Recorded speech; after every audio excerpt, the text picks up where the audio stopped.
and that's what we will be following for the next 2 days. And also just to also indicate that you are kindly requested that you look at those T-shirts. If there is a need to change the sizes, please do so, because tomorrow you are kindly requested to make sure that this is the uniform we have, the T-shirts.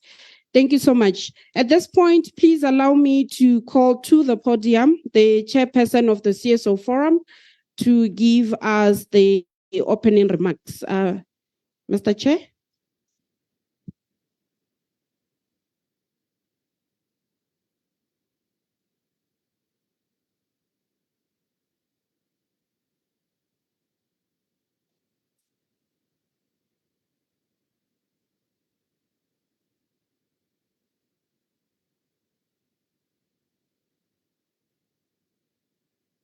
Check. Hello. Our employers, the children of Africa, because if they're not there, we all don't have jobs. They are not present in the room today, but we are hoping to have them tomorrow. Members of the civil society present from every region of Africa, apart from one that is missing. And our development partners that have been introduced, the board members of the CSO Forum, ladies and gentlemen, good morning. Good morning. Good morning. Did we have breakfast? Good morning. You know, I'm talking to people who work with children, so you understand why I'm going to continue insisting, because unless you hear feedback, you feel like no one is with you. Before I read the remarks I have on behalf of the CSO Forum board, allow me first of all express a bit of heartache and disappointment in the fact that as we were preparing for this CSO Forum, as the board and the secretariat, we found challenges. Part of my remarks is to apologize to many of us who reached out around the issue of visas. And it's because of that issue of visas that we actually do not have representation from Northern Africa. It was difficult for many other people. We had, Anita, how many people? Over 150 who registered online and wanted to be part of this CSO Forum.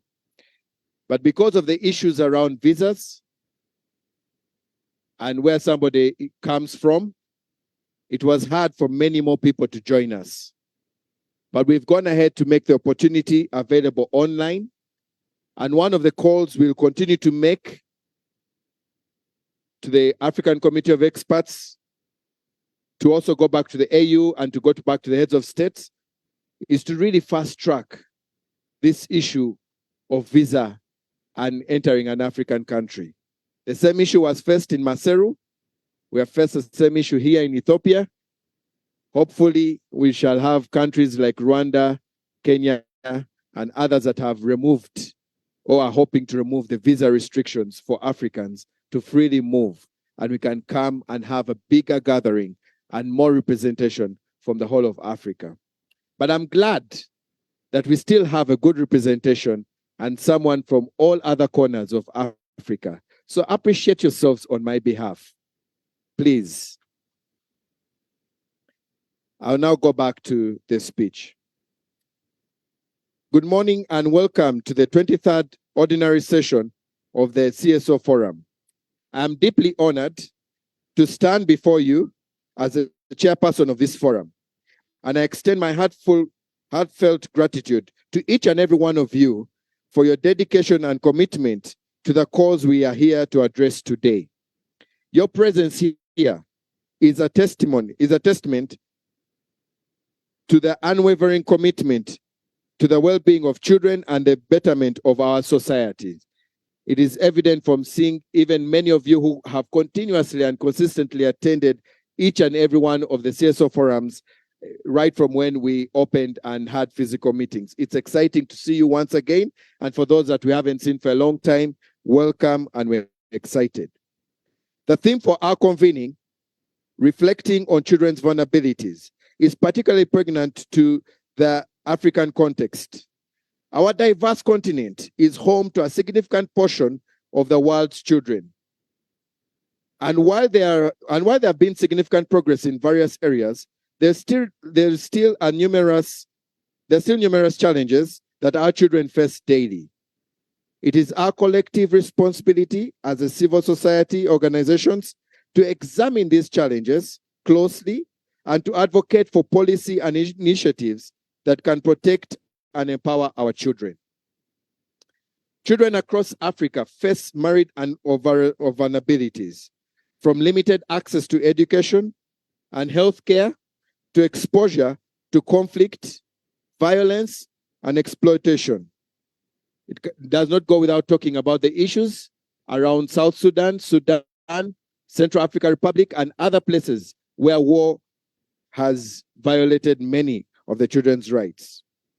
These vulnerabilities can have lasting and devastating impacts, hindering the potential of our present and future generations. Our gathering today, ladies and gentlemen, is not merely to acknowledge these issues, but to actively engage in meaningful discussions and seek solutions that can make a real difference in the lives of the African child. I urge all of us to bring our unique experiences, expertise, and perspectives to the forefront. By working together and drawing up the rich tapestry of knowledge and culture that our continent offers, we can collectively drive positive change. Our agenda is designed to provide a platform for collaboration, knowledge sharing, and empowerment. It includes thought-provoking sessions, expert presentations, and networking opportunities. I'm hoping to see that those of us who have sat together from the same country will mix and sit with other people and network and know more people from the continent. I encourage each of us to actively participate, share our insights, and engage in constructive dialogue. Together, we can harness the power of civil society to address the vulnerabilities faced by our children, escalating into the continental and then to the global level. Before we delve into our discussions and deliberations, I would like to take a moment to express a profound gratitude and appreciation. Our ability to gather today and convene and engage in meaningful dialogue is made possible by the support and collaboration of many partners who share our commitment to the children's well-being. In particular, I wish to extend our heartfelt thanks, and I'll request them to stand as we appreciate them, and please appreciate them because they've made it possible for us to be here. Plan International, Friketa, please. We want to appreciate you so that you know we appreciate your contribution. Save the Children International,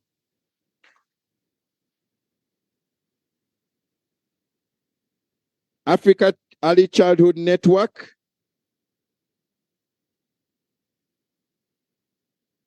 now this one is spelled different but pronounced different.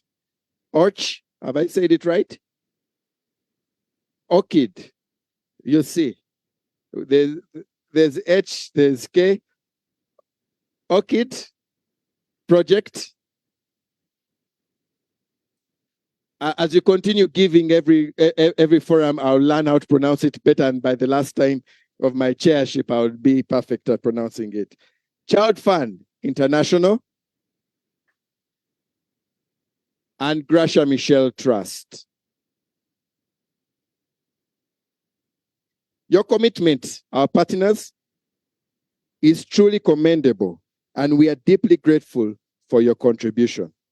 I want to express my gratitude to the dedicated audience in this room. Your presence here, ladies and gentlemen, reflects your shared concern for the vulnerabilities of children faced in our communities and in Africa as a continent.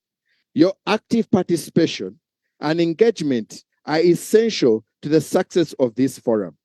Thank you for taking the time to be a part of this important dialogue for these 2 days.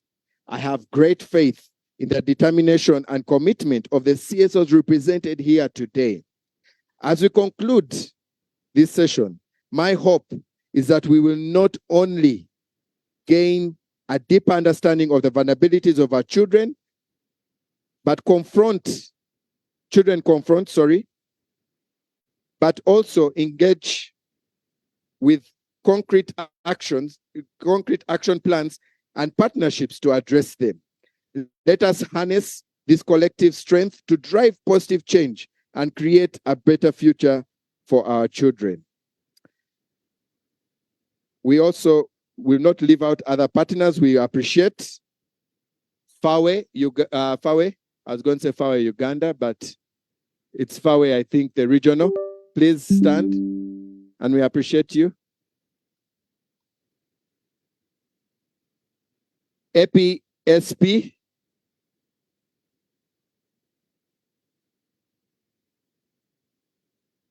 and ACRWC.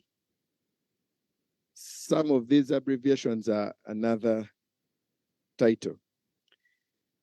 Ladies and gentlemen, once again, we'd love to warmly welcome you on behalf of the board and the Secretariat of the CSO Forum. And now I take this opportunity to officially open the 23rd Ordinary Session of the CSO Forum. And thank you, and I wish each and every one of us fruitful deliberations. Thank you very much.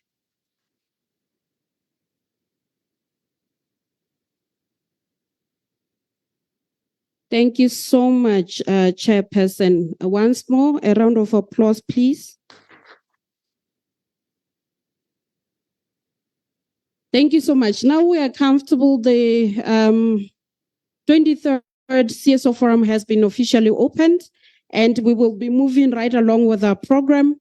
Just to also indicate that our employer, being children, they have indicated that they will be here tomorrow for the AGM part. It's a Monday and school-related issues got on the way. But the employer will be here to address us tomorrow. They actually met on Saturday from all the 5 regions of Africa, and they deliberated on issues of climate change, building on the conversations that happened at the Africa Climate Summit in Nairobi in September, but also preparing for the COP28 that's going to take place end of this month in Dubai. So they did meet, and they have few issues that they would want to pass to us as civil society organizations with our developmental partners.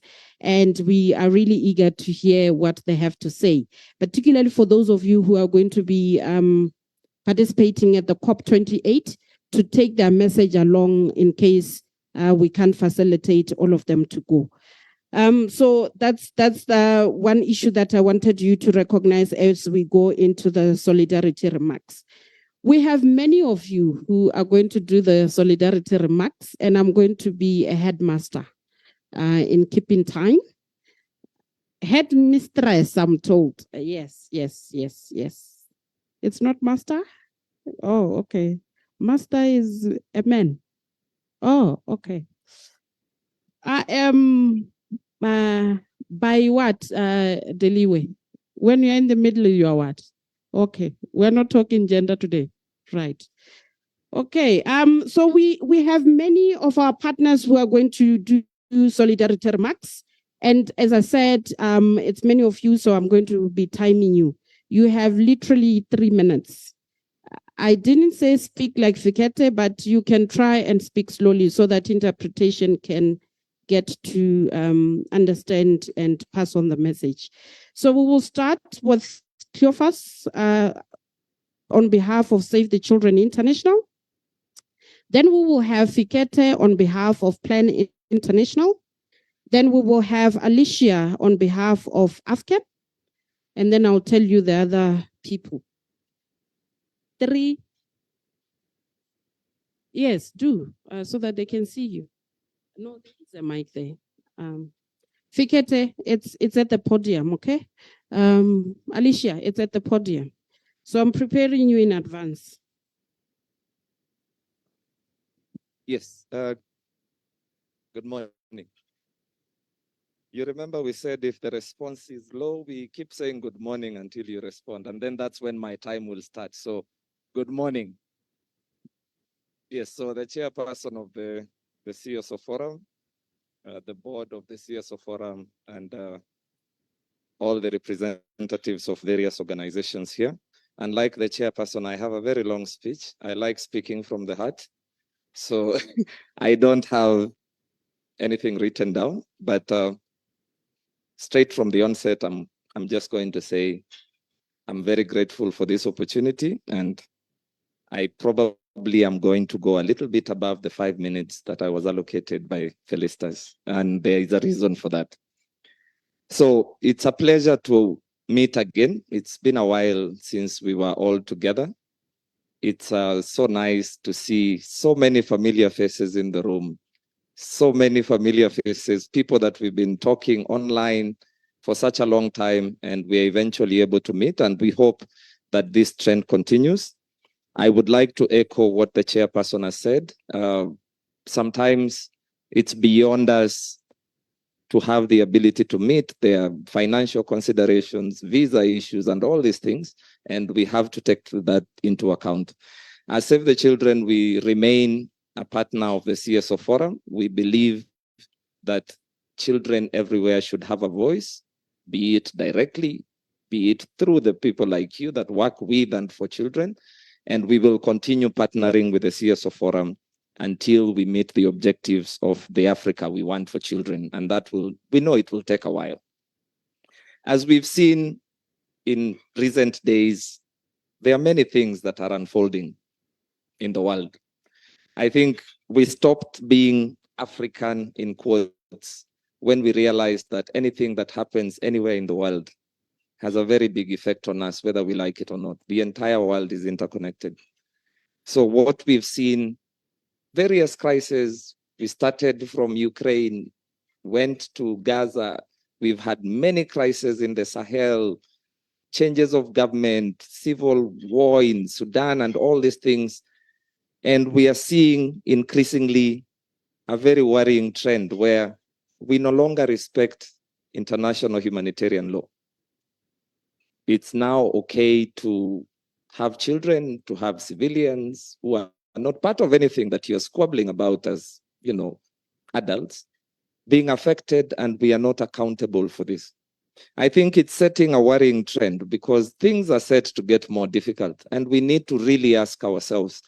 In the room, I see the next generation of advocates. And in fact, what we should have done at the beginning is maybe, Felicitas, you ask people, if you were in the CSO Forum gathering in 2018, raise your hand. Anybody who was there in 2018? So we have, Frank, you were there. So come on, let's be honest. You were there. So these are the people we should be organizing for exit parties. Yeah? Because I will get to that level, Jennifer. So we should have the next generation of advocates in the room, people who are bringing new ideas, people who are ready to take on some of these challenges. Because to be honest, I have a feeling like our generation is part of some of these problems. It's unbelievable that in the 1940s and 50s, people were respecting international humanitarian law. But about 80 years later, when we've made so many advances, we are killing children, we are killing civilians, and we are not accountable to anyone for that.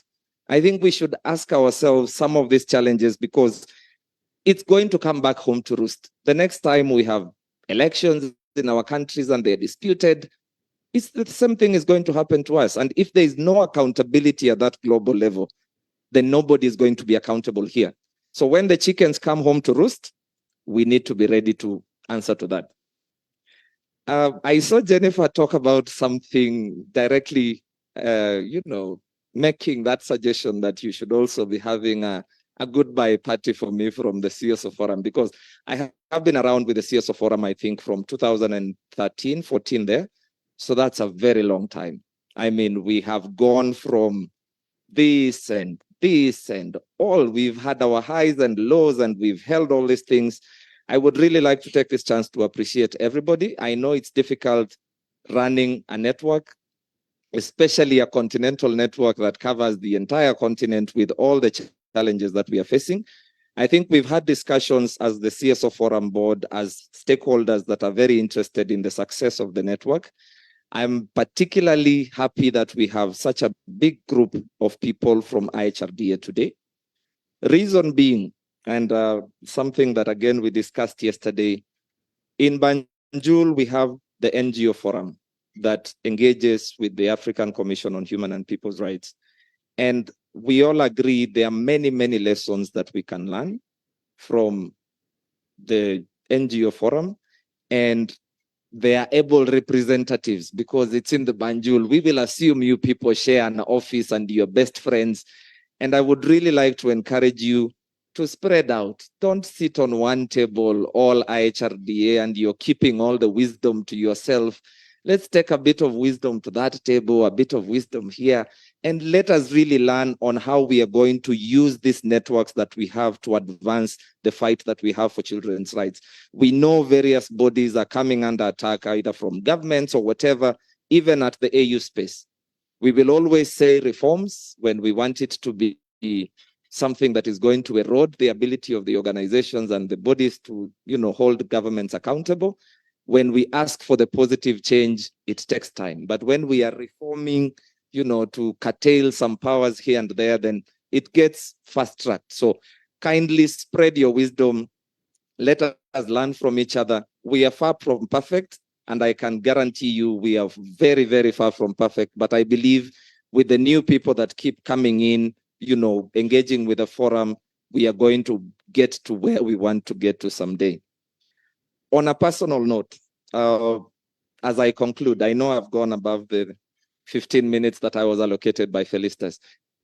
It keeps on increasing. So you had given me 15, but I think I've only used 14 minutes. So on a personal note, I will personally be making a transition from Save the Children in a few weeks. It's been a long time working in this sector from 2014 all the way till now. So it's about 10 years. So if I had a kid when I started working in the child rights sector, they would be turning 10 and they would only have 8 years left as a child before they become an adult. And I believe I should grow up with them. I wanted to personally, sincerely thank everybody that we've worked with in the forum. We've had many interesting encounters.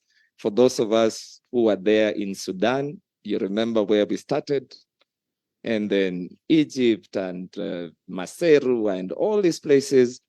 We have engaged with so many people, and we've pushed the child rights agenda on all those levels. So this is my family. It is something that I will hold dear to me for the rest of my life. It has been, I've seen somebody like Brenda, who is attending the forum for the first time, but it's the first time, unless it's been online. If it's for the second time, maybe, perhaps. But if she gives you a history, perhaps, of the work that we started doing at the ESCRN way back in 2015, fresh year, again, please let's spread our wisdom. I don't like all this wisdom clustered by country and region and history.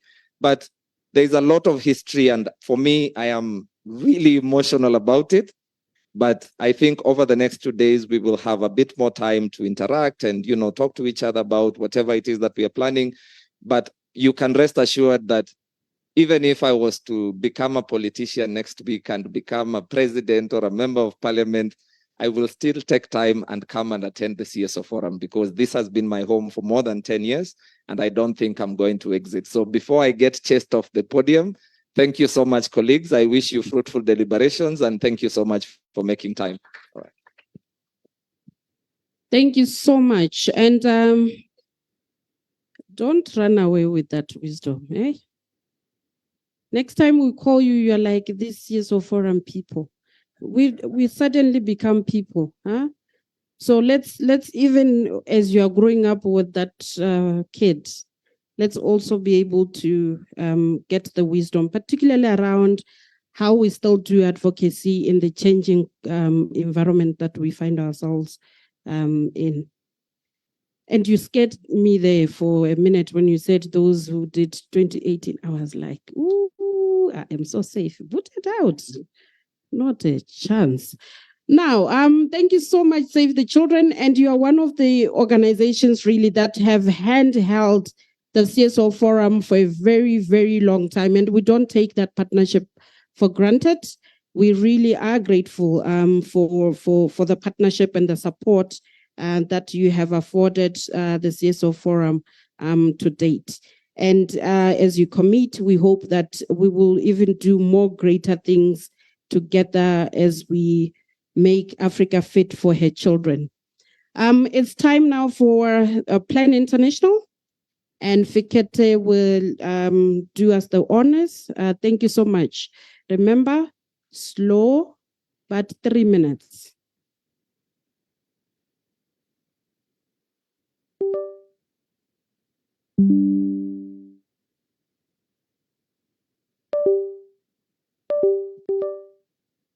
Okay, good morning.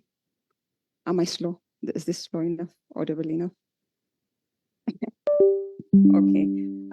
Unlike Cleophas, I think I have it written here, so bear with me.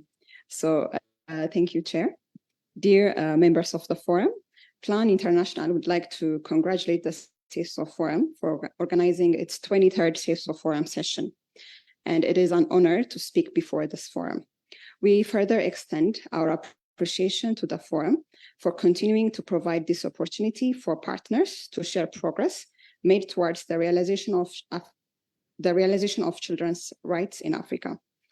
As an organization that strives for a just world that advances children's rights and equality for girls, Plan International has been working with partners at all levels to improve the quality of lives of children, particularly girls.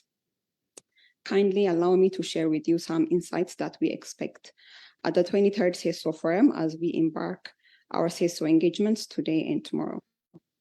Firstly, the shrinking civic space in Africa will require a push from CSOs to ensure that national, regional, and continental policy and decision-making to be deeply entrenched in implementation. Robust efforts and supporting CSOs' capacity to advocate for a civic space is essential. Second, the increasing cases of the teenage pregnancies as well as sexual exploitation is a threat to Article 4 and Article 5 of the African Children's Charter. Children in our continent are facing unprecedented sexual and reproductive health challenges affecting their health, survival, and development. Realizing the challenge of children, Plan International, Center for Reproductive Rights, and African Child Policy Forum conducted a continental study report on teenage pregnancy, which was adopted by the committee, and currently working with the Secretariat for the report official launch during the upcoming committee session. Last but not least, the need to build on, generate momentum on the progress from previous CSO Forum. Recommendations were made on various issues, including the need to improve participation, representation by all regions, improved administrative management, such as communications, and the need for the CSO Forum Secretariat to strengthen organizational accountability. It is therefore important that there is a demonstrable progress on the recommendations made. This is crucial in endangering trust between the CSO Forum and partners on importance of future collaboration. As much as Plan appreciates the CSO Forum closely working with the African Committee of Experts on the rights and welfare of the child to improve safety and security of children, particularly girls, we are concerned that prolonged humanitarian crises continue to spread across the continent. Such conflicts exacerbate humanitarian needs and political crises, which ultimately jeopardize children's rights and in particular girls' rights. These crises have resulted in displacement, incidents of child marriage, vulnerability to different harmful traditional practices such as FGM, school dropout, deprivation, physical and sexual abuse, hunger, insecurity, family separation, and loss of lives, to mention few. Esteemed participants, in light of the foregoing issues, PLAN would like to make the following recommendations. The need to continue to engage regional stakeholders, member states, to advocate for a civic space to address numerous humanitarian and conflict issues. Number two, to consider teenage and childhood pregnancies as a harmful practices and develop guidelines for member states to address this sexual and reproductive health challenge, among others. And lastly, on behalf of CSO Forum, to make a call to the committee to consider presidential child rights champion for member states to keep child rights concern and meaningful child participation on top of the agenda to issue like climate change, peace and security, and sexual and reproductive health. Finally, as an organization, we reiterate our commitment to collaborate with partners to create an Africa fit for children, especially girls. We would like to wish you successful and impactful deliberations. Thank you, Madam Chair. Thank you so much, Plan International, and thank you for really trying to be slow. We are nearly there, and we could get it loud and clear.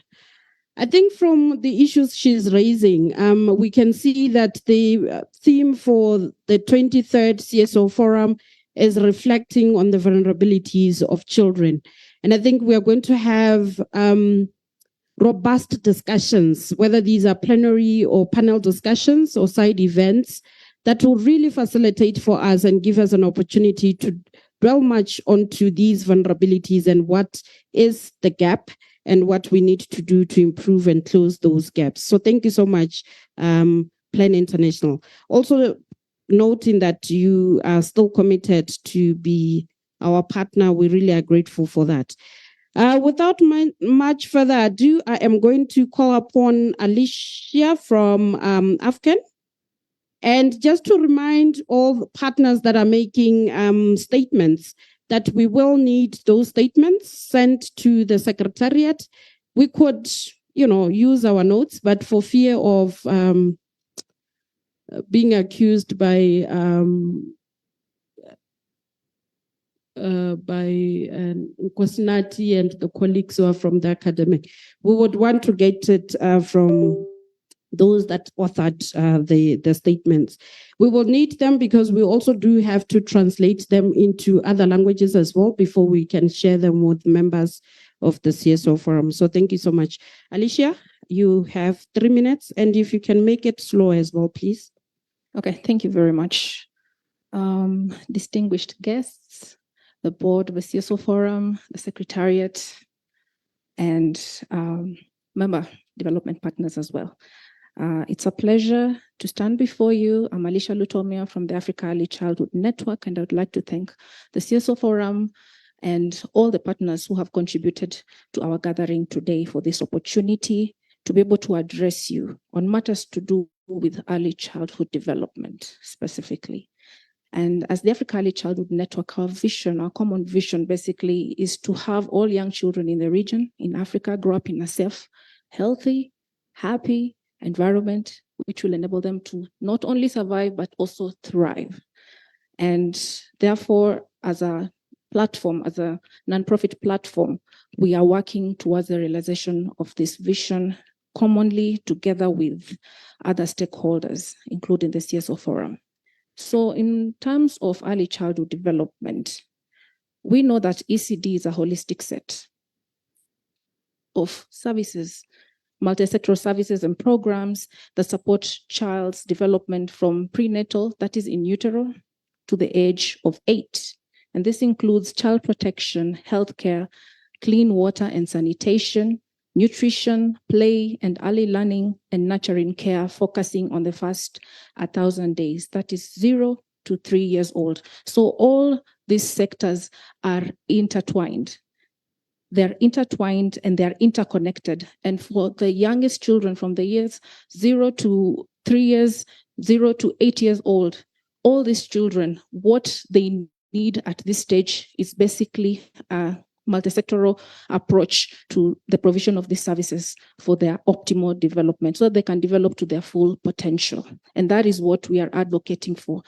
And in matters to do with child rights, when you talk about early childhood development, we're talking about the quality of the ECD programs. Now, all these programs together, the quality of the programs being provided at the country level, at the regional level as well, at the national level, the regional level, and the works of the CSO Forum in terms of contributing to advocate for the implementation of these programs through a rights-based approach.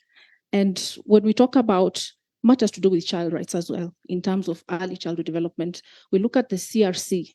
The CRC has the general comment number 7 that talks about implementing rights on matters to do with early childhood development. And we look at the African Charter as well. We have the early childhood development, not necessarily explicitly defined, but implied in some aspects. And what we want to do is to bring a voice for the youngest children because they are often overlooked when it comes to implementation of programs. When you look at, for example, state party reporting, what is being reported on matters to do with early childhood? What are the state parties doing? What are the programs in place? What is being implemented? There's a lot of gaps in that area. There's a lot of gaps in terms of data and in terms of service provision and programs that are in place that have been systemized, that ECD has been systemized within the national level in a very multi-sectoral approach. So you realize that there are a lot of gaps. And what we are working on together with the CSO Forum and have been working on since 2019 is something that we call the project focusing on the early years. And what we are doing through this project, which had an initial MOU, that is in 2019, and that we continue to implement even going forward. And I would like to actually just mention that project focusing on the youngest children is not a one-time gig. It's something that is continuing and that is ongoing, and that as the Africa Early Childhood Network, we are still committed to continue implementing project focusing on the youngest children at different levels. What we did, we built the capacity of CSOs, and we are still committed to continuing to build the capacity of CSOs and member networks of the CSO Forum and within the regional networks as well. And we are committed to continuing doing so in order to ensure that CSOs are able to come up with an advocacy roadmap or strategy for inclusion of ECD within the work that they are doing. And we are going to continue talking more about that. I know my time is almost up. We are going to continue talking more about that during our side events. That is the earliest thematic group side events. And we'll delve more into this issue of what really can the CSOs do? What role does the regional network play? What role does the CSO Forum play in terms of taking up ECD and ensuring that the programs and the activities and the plans, the advocacy plans and the strategies that we are making and the vision that we have, even for the upcoming years ahead for the children, what are we doing? Do we have an ECD lens? What is this ECD lens? What does it look like? How do we implement this within our ongoing programs to ensure that the foundations that we lay for our children, and also just going all the way up to adulthood, are sturdy enough for them to be able to realize their fullest potential? So we'll talk more about this during the side events. Thank you very much. Thank you so much, Alicia. And I think this is one area that perhaps even as we do state party reports and as we do CSO, whether it's on an alternative, a shadow, or a complementary report, we really now need to focus on and see what's missing and what needs to be improved. Having said that, I'm going to call the next set, and we have Child Fund International through Joshua, and then we will have the Africa Platform for Social Protection through Dr. Tabingwa, and then we will have the Forum for African Women Educationalists through Freshare, and we will then have ORCID Project through ASNAT. It's ORCID, my chairperson. Yes, it's ORCID. Oh, great. Joshua, you do have 3 minutes. Thank you. Okay, thank you very much. I hope I can even take less. The chair of the CSO Forum, ladies and gentlemen, the Secretariat, all protocols observed, good morning. It's a pleasure and a privilege for me to stand before you this morning. I am going to speak on behalf of Child Fund, and as I said, I work for Child Fund as Senior Advocacy Manager for Africa. I'm also the liaison to the African Union. As we all know, I think the speakers who've spoken before me have said that violence against children has been escalating over the last several years, and unfortunately, because of conflict, it's getting worse, and children are getting exposed to harm. I mean, they're getting entangled in between. They're leaving school. Some of them are being recruited to fight, and they're getting affected because their parents could also be targeted and such. We also have issues like climate change, which is also causing harm through the disruption of the normal way of life of communities, individuals, and people. Now, one of the issues that again is causing harm is what we call online child sexual exploitation and abuse. And I want to say something small about it. Just in February, Child Fund, we signed an MOU with the African Union, and we partner with other organizations here for us to address especially this vice, continentally. Just some statistics, like the International Telecommunication Union in 2022, it says that in Africa, the population that is using the internet has grown exponentially. In 2005 alone, it was about 2% of Africans. I remember I owned my first phone in 2004. And I think I was one of the first people to have owned a phone at that particular time. I mean, you could count the number of people. But now, personally, I have like 2-3 phones. Some of them are there. And according to the same statistics, about 55% of the users currently are young people, because about 40% people own phones now. And of all those, more than 50% are youth aged between 15 and 24. And we know even the younger ones are even using more because they may not own these gadgets, but they are using our phones. When we go home, our small children will be using them. According to the recently released Disrupting Harm report, children engage in very risky behaviors when they are online. For example, 33% of children surveyed in South Africa, and 18% in Ethiopia, and 14% in Kenya met strangers they first met online. And you can imagine the risk these children are exposing themselves to. Such practices can put children at risk of online sexual exploitation and abuse, quite unfortunately. Child Fund envisions a world where every child realizes their rights and achieves their potential. Every child, wherever they are. At the same time, Child Fund recognizes that the challenge of Voxia can be huge, especially to children, and can minimize their ability to achieve their potential. So in response to these challenges, Child Fund country offices have identified addressing OXIA, online child sexual exploitation and abuse, as an area of strategic focus in their strategic plans. Just as an example, in Kenya, Child Fund has partnered with Google and EVAC to support the government in developing and implementing strategies to address OXIA in schools, communities, holistically, so that our children are safe wherever they are using online platforms. With experience in 28 countries where we work, like 9 countries, Child Fund International, and an additional 19 countries, we want to partner with regional governments, with the national governments, and even children who are our primary target, for us to ensure the technology companies, the media, to raise awareness about this particular issue. So I believe over the next 2 days, as we speak about the vulnerabilities affecting children, this issue will be top of the agenda. And we have a session as Child Fund tomorrow, where we can discuss more as we share research findings on the issue. So thank you very much, and I hope to be connecting with all of you. Thank you.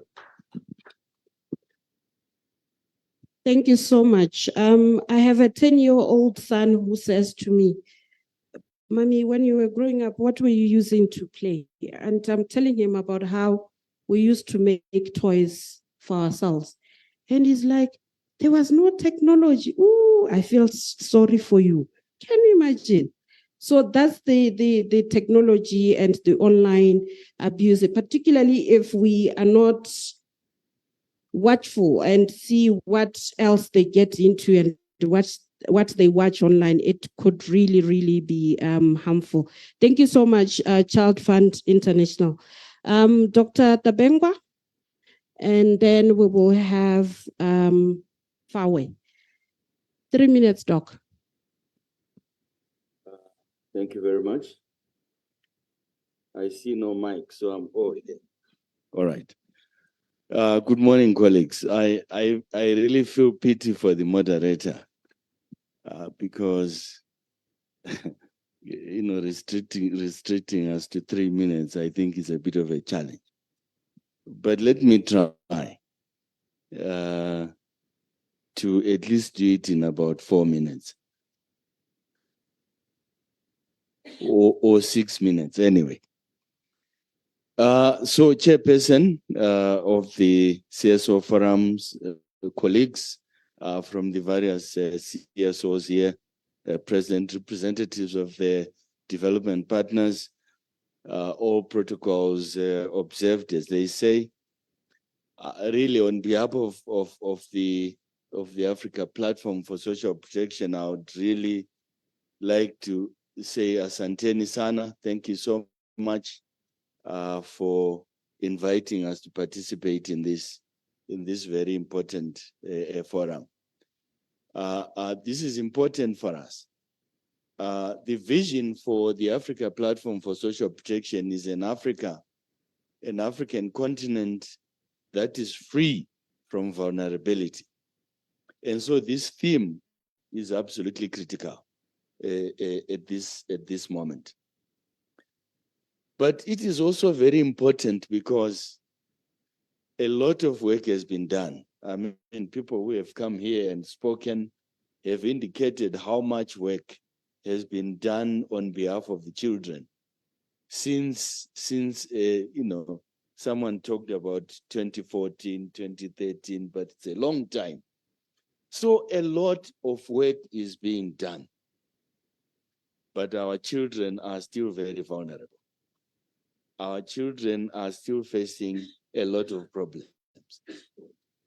Climate change, emergencies, this advancement in technology, which should actually be helping us, is actually pushing kids into a lot of problems. So we still have a lot of work to be done. The gentleman from Save Children who spoke here talked about retirement. So I'm sure he's talking about people like me now retiring and giving the responsibility to others. I only differ with him slightly. I think all of us have a role to play. We cannot retire now. I think there is a lot to be done by all of us. Programs for children, and I have only about 3 or so statements to make. Programs for children that we have been pushing. Do you agree with me if I say they have been coming from the top? Most of the programs that we develop in the African continent tumble from the top. They come from our governments, they come from development partners, they come from us sitting here. But very rarely do they come from the grassroots. very rarely do those programs come from the needs of those that we serve. We talk about involving the children and so on, but some of us who are working in the social protection sector will tell you that the majority of social protection programs do not come from the bottom. They come from the top, and then they are pushed down to the grassroots. Now that narrative has to change. Programs, if we are going to make a bit of the impact, must come from the bottom. Let us ensure that those that we serve take part in generating the programs that we develop. And this includes not only just the programs that we go around and implement, but policies and protocols and pieces of legislation and so on must also be developed with the inclusion of those from the grassroots. We work with civil society organizations, and one of the challenges that we have in Africa is that our governments are very suspicious of the role of civil society organizations. In a number of countries, governments have crafted laws to control the work of civil society organizations. Well, perhaps some of us are a bit naughty. Do we agree? Maybe not. But do we deserve our governments to create those controlling pieces of legislation on us? I'm not so sure. But actually, we do not fight governments. Civil society in general, civil society organizations are not competing with government. We are serving the same people. We complement government efforts. And I think this is a message that we need to take to our governments. We are not in competition with them. We complement the efforts that they are making for children, for people in general in Africa. So I think that message is critical for us to take to our governments. My colleague, Cyrilla, who is sitting there, will be presenting on the protocol, the African Union Protocol on Social Protection, which we are really hoping that from when we leave this place, we will go back to our governments and support to ensure that our governments sign and ratify that protocol. Because we believe that once that protocol is in place, we will begin to address some of the challenges that we are referring to here, some of the challenges that are afflicting our children today. I will stop there and just say thank you so much once more for involving us in this very important forum. And I'm hoping that we start to address the vulnerabilities of our children from today. Thank you so much. Thank you so much, Doctor. And indeed, we are not competing with government, and that we need to ensure that the rights holders are part of our program going forward. After FAWE, it will be the ORCID project. Thank you so much, Fresha, and you have exactly those minutes. I'm not so sure the number of minutes because everybody seems to be adding themselves, but good, still morning. Good morning, colleagues. I'm habari ya asubuhi. It's an AU language, officially recognized. So we will learn it as we learn French and Arabic.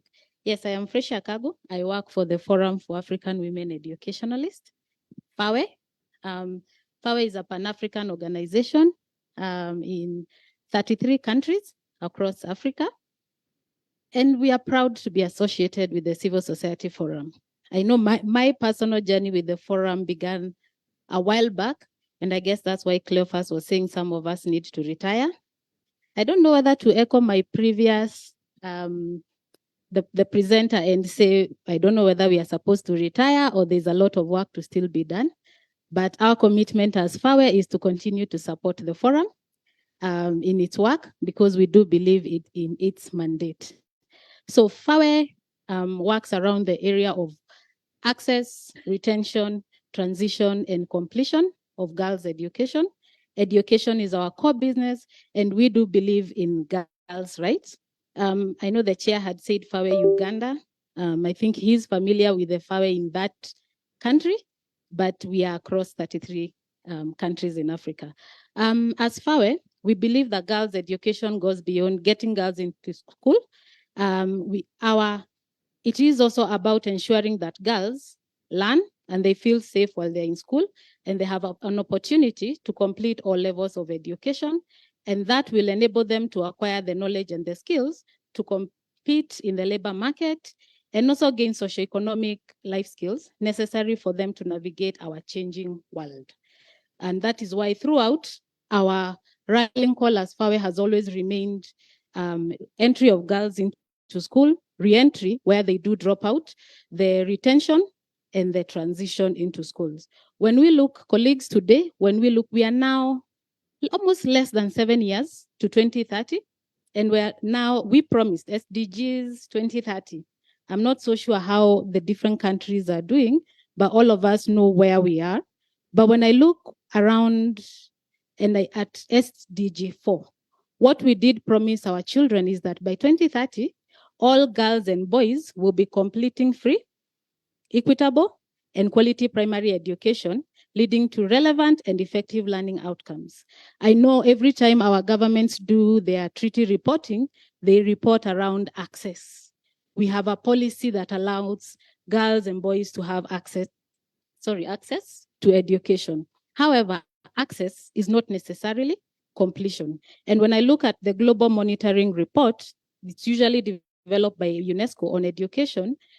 What they're telling us is that we have seen an increase in access by 50 million.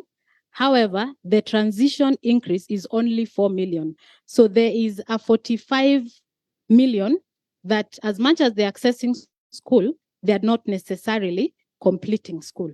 So for us as FAWE, it shows that as much as we can celebrate that now children can go to school, there is still a lot of advocacy that needs to be done around retention and around education financing. We keep fighting for education because we believe it's not just the right thing to do, it's also a smart investment. When we don't educate girls, we have a loss in human capital of between 15 to 30 trillion. And I'm talking in dollars, not Ugandan shillings, my chair. So 15 to 30 trillion dollars. That is a lot of money lost simply because we are not educating the girl child. So it also has a lot of impact on the girls because they are getting married when they're not ready to be wives. They're not able to make decisions. They have no agency at that point. They're not able to make decisions because they have no capital. Then it also means that the children who are born also do not have, they either have malnutrition because of the poverty rates that then we have as a lack of education. So we believe that where we have women who are better educated, they're also able to access better quality services. I know the impact of COVID-19 really at its peak. We had over 1 billion children affected and most of them dropping out. And this is again compounded by climate change and other effects. So today, as Africa, unfortunately, we are saying that 89% of children are learning poor. And learning poor, it actually means that they cannot understand the basic text by the age of 10 years. So if you tell me 89% of the children are actually learning poor, then as a country or as a continent, we really have a lot to do. And it's an education crisis then affects and has a trickle-down effect into the rest of their lives. So the growth, if we look at how Africa as a continent is growing, we are saying that today the continent has over 500 million children ages 0 to 14 years. And if we say 6% of these are learning poor, and we are growing at, we are expected to, as Africa, we will surpass South Asia in terms of our growth rate. And that is we are expected to actually surpass South Asia. I know we keep saying China population. Unfortunately, we kept telling ourselves in this CSO Forum, East Africa is the China, because we keep coming to this meeting.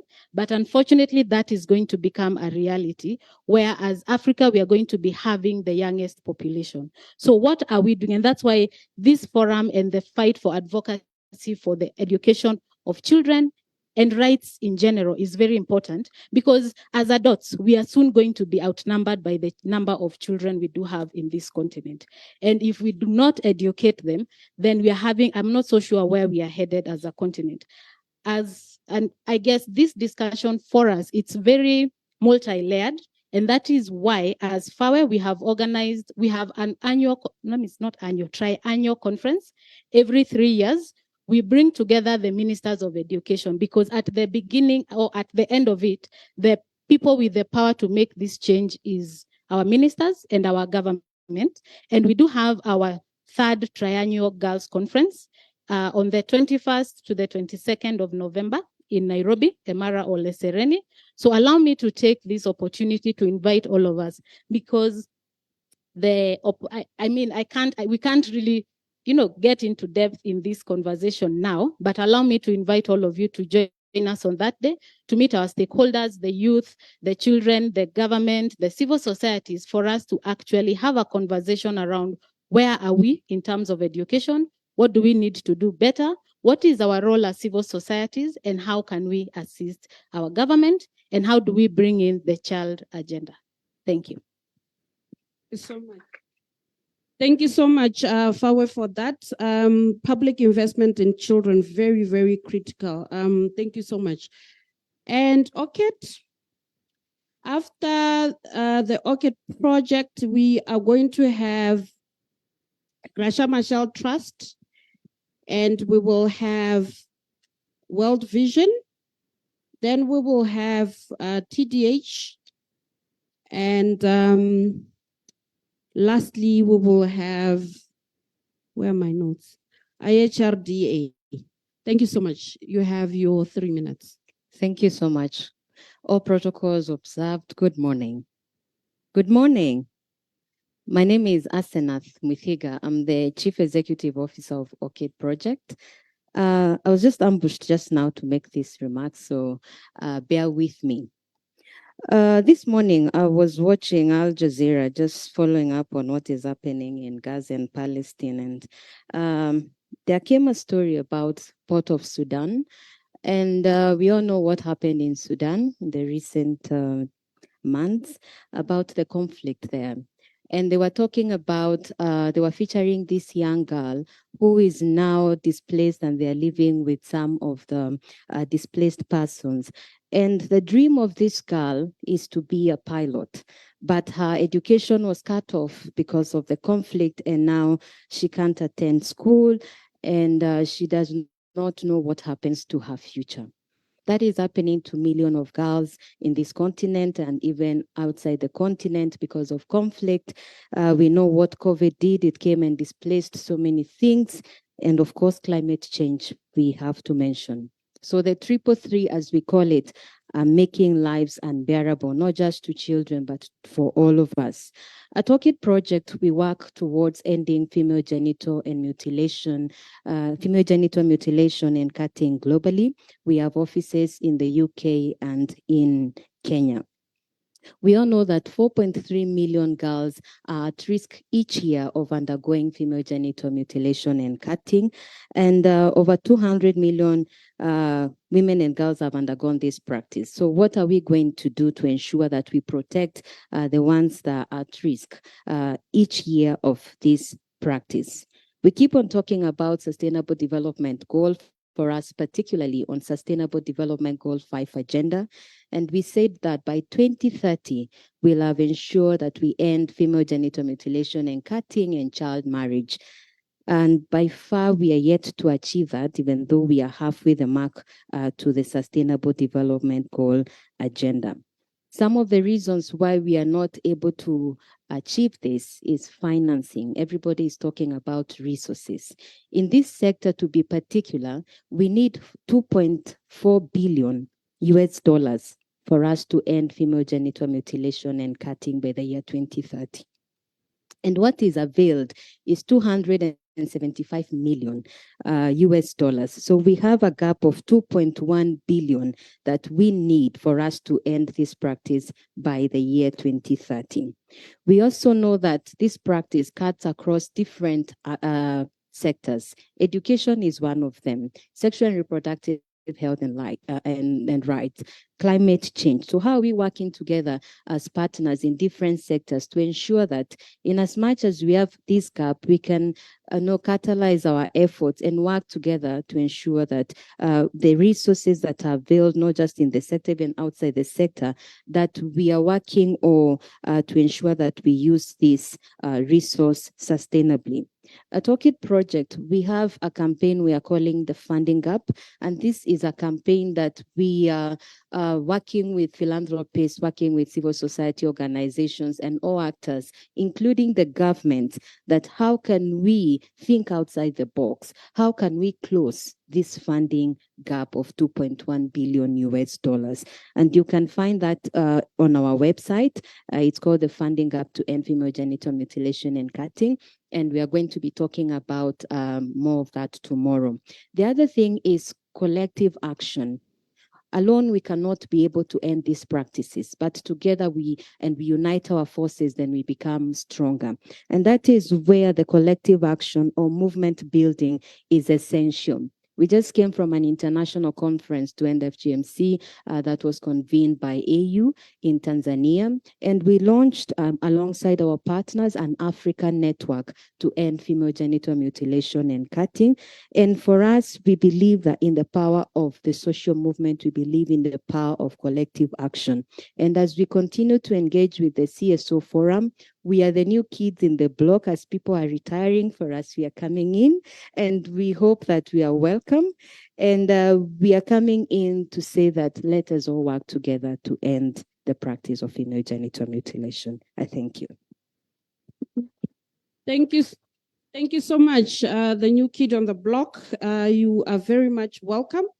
And indeed, we will work collectively. I remember that last year, we did a documentary during the Day of the African Child commemoration, a documentary that sought to document how harmful cultural practices are faring, particularly looking at lived experiences for children. And it was one which was played during the DAC. We were doing that as we're commemorating the day in collaboration with the committee. And it's a very, very painful process. And once again, we need to always go back to the rights holders, because we might think we know it all, but how they experience that might be different. Thank you so much. Having said that, colleagues, bear with us as we go to the last remarks by GMT, and then World Vision, and then TDH, lastly ACRWC. In that order, please.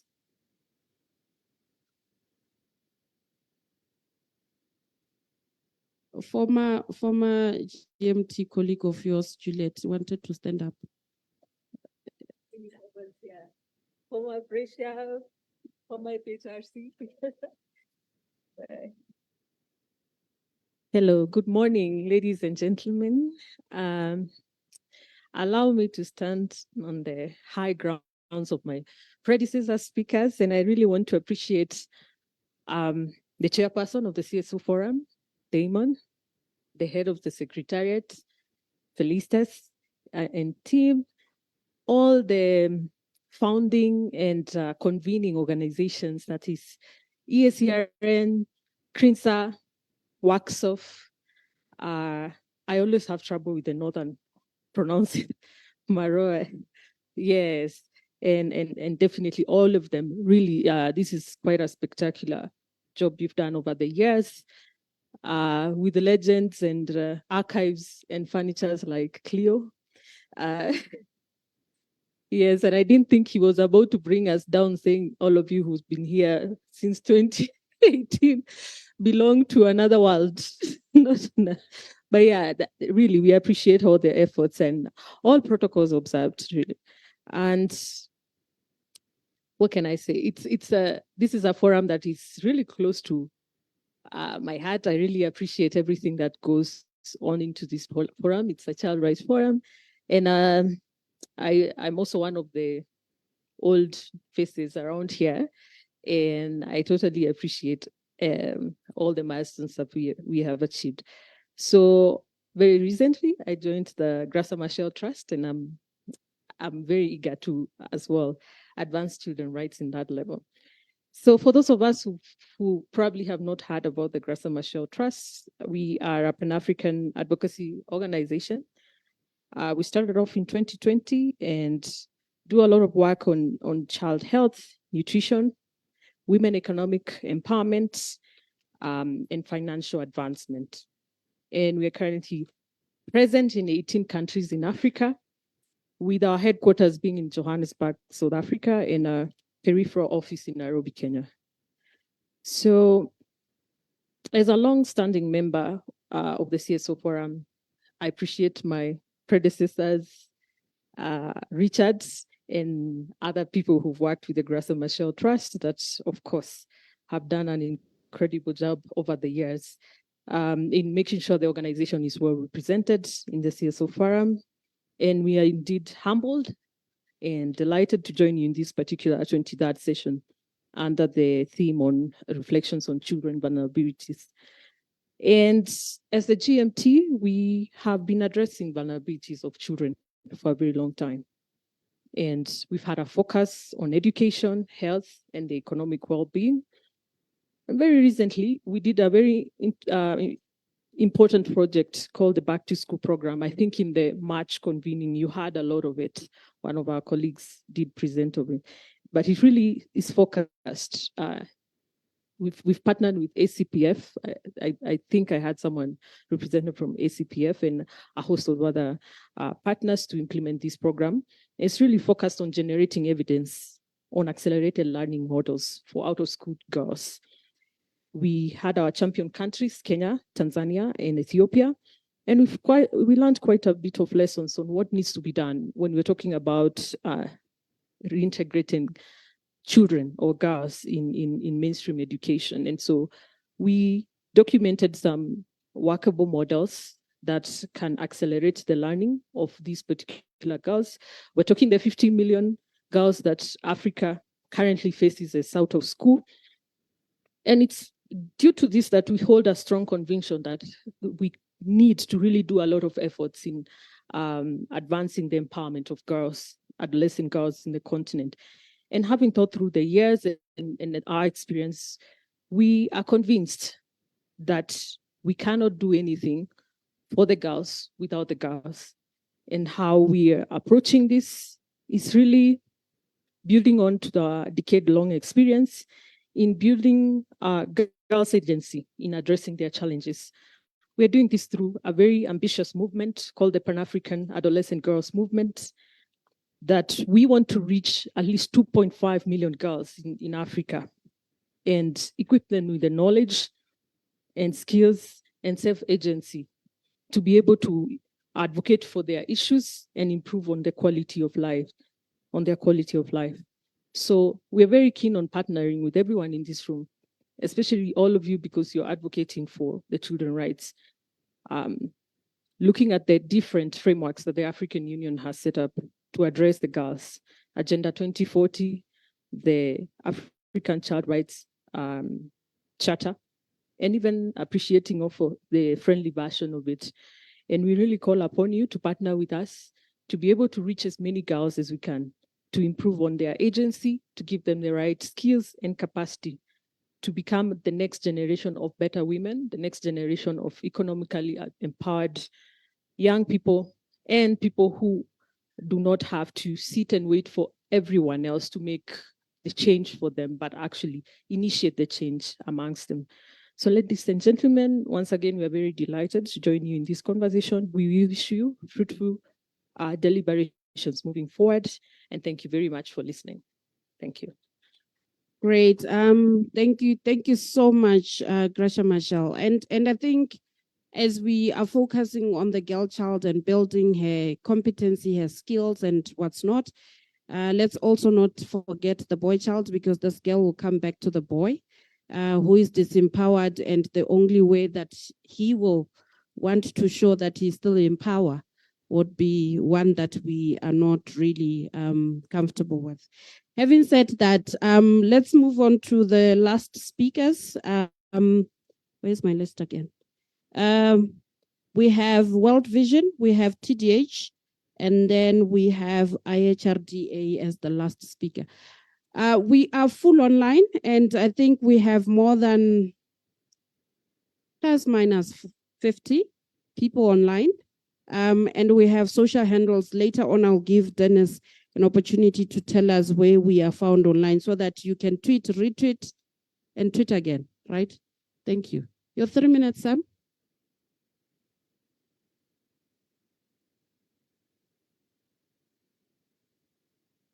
Sorry. I didn't realize I was far behind technology, but actually I am. So thank you very much and good morning. It's great to be here in the capacity as working with World Vision. And a few times I forget I work with World Vision. So sometimes I brand myself so I would remember, especially in time that I wear blue colors, then I have to draw my own attention. But thank you for inviting World Vision. I mean, as you can see, we are nowhere in any of the posters.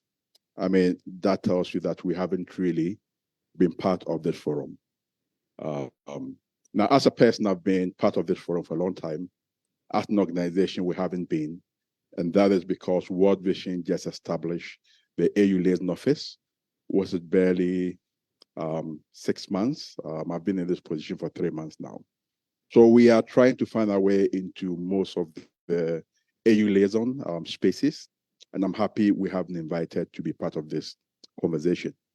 I believe it's also strategic on the part of the organizers, because what it means is if you've been given the platform to address and also share your solidarity, it means we're also inviting you to be part of it. And I promise World Vision will be part of this forum. So thank you for inviting us. Now, a couple of things I would like to say. I think the CSO Forum is really the space that we need and the platform we need to be able to address some of the challenges facing children across the continent. I mean, a lot of it has been said by everybody here, from hunger to, name them. And what we sometimes forget, and going back to what Cleophas said, even though I don't think he meant we face out, I mean, it's really to say, if you take a child who is 15 years now, in another 10 years, they'll probably be sitting here, and some of us will be out of here. And I also like what I think it was, not whether it's Frecia or Juliet, but the point is, if we don't invest in our children, then we're going to have a continent deplete of, skills and expertise to be able to address our issues. So one, it's very important to have children educated and also to empower them. Now, World Vision recognizes that one of the barriers to effective education and to quality education is child hunger. Now, when children are hungry, they cannot go to school, and even when they are sitting in school, they are not studying. And so we are launching a campaign. It's called the Enough campaign. Now, what we are saying is we have enough to make sure that every child is well fed and is able to go to school and to study. Now, the campaign was launched in September of this year in New York. We are going to have the Pan-African launch of the campaign in February of next year, and we are inviting each one of you. Now, everybody is supposed to be part of making sure that we are resourcing our continent. Now, World Vision is putting $3.4 billion for a 3-year campaign to make sure that no child goes hungry. Now, it's a pity children go hungry, and somebody was asking me, why do you have a lot of children on our streets? And I said, well, if each one of us dedicates $1 a month, just $1, and somebody was saying we are how many 1.5 billion human beings on the continent.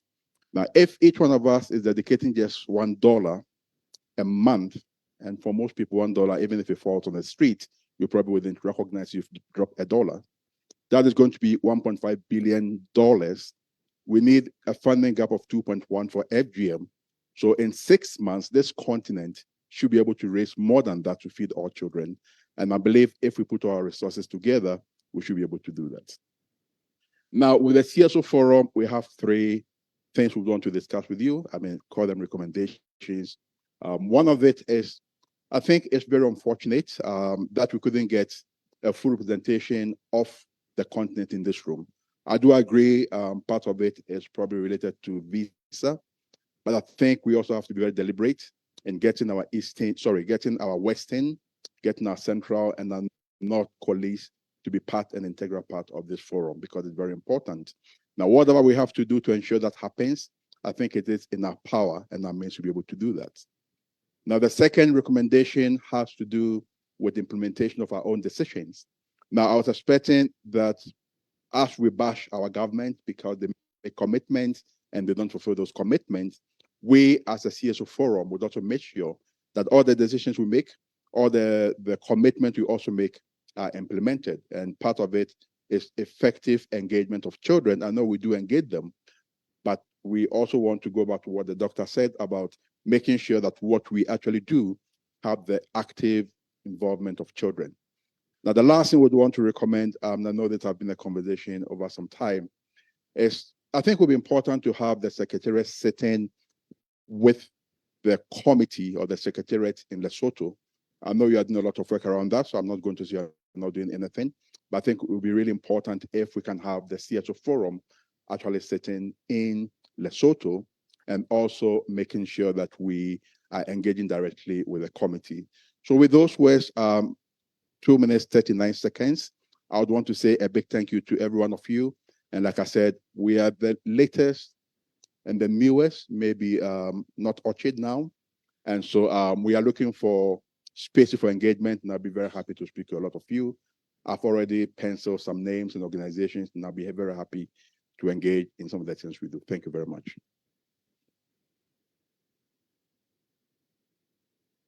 Thank you so much. Thank you so much, World Vision.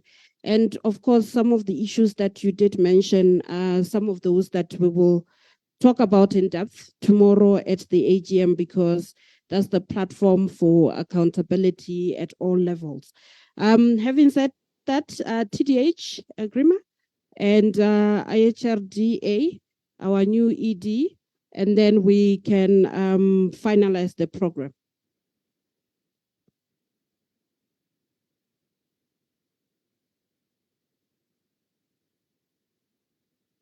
Hello. Sorry, guys, I have not prepared for this, but I wish to say something. So I'm representing here Terrorism Netherlands. So at Terrorism, our mission is to end child exploitation globally. So having heard what has been said by different speakers earlier, so we also acknowledge children are suffering from different forms of exploitation globally and also in our continent, Africa. So, of course, terrorism is also engaged in responding to sexual exploitations of children, including online one. We are also dealing with worst form of child labor. Of course, we also have a big lobby and advocacy program called She Leads. So even today, some of our girls and young women are represented here. We ask for all girls and young women to be heard in decision-making process that affects their life. So we are also acknowledging or also currently responding to the ongoing crisis, whether it is man-made or conflict. At the moment, we are also having programs that are dealing with supporting especially children affected by all forms of crisis globally. So in Africa, we have offices, especially in East Africa, Southern Africa, and through our sister organizations in West Africa. So I'm happy to be here, and also Terrorism as newly joining this forum. We are happy to participate, and I also wish you a fruitful session during the coming 2 days. also stay safe in Ethiopia. Thank you. Great. Thank you so much. This is what we call compliance and adherence. We will unpack those terms tomorrow. But for now, ACRWC, thank you.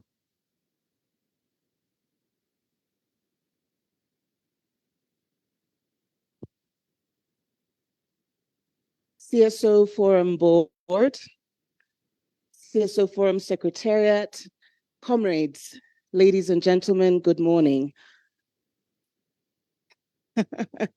I bring you very warm greetings from the Institute of Human Rights and Development in Africa on this august occasion of the 23rd Ordinary Session of the CSO Forum.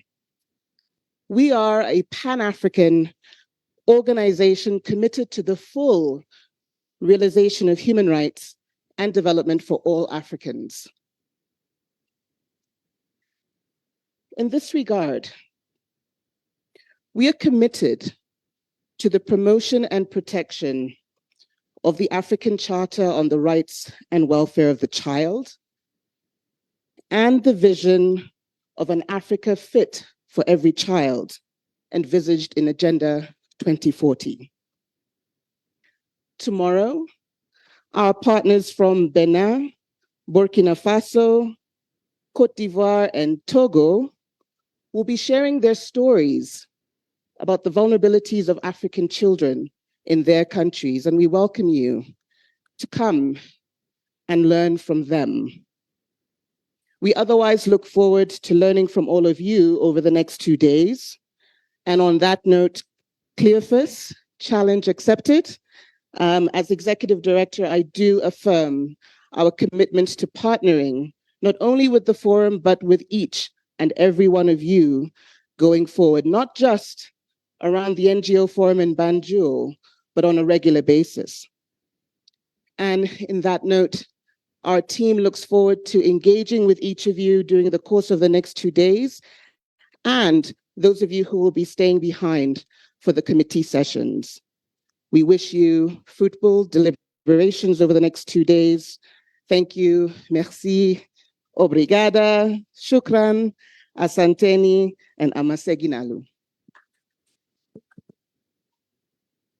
What a way to end the official opening segment of our program. Thank you so much. And we really have enjoyed ACRWC's support, particularly at the regions in terms of taking up our different cases to be heard by the committee, but also to get capacitated on strategic litigation. And we hope that that will even continue, Madam Edie, under your leadership as well, that we get to work with ACRWC on that regard. Ladies, gentlemen, children, and others, we've come to the end of the official opening segment. It's unfortunate that ACRWC couldn't join for this segment because the designated person couldn't travel because of visa issues, but we'll get to appreciate their presentation later on. I thank you for your listenership. Even those that were not so compliant and there were none adhering to the rules of 3 minutes, I want to thank you.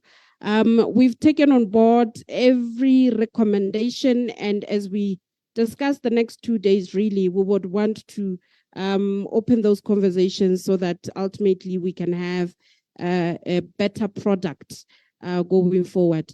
We were meant to also have the committee of experts present with us. They are busy saying they're calling in 5 minutes. I don't know if they're calling to come, calling not to come, but we'll see. They equally have side events prior to their session starting on Wednesday, but they had promised to be here with us. So we'll recognize them as and when they do appear.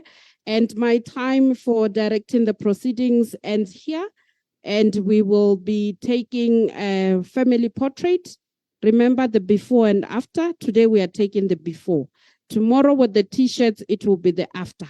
And all of you have to be there. You know, when you do before and after, all of us have to be in the same position. And so no absenteeism tomorrow, because otherwise the before and after can't really be the true picture of before and after, right?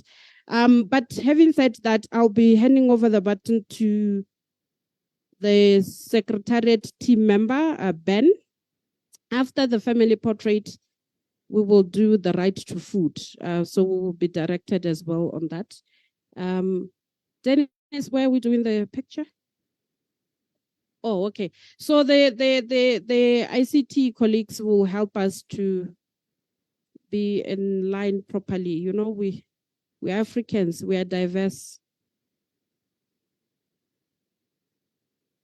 Okay, great. Right, so we'll be directed, and please let's make it quick, right? When we are told we stand up, we should do exactly that. We are told to sit, we do exactly that, right? So that we can manage time. If we are told to eat, Cleophas, we do exactly that, right?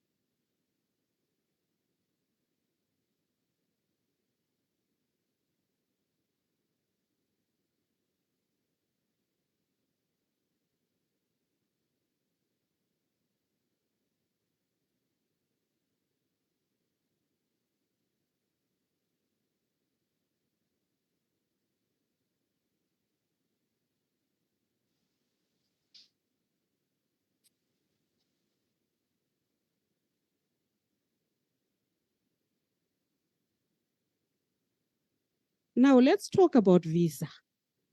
You know, we need to all just share experiences traveling in Africa and the visa issues. Because this time around, there were very interesting stories. There were some that applied 5 days. There are some that applied in 30 minutes and got approval. I mean, what magic are they using? We need to learn the lessons and be able to do that in future. And there are some that couldn't get it at all. So looks like it's varied. And as usual, we say there are good practices and not so good practices. It will be interesting to hear what magic people applied to get theirs in 30 minutes. Like our vice chair, she got it in 30 minutes. So it will be nice. 30 minutes actually at night. And I thought they were not working during that time. Very, very interesting.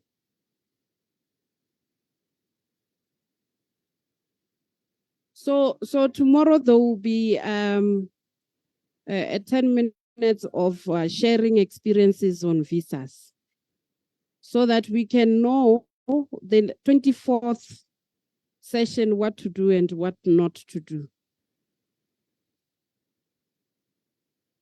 Dennis, are we ready? Oh, okay.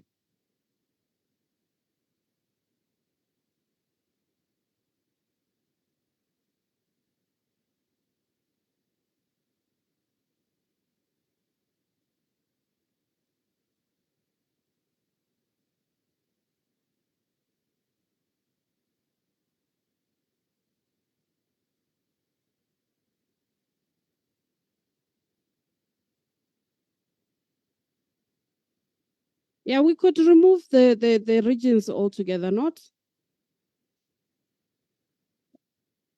Huh?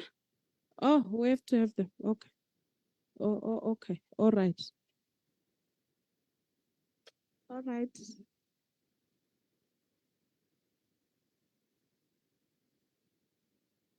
Yeah, it's also knowing where you have skills and where you lack.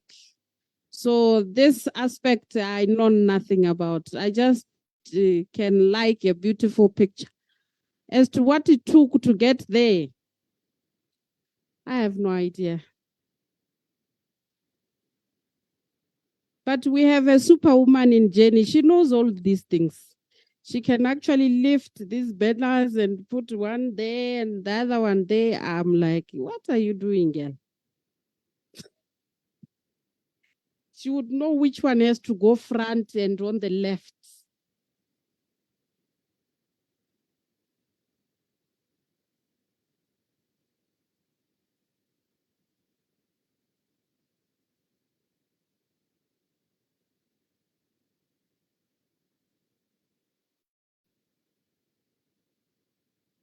Okay. What do we do next?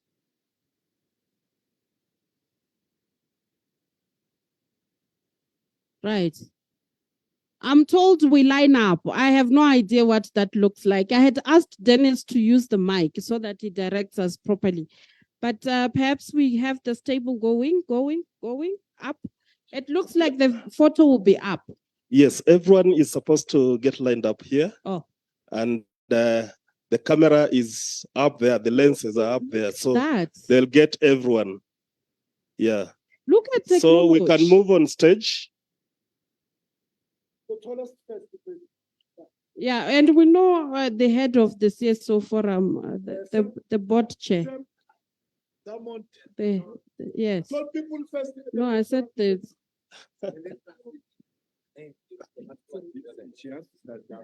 Colleagues, how are you? Can you ask all colored people same spheres? Yeah, so that we make it quicker.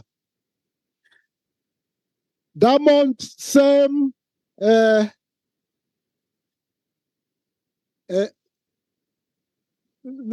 Oh, ladies first. No, ladies first. Come, gentlemen. Come, gentlemen. No, ladies cannot. We're looking at the height. Height first, not ladies first. Let's move, colleagues. Colleagues, come. Colleagues, come.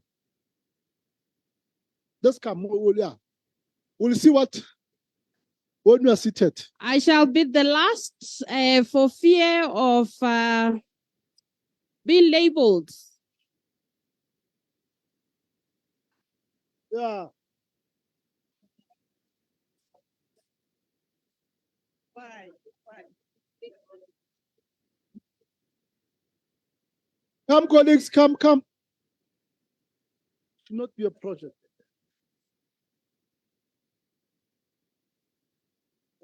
Too many space. We can take this a little bit. They brought them from there. So yeah, I know. I think the use date is better than this. Yeah, this one are better. This use it occupy the all of the space. You understand me? Right? Yes, no, I understand, but they brought so. Okay, colleagues, let's move. Okay, come, move. Sisters, yeah, you can move. Just go there. Fresher, you can move. Guys, I think guys, Solomon and chairs set the tone. It's going to be easier. Let's remove these chairs.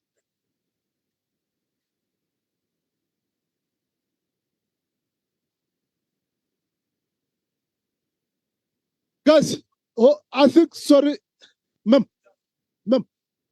they're fine. We don't need chairs. It's the space. Let's move the chairs. Yeah, we don't need chairs. Yeah, we don't need the chair. We are fine. People will sit here and other people sit here. Let's move the chair. No, we are fine. My sister, can you put that for me there? Yeah, that's good. Yeah, you can sit there. Sit here. No, you don't need the chair. Yes, you don't need the chair. Yeah. Okay, then you can come closer. Yeah. Even on the steps, we'll sit here.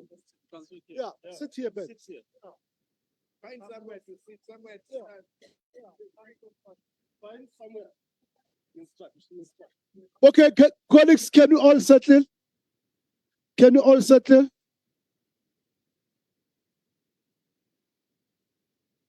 Can you all settle? Huh? Tomorrow, when you're putting on the t-shirt, same place where you're seated. Okay, yes.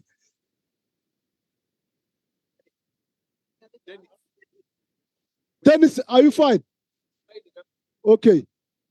We're still smiling. Yeah. We're smiling. Ben, come. Yeah. Find yourself, yeah. Extend. Yeah. Yes. Okay. You can smile now. Smile. Smile.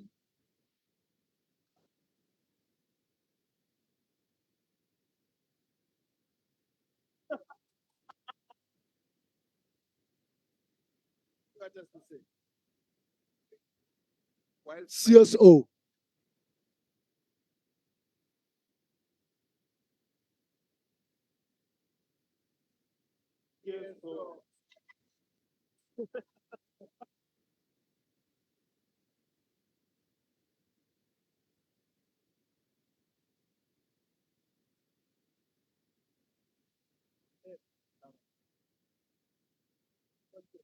Good. Okay. Leadership over to you. Tea time. What time?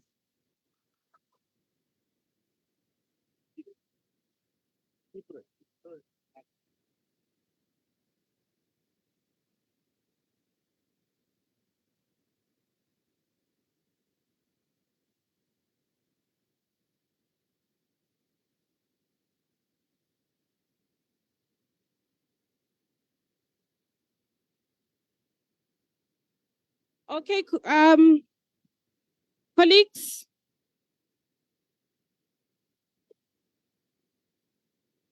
Colleagues, it's tea time. You have until 1:45. So that's like 21 minutes. The tea is outside. It's outside, right? We have a packed program, colleagues. So we would really appreciate if you went for tea and came on time. Thank you.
Hello, everyone. Hello. So for tea, you just go up the stairs. It's right over here. Sorry.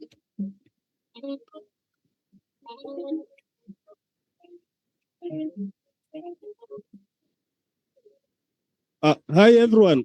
Tea is served at mezzanine. Kindly follow the stairs. You will see the hotel staff directing you where tea is served. Kindly go have tea so that we manage time. I request the staff to remain at the door there to direct people where tea is being served.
is the most complicated one because sometimes there are some content which you cannot control. You'll allow me to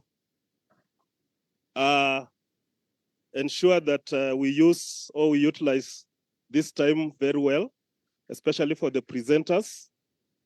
Kindly prepare your presentations. I hope you are shared and you'll share with them with the secretariat those presentations. Also, I'm keen on time, so please, for us to accommodate everyone, let us ensure that we keep time, we keep within the timelines. I'm Benedict Omilo, the secretariat, from the secretariat, and also the executive director of the Eastern Africa Child Rights Network. So I'll start by inviting the AFCAN, who are having the session on early years thematic group, vulnerabilities of the youngest children. As you understand today, this CSO forum, we are focusing on vulnerabilities of children.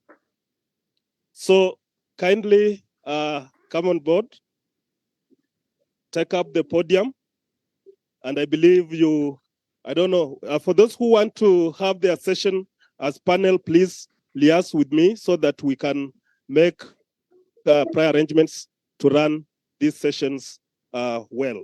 AFCAN will also be leading us in another session on early years thematic group, the right to childcare and ECCE. So, karibu sana, Council Alicia.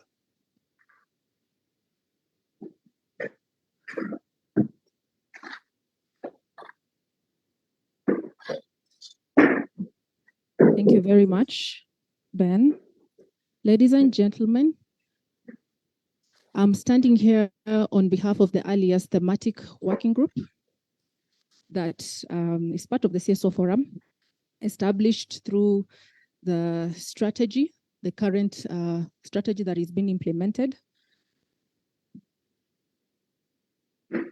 And the purpose of the Early Years Thematic Group is basically to provide that ECD lens, like I earlier mentioned during my solidarity remarks, to provide that ECD lens within the work of the CSO Forum and the work of the child rights actors across the region. So we are contributing ECD in ECD activities primarily, but because ECD is multifaceted, we are working across all the other working groups that are operational at the CSO Forum as well, because we want a holistic child. And most of the time when you talk about ECD, the first thing that comes to mind is education, which is true. ECD is education, you know, but ECD is more than just education.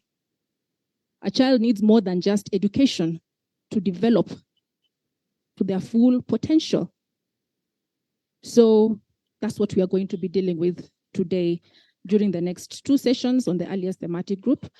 And I'm just going to be introducing the side event, basically, based on the theme of this 23rd CSO Forum, which is vulnerability of children.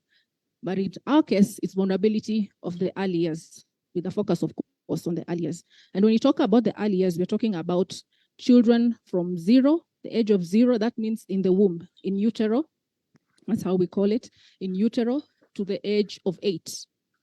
And then we're also going to talk about children, the first 1,000 days of children, that is from the age of 0 to 3, and what opportunities are available for us during those specific windows. So,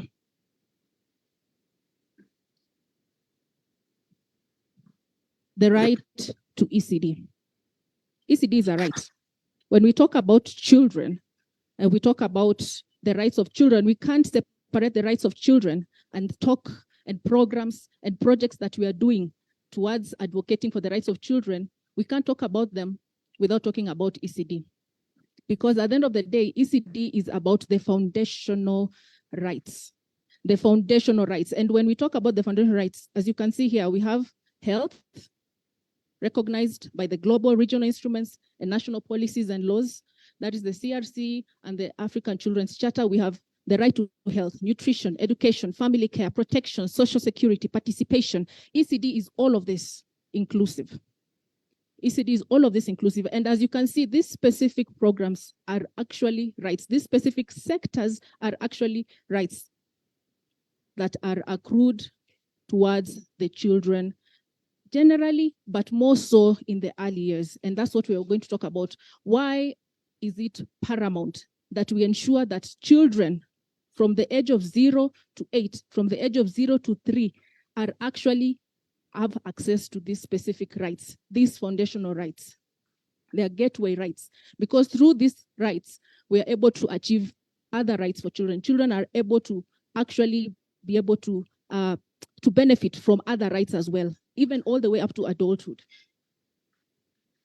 So we're going to talk about the state of ECD in Africa. Okay, I think it's stuck. Okay, there we go. Yes, the state of ECD in Africa. Africa is falling behind because of the failure to realize ECD rights.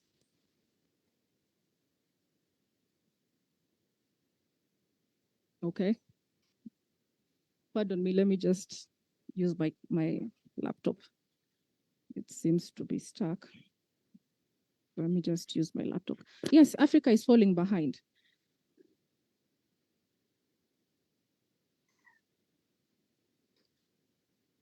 Africa is indeed falling behind. All right. We'll get there.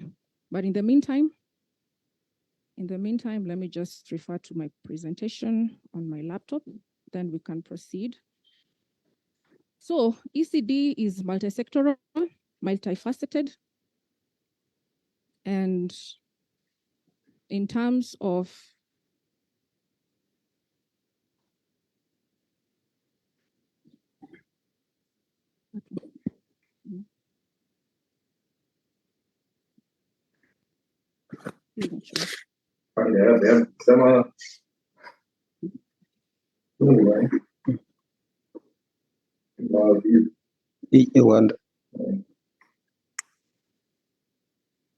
all right. So unfortunately, you won't be able to see that slide, but I'll just go through it. For the next ones are visible, so we'll proceed. You'll be able to see the next slides. Yeah, so I was saying Africa is falling behind because of failure to realize ECD rights. World Bank projections place Sub-Saharan Africa last in the 2030 race. Poverty and inequality is decreasing globally, but not in Sub-Saharan Africa. This is alarming. By 2030, 9 out of 10 people living in extreme poverty will be in Sub-Saharan Africa. We will not also be able to achieve the SDGs at this rate. And the reason being what? There isn't enough enabling, nurturing care, environment, and realization of these developmentally critical rights in the early years. We need to pay attention to the early years because those are the foundational years. The foundations of these rights begin at the early years. They don't begin at the teenage years. There's nothing wrong with adolescents. There's nothing wrong with the older children. But what about the babies? What about the youngest children? When do their rights begin? That's the question that we should have. That's the question that we should ask ourselves. And those are the conversations that we need to have, especially at this level and within the work that we are doing. Because these rights actually accrue to the youngest children from birth. In fact, from in utero, while they're in their mother's wombs, they have a right to health as well. Of course, in conjunction, basically, with the right of the mother. So, next slide, please. Next slide, please. Yes, thank you. No. We need to go back 2 more slides before that. 2 more slides. Okay, the slide after this. Thank you. There we go. Thank you. All right, so we will work together. I think it's more productive that way. Yes. So we need to have those conversations to ensure that when we talk about implementing rights for children, we are actually looking at the youngest children as well and their welfare to ensure that even at the youngest age, which is the most vulnerable stage, because at that stage they are reliant. They're reliant to their caregivers. They're reliant to their parents. They're reliant to the surroundings and the environment. Everything influences the development of this child. And therefore, the child at this stage needs all our support. We need to invest more in the early years because they are vulnerable years. And because they're vulnerable years, actually the reason why they're vulnerable years is because during the period of 0 to 3 years old, that is the first 1,000 days, that is the fastest period of brain development. Up to 80% of the brain develops during that period. I mean, when you think about it, that is an opportunity for us to lay solid foundations. It's an opportunity for us to ensure that the children are receiving good health care.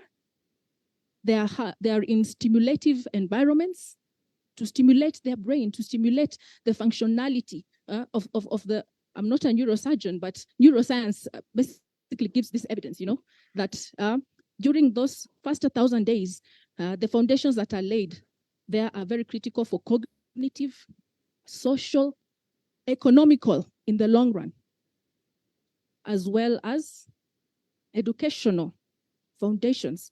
Laying study foundations during those periods are paramount. So we talk about nurturing care for early childhood development. Now, nurturing care basically encompasses 5 components that are critical. And when we talk about nurturing care, we're talking about the 0 to 3-year-olds. We have health, we have nutrition, we have responsive caregiving. I will talk about the rest as we proceed. Health and the status of health for the 0 to 3-year-olds in Africa. This is basically what it is. Maternal mortality remains high, adolescent pregnancies and births as well. Avoidable infant and child deaths, untreated maternal mental health problems, avoidable developmental delays and disabilities. These are all setbacks. When you talk about the component of nutrition, which is also very important during those brain developing years, the rapid brain development and systems being set in place, we have high stunting rates, which are a threat as well to that. We have responsive, when you talk about the issue of responsive caregiving, this is now where we're talking about the child being able to interact with the environment and interact with their caregivers, because that's a very vulnerable stage. Like I said, the child needs the care of an adult. So we talk about responsive caregiving. This is the status. There's limited capacity to provide positive responsive caregiving, and the use of violence. Violent discipline against young children as well is also a threat. So these are threats: health, nutrition, and responsive caregiving. Those are threats.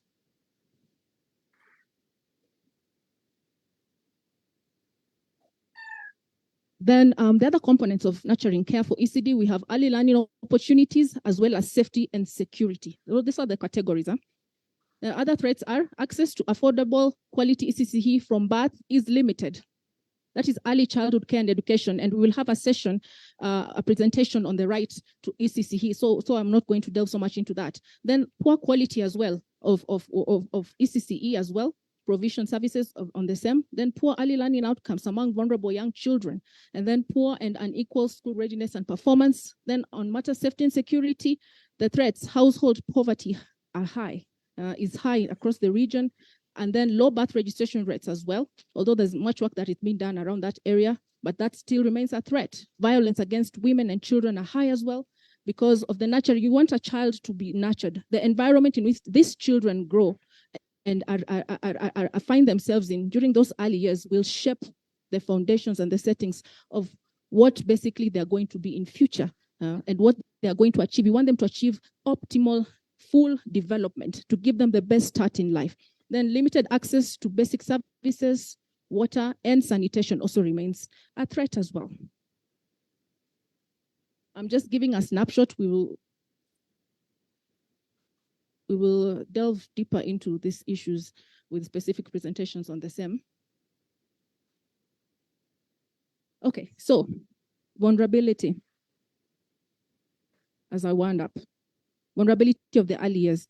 It can either be an opportunity or a liability. We can either take advantage of this opportunity to set study foundations, or it can also be a liability if we don't do anything about it. So if you don't take advantage of this opportunity and invest in the early years, then it becomes a liability. It becomes a risk because then the foundation is unsteady. The foundation for education is unsteady. Even health is unsteady at this point, based on what the children have been eating and if they're getting proper healthcare services, proper nutritious meals as well, and parental care, interactive and stimulative environments and parental care.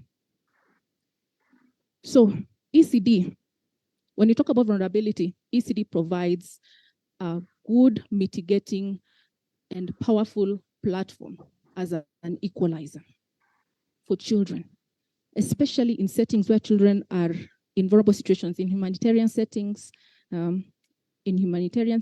and children with disability, vulnerable children at large, basically, all the categories, as we can see, we've listed down the special measures, children with disability, the very youngest children, children living in extreme poverty, those faced with catastrophic events, children of teen parents, children of parents living in abusive relationships or exposed to substance abuse, as well as children without parental care. So ECD is a powerful equalizer because at the end of the day, it's a clean slate. It's a clean slate. Every child has a chance when we talk about investing in ECD. It's a clean slate. You have something clean to work with. You have an opportunity to invest at the same level for both the advantaged and the disadvantaged. But now more so, it is important for us to invest in ECD and promote ECD programming to reach the most vulnerable children because of the circumstances that they find themselves in all these categories and very many more that perhaps are not listed here. Because that will give them the opportunity, the right start to life, just as any other child who is in a more advantageous environment and position. So it is an equalizer, especially for the most vulnerable children in the most vulnerable settings. It gives them an opportunity. And also, when you talk about now environmental influences, as written here, environmental influences such as poverty, nutrition, poor nutrition, undernutrition, discord, abuse, and neglect, because we say that they have a direct impact on the growth and brain development of a child. If we invest, especially to the most vulnerable children, then we give them, like I say, the resilience. We are building their resilience. We are mitigating the situation around them. But we start at the early years. We start at the beginning. Because even when you're laying foundations for a house or for the programs that we are working with, let's just use that analogy. You do not start from the roof. You start from the foundation. And most of the time, the higher you want the building to go, I don't know how many floors. For example, this one, I don't know how many floors, 9, 10. The foundation has to be deeper. You invest more. There's a lot of work in building foundations. So we cannot forget to build foundations. Neither can we neglect to put in the work that we need to put in to build proper foundations for these children at the early years, because then we are giving them an opportunity, an equal opportunity to break the cycle of poverty and misfortunes that have been there at the intergenerational cycles. So we need to focus more so on the children in vulnerable settings who find themselves in vulnerable settings to give them that jumpstart, that proper jumpstart to ensure that these services are reaching them properly and efficiently and of good quality. So I'm just going to move quite fast. I don't want to take too much time. I'm just going to go through this ECCE. We'll have a right to ECCE session that's going to be here. Our presenter is going to go through that. So when we talk about ECCE, ECCE is ECD as well. All these terminologies, we will get into them. Early childhood care and education. It provides a means of promoting equity and social justice, inclusive economic growth, and advancing sustainable development. Now, this is how. Through ECCE, there is opportunity to develop resilience, to alleviate childhood trauma. Now, this we are talking about the issues to do with trauma. Children in those vulnerable settings, there is a lot of trauma, toxic stress, and deprivation because the brain is still being developed and the child's interaction with the world is still being shaped. This provides a powerful and an optimal opportunity for us to develop resilience because there's a lot of things that we cannot influence, but there are things that can be influenced. Now, this is one thing that can be influenced. We may not be able to influence a lot of issues that are causing trauma to the children. And sometimes you cannot even stop those things from happening. We can try and mitigate them. But when we talk about vulnerability is already done. Vulnerability is not prior to being vulnerable. Vulnerability is something has happened and the child is in a vulnerable position. So it's already done. Now what do we do? This is what we do. We invest in ECC. We ensure that ECC programs can actually penetrate into those vulnerable settings and reach the vulnerable children to help develop their resilience, to shape them. Then we're talking about also neuroscience, and I mentioned that, shows that the environment affects the nature of brain architecture, and the child's early experiences can provide either a strong or a fragile foundation for later learning, development, and behaviors. These are all neuroscience, and the neurons, what neurons are strengthened, what neurons are not strengthened. The ones that are strengthened actually last. They remain solid in the brain. The ones that are not strengthened, there's a process called pruning. They are pruned away. So we have to stimulate the children. We have to stimulate them. So we are laying foundations for learning and development and behaviors, social interaction. During the early years, we have to lay those proper foundations. The larger economic returns basically on investment in prior to school programs than in programs for adolescents and adults has been demonstrated. Of course, this is the benefit, that the returns are greater.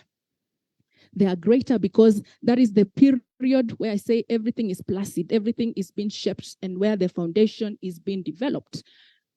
Educational sciences have revealed that participation in early childhood care and education programs boosts children's school readiness and reduces the gap between socially advantaged and disadvantaged children at the starting gate of school. So we have an opportunity, like I said, to give them a better start in life so that they can be able to achieve their full and optimal development capacity. All right. Childcare. We talk about ECD, we're talking about ECD, we're talking about childcare. It's very many things, but I'll just mention a few that we'll deal with during this side event. Childcare. Childcare is a recognized right in international law contained both in the CRC, the CEDAW, and also the African Charter on the Rights and Welfare of the Child. Though in some cases it's not explicit, but implicit, it is there. We can all generally agree that childcare is provided for one way or the other. Now, countries where childcare is difficult to obtain or overly expensive or of poor standard, you find that mothers in those countries and in those settings that must overcome some of these barriers, because if childcare is difficult and expensive or is not of a proper good quality or poor quality, then most of the time the people who bear this burden is mothers. So it becomes a barrier to the work, and to the employment and the economic welfare and empowerment of mothers and of women. So most of the time they may choose to give up paid work outside the home or take work that is part-time, informal, insecure, or home-based. So they will do anything basically, because even traditionally and culturally, it is mothers and it is women who have the role of child bearing or rearing. Because especially at those early years, it is, 0 to 3, most of the time it is the mother who stays close to the child, who takes care of the child. Then the CEDAW committee recognizes the lack of childcare facilities as one of the reasons for curtailment of school attendance and political participation of rural women. So we're also talking about vulnerability in this sense as well. The committee, therefore, that is the CEDAW committee, recommended the adoption of gender-responsive social protection flows to ensure that all rural women have access to childcare facilities. And states also, actually still part of what was recommended by the committee, recommended that states must not expel pregnant girls from school and provide rural women with childcare facilities, breastfeeding rooms, and provide childcare facilities in rural areas to alleviate the unpaid care workload, facilitating their participation in paid work and allowing them to breastfeed during the working hours. So basically, as a result of all this, it's important to note that there is need for affordable and accessible ECCE arrangements, because ECCE provides for childcare. Remember, we said ECCE is early childhood care and education. So ECCE provides a platform for childcare in the event, in situations where childcare is difficult to obtain and it's expensive and is of poor standard. So this is basically hitting two birds with one stone, because the child is well taken care of in the ECCE setting as well. And then the mother is also economically empowered. So ECCE is also a great benefit to childcare, and it resolves and provides solutions to childcare challenges such as this. Then this is the last one, I believe. Participation. We are also going to deal with participation. Child rights, participation of the early years. So the positive relationship between children's right to participate and early childhood care and education quality is documented. And we'll talk more about that. Its application seems to remain a challenge though. It's not easy, or at least there's a blind spot in that area. Let's say that. So unfortunately, youngest children seem to be one of the last groups in society to be granted access to participation rights. And we need to address this, and we shall address it in this side event. And it is therefore, it's important to know that for us as child rights professionals and stakeholders, it's important for us to reflect on this right and on the practices towards the promotion and participation of the youngest children, because like we said, all these rights accrue to children generally. And it is, we always focus on talking about creating child-friendly programs and environment and institutions. But I would like to challenge us. Child-friendliness is wonderful. It's a wonderful concept, and it enables children to participate and somehow be involved in matters that involve them. But can we take child-friendliness basically a step further and say, how about we also become developmentally friendly? You know, because there are specific age groups. The way we interact with the older children is not the same way we can interact with the youngest children. So how about we don't just work with being child friendly, but also being developmentally friendly? That way, no one is left behind. No child should be left behind, especially the babies, because that is where we all begin.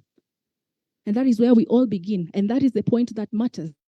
We need to put that challenge across the programs that we're doing and the work that we're doing and the strategies and the activities that we are engaged in. So alliances should be encouraged, and I am encouraging alliances. We are encouraging, as the earliest thematic group and also as the Africa Early Childhood Network, we are encouraging alliances between all individuals and the organizations dedicated to child well-being and social welfare towards working this and ensuring that the youngest children are actually participating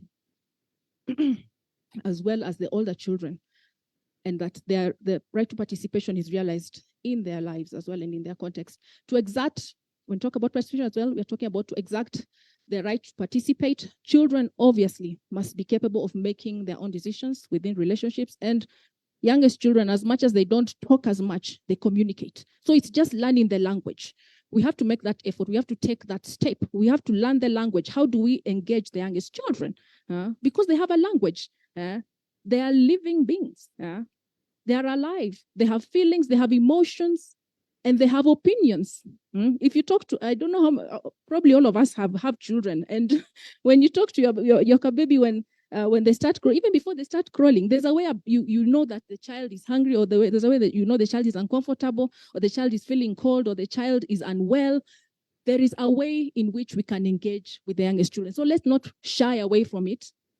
Let us talk about this. Let us come up with strategies. Let us come up with a framework. How do we engage them? Because they are right holders, bona fide right holders, as well as the older children. So what is next? What opportunities? This is just a challenge I'm putting forth to the floor. What opportunities do you see within the programs that each of us is engaging in? Within the planning and the strategizing, even during this entire forum session for the next 2 days, what opportunities do we see? What opportunities do we recognize, or do we identify where we can be able to include and say, okay, in this program and in this strategy, let's see how we can let's view it through an ECD lens. Let's look at it through an ECD lens. Have we included the youngest children? The right to non-discrimination applies. So let us put let us put on those glasses, the ECD lens, and let us take a look at what the work that we are doing across the different sectors, research, nutrition, health, education. Let us put on those ECD lens and glasses and see, what can I be able to do here? Then, what are the challenges? Because obviously, challenges do come. What are the challenges? Now that we have put on the ECD lens and the ECD glasses, and we are looking at our programs and we are identifying opportunities within the work that we are doing to include and ensure that the youngest children are part and parcel and are on board. And we are investing more so that we can get better returns. What are the challenges that are there? And then what recommendations? Would really like to get this, the recommendations especially. What would you recommend? After this entire side session, there'll be quite some in-depth analysis of ECCE as well as childcare and participation. What are your recommendations? What would you recommend? What would you recommend to us as the earliest thematic group and at the CSO Forum as well? What can we do? Where can we come in? Where can we work together to help everyone be on the same page and join this train of ensuring that the youngest children have an opportunity to not only survive, but thrive and achieve optimal and full development? Thank you very much. A round of clap to Alicia. Thank you so much. And as we reflect on that, as they prepare for the next presentation, I don't know who will be taking it over. Is it still you? As they prepare for the next presentation, actually on this, we have to reflect even as child rights actors and organizations here. How are we going again for the 3 areas to engage in this?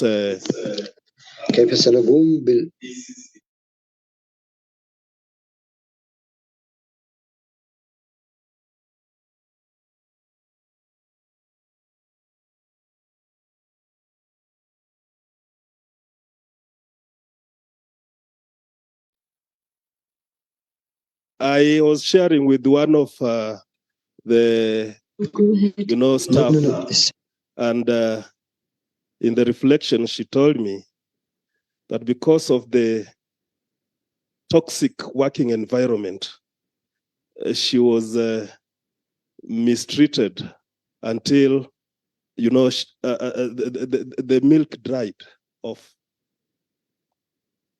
To that level. How do we, and it is a child rights organization. So as we reflect on early years of children and their vulnerabilities, let us also reflect on how we engage or we handle our staff who are breastfeeding, our staff who are having young children, who are facing various challenges. Do we have flexi hours for them even after they complete their paternal or maternal maternity leaves? So it is a point to ponder. It starts with us. The next presentation still from Afghan is still on early years thematic group, the right to childcare and ECCE. And it will be taken by who? Okay, thank you. Okay, you can, there's a mic. So please, sir, take up the podium and you are comfortable here or wherever. Okay. Okay. Pointer is here. Okay.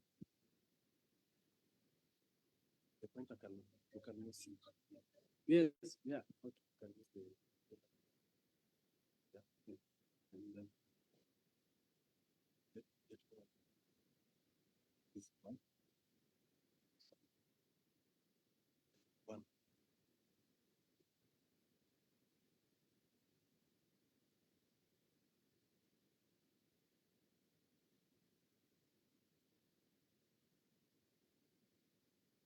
Yeah.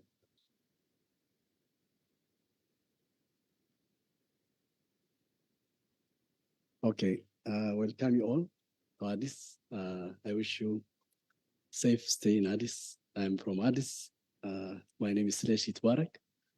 I'm going to present the right to safe, quality, affordable childcare. So before we begin this, let's think for 1 minute our experience during childhood, in early childhood. So think on this, the trajectory, you know.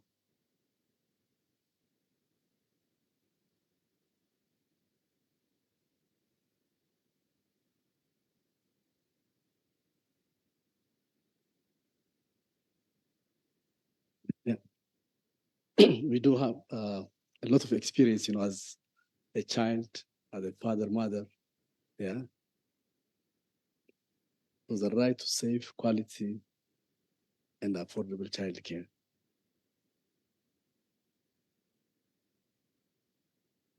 So in the interest of time, I'm going to focus on context and status in general, and then policies, provision of childcare in the African Charter, childcare services in Africa, key achievements, challenge, and lessons learned, and finally, recommendations for the committee. So our children are the future of Africa. So first, childcare, traditionally, when we talk about child, it is from conception or from the womb until 8 years. But traditionally, we divide into two parts. One is from conception to age 3 is care focused, and then from 3 to 8, education focused. But we can argue there is also in the early years, there is care and education. Education is always there. There is learning. Even children can listen, you know, from 4 months or, you know, if you consult neurosciences, psychology and the like, yeah. So they learn, you know, even in the womb. So 0 to 3 is not from birth. It is from conception to 3 or the 1,000 years. So my presentation is going to focus on the conception to 3, because usually when you talk about child education, it is a learning component which is, you know, emphasized. But thanks to UNICEF and other, the child care framework is like learning is one, protection, nutrition, health, you know, name it. It is holistic. So the other ones, availability, about access, affordability. Okay, maybe sometimes it's available, but not affordable. And then quality. So this is, and then the context in Africa, let's see it from demand and supply side. My friend here is talking about paternity and maternity leave, yeah. So in one study, there are 21 countries involved in main cities in Africa. So as you can see, labor force participation of female is 60%. And guess what? Maternity leave is from 80 days to 120. This is 3 months only, the maximum. And then paternity leave is from 0 to 14. So we do have maximum 3.5 months. So he's going to care the child until the age of 3. For those who are lucky in cities, you know, 3 year, maybe nursery, KG1, KG2, and the like. But there is a gap now.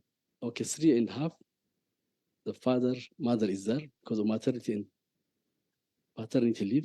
But who is going to take care of this? Think about this. Just 3 months and a half. Whose responsibility is then? So obviously there is a high demand for childcare, and usually it's overburden, especially women. Yeah, culturally, the women stay at home. So this is not about the child; it's about gender issue, about community, family, the whole economy. So this is the scenario now. only 3.5 months is. And then from supply and demand side, if you look at from costs, options, quality, and social and cultural norms, from the supply side, the providers, and the demand side from consumer, look at the costs, from the supply side, there is high operational costs, tight margin. So people are complaining they are not going to open centers, childcare centers in there because of high cost. From demand side, the barrier for especially low income families, it is very difficult to, send the child to care centers. And then options the same from supply side because of property owning is high, because safety concern. So it is expensive. So there are no options, in the cities especially. So from demand side, inconvenient locations of service and operating hours limit uptake. Yeah.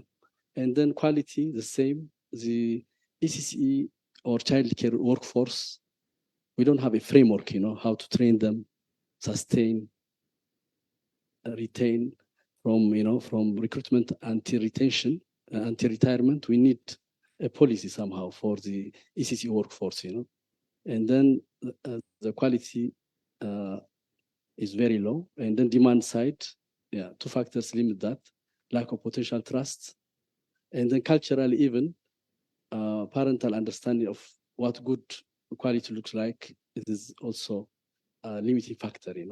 Third one is social and cultural norm. Inattention among policymakers to women's unpaid caregiving labor discourages the prioritization of supply of child care services. And from demand side, cultural and social norm that discourage having children cared for outside of the family limit uptake. Usually, yeah. So this is somehow to show you the demand and supply side. And then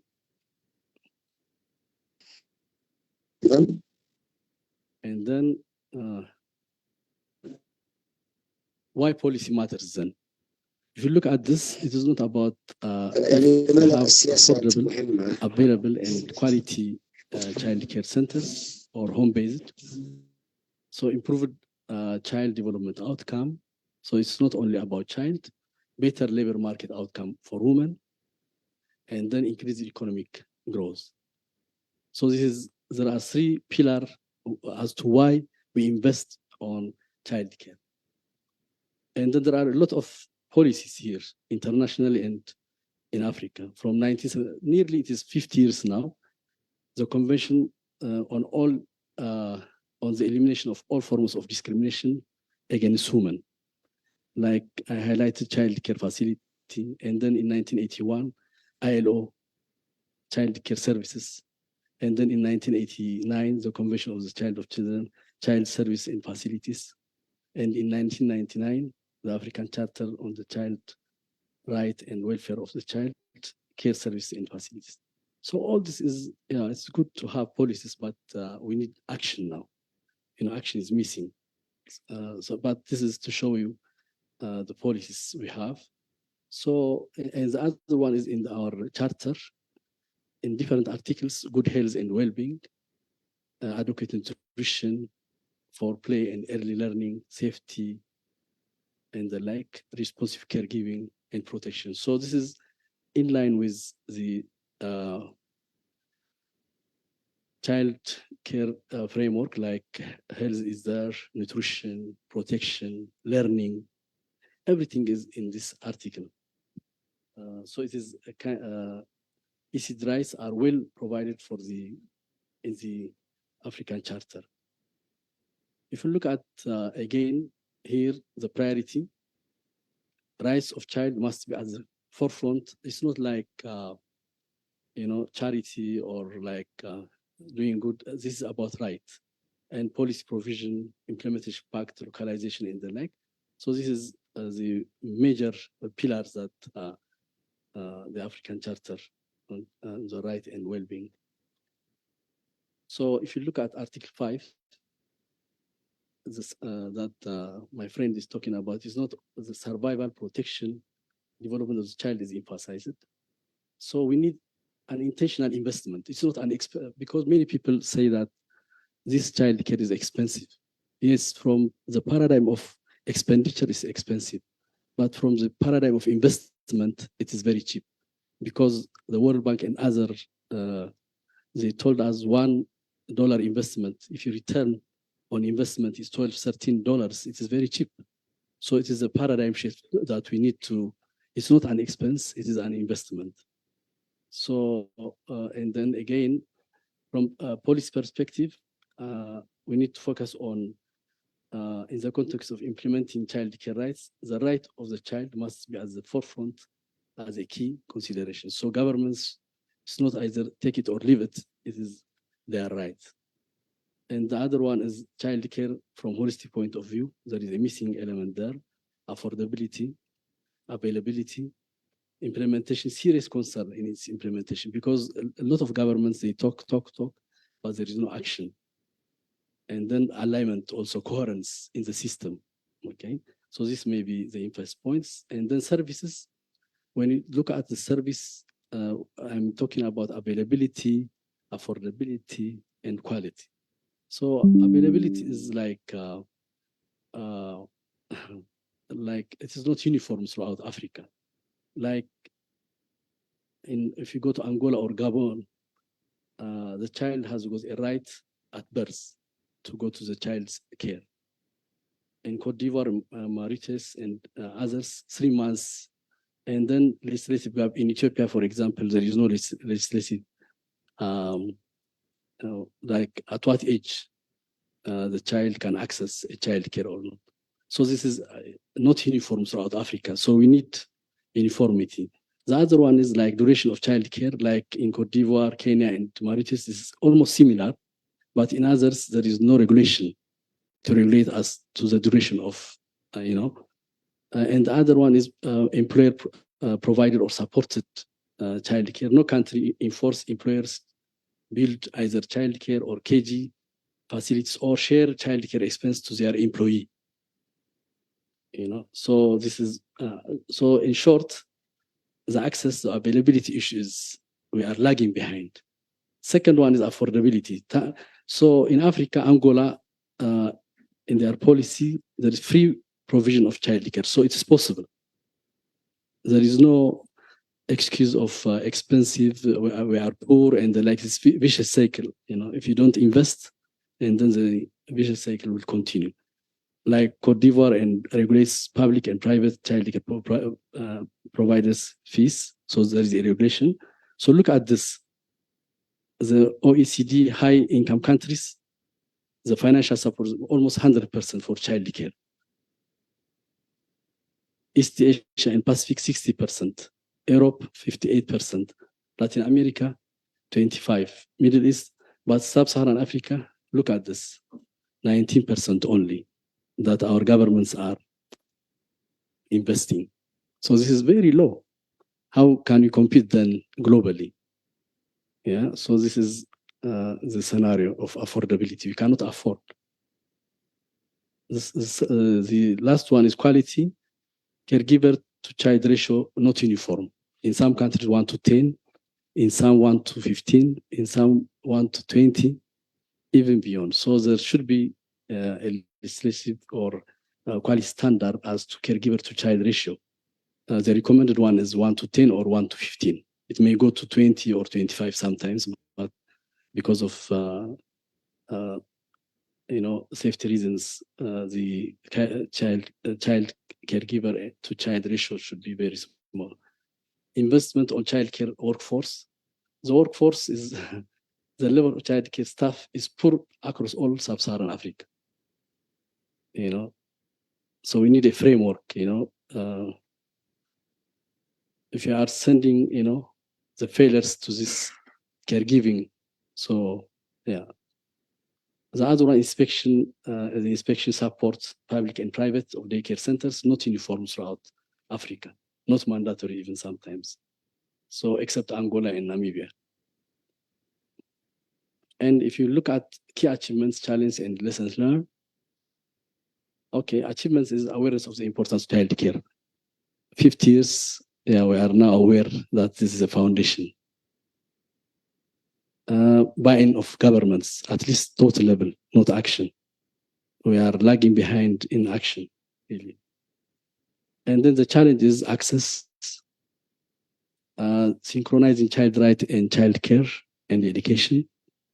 There is no coherence, there is no alignment. Collaboration gap, because child care is like the Ministry of Health is the one, Ministry of Education, Ministry of Women and Child maybe, or, there are a lot of partners as well. So collaboration gap is one challenge. We are working for one child, but fragmentedly. So we need that. And then gap in childcare workforce. The workforce should be, for me, it is critical, and then implementation and feasibility. Sometimes we borrow programs from elsewhere, so it's not feasible.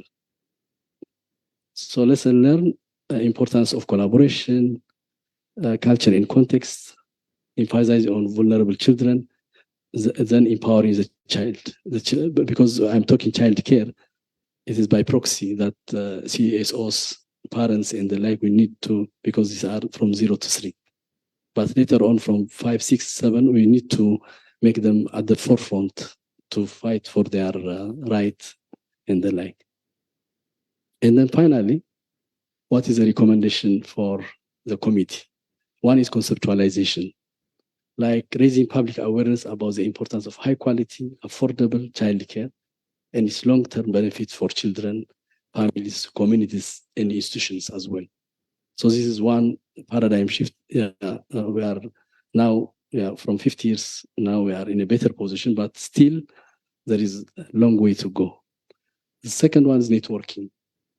Networking between us as CEOs, as academia, service providers, parents, community, child care providers this is networking.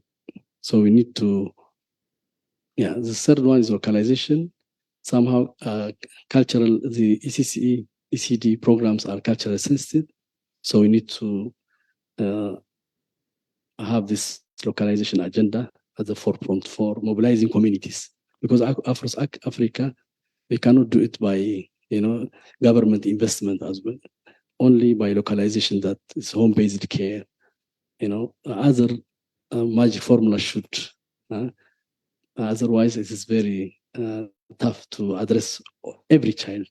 But there should be a mechanism, because we promise now to do it. And then affordable access, every child has a right. I make it red. It's a right issue. So enhance affordable access. There is no excuse now. It is expensive. And then, we cannot do that. And then advocate parental leave policies, like when I begin maternity and paternity leave, if you give it 3.5 months, what about the rest? In Africa, usually until 6, maybe 7, until primary school. Those who are lucky in cities, we can have cages, and the like. But still, who is going to take care of the child for about 4 years?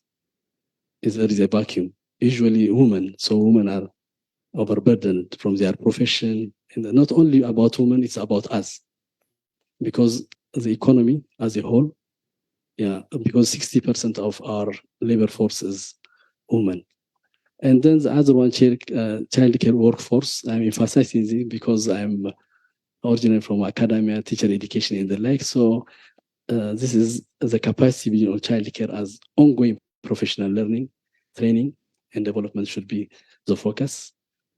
And then last, setting quality standard and regulation, like government should establish and enforce quality standards. Enforce, sometimes, there are flowery standards, guidelines, strategies, policies, but we need to enforce. Not in a supportive paradigm, not inspectional, both, supervision supportive supervision and inspection. We need to have that for facilities, and then regular inspection and monitoring. So these are the recommendations: conceptualization, the new conceptualization of, that buy-in from the communities, for the community, and with the community. Networking, localization, affordable access, child care for, workforce, and setting quality standard and regulation. Finally, I want to acknowledge Ms. Aster Haragot for inspiring me to talk on this occasion, and Ms. Tina Snacker provided me with materials and insights, and Eleni Mamu as well from UNICEF. So thank you. Thank you so much, Dr. Sleshi, for your insights. And these recommendations will form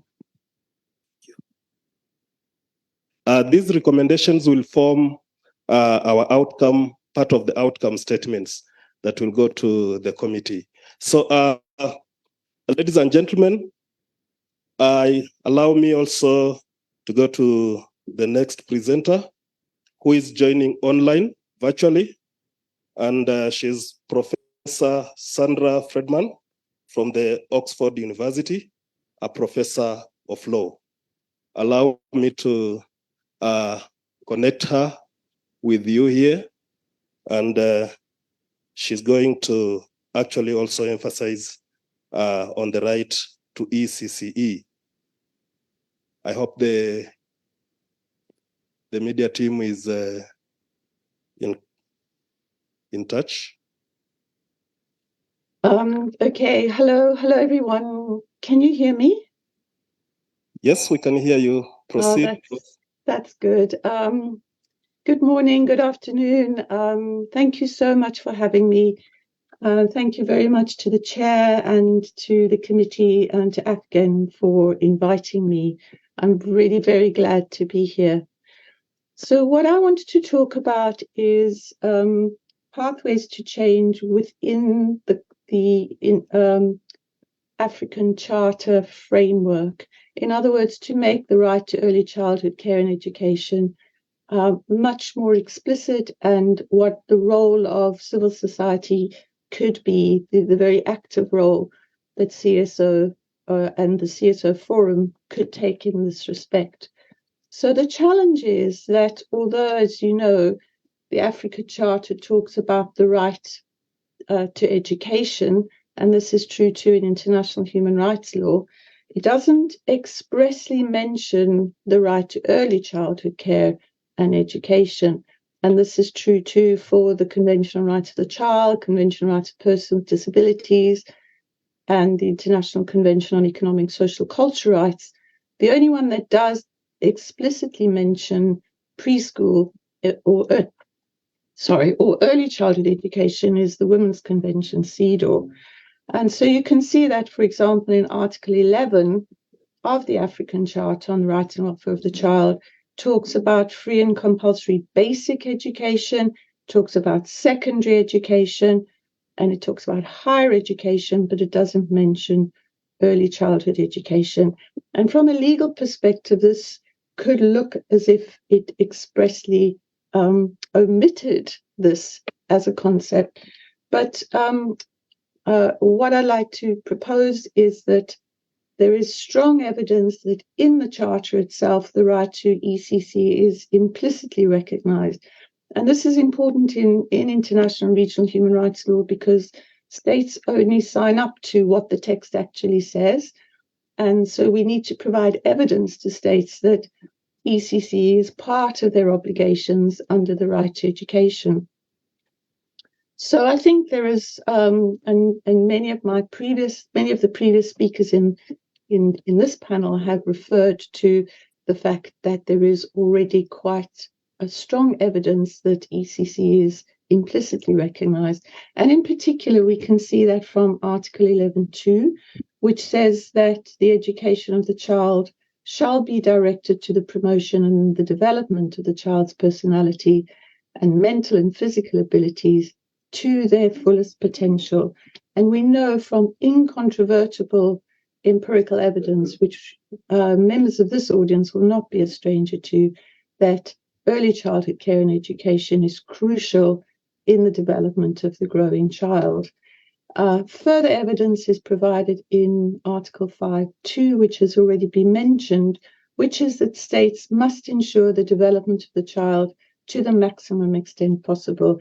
And here is a quote from the United Nations World Declaration on Education for All, as far back as 1990, where it was acknowledged that learning begins at birth. So both of these provisions suggest that states are already implicitly bound to provide early childhood care and education as part of their obligations under the Charter. And this is further reinforced by the provisions on equality. Article 3 states that every child shall be entitled to all Charter rights, and that will include the right to education, the right to development, irrespective of race, ethnic group, color, sex, language, religion, political or other opinion, national and social origin, fortune, birth, or other status. And again, this is reinforced in the provision on education itself, Article 11.3e, which requires states to take special measures in respect of female, gifted, and disadvantaged children to ensure education for all sections of the community.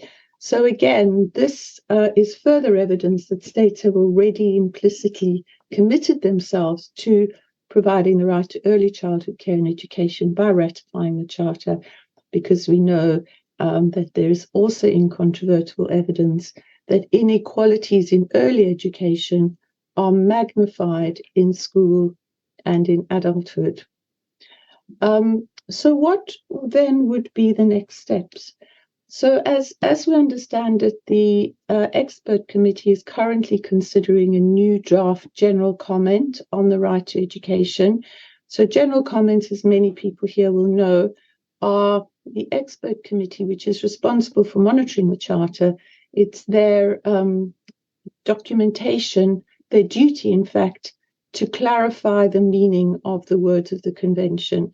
And this is an opportunity in the coming process around drafting a general comment on the right to education to explicitly clarify to states that the right to education includes the right to early childhood care and education from birth to school age.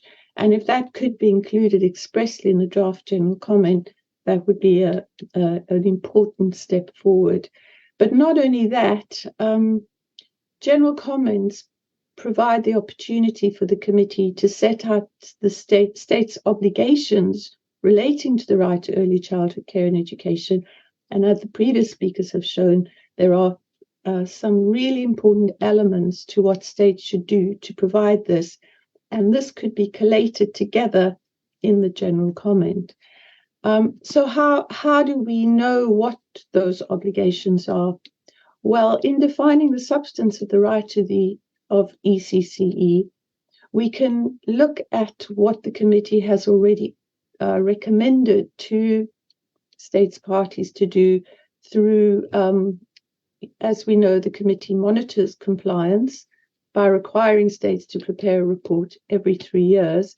And already the committee, in its reporting guidelines, requires states to provide updated information on ECCE, to which the committee responds with recommendations for further action, which, as you know, are called concluding observations.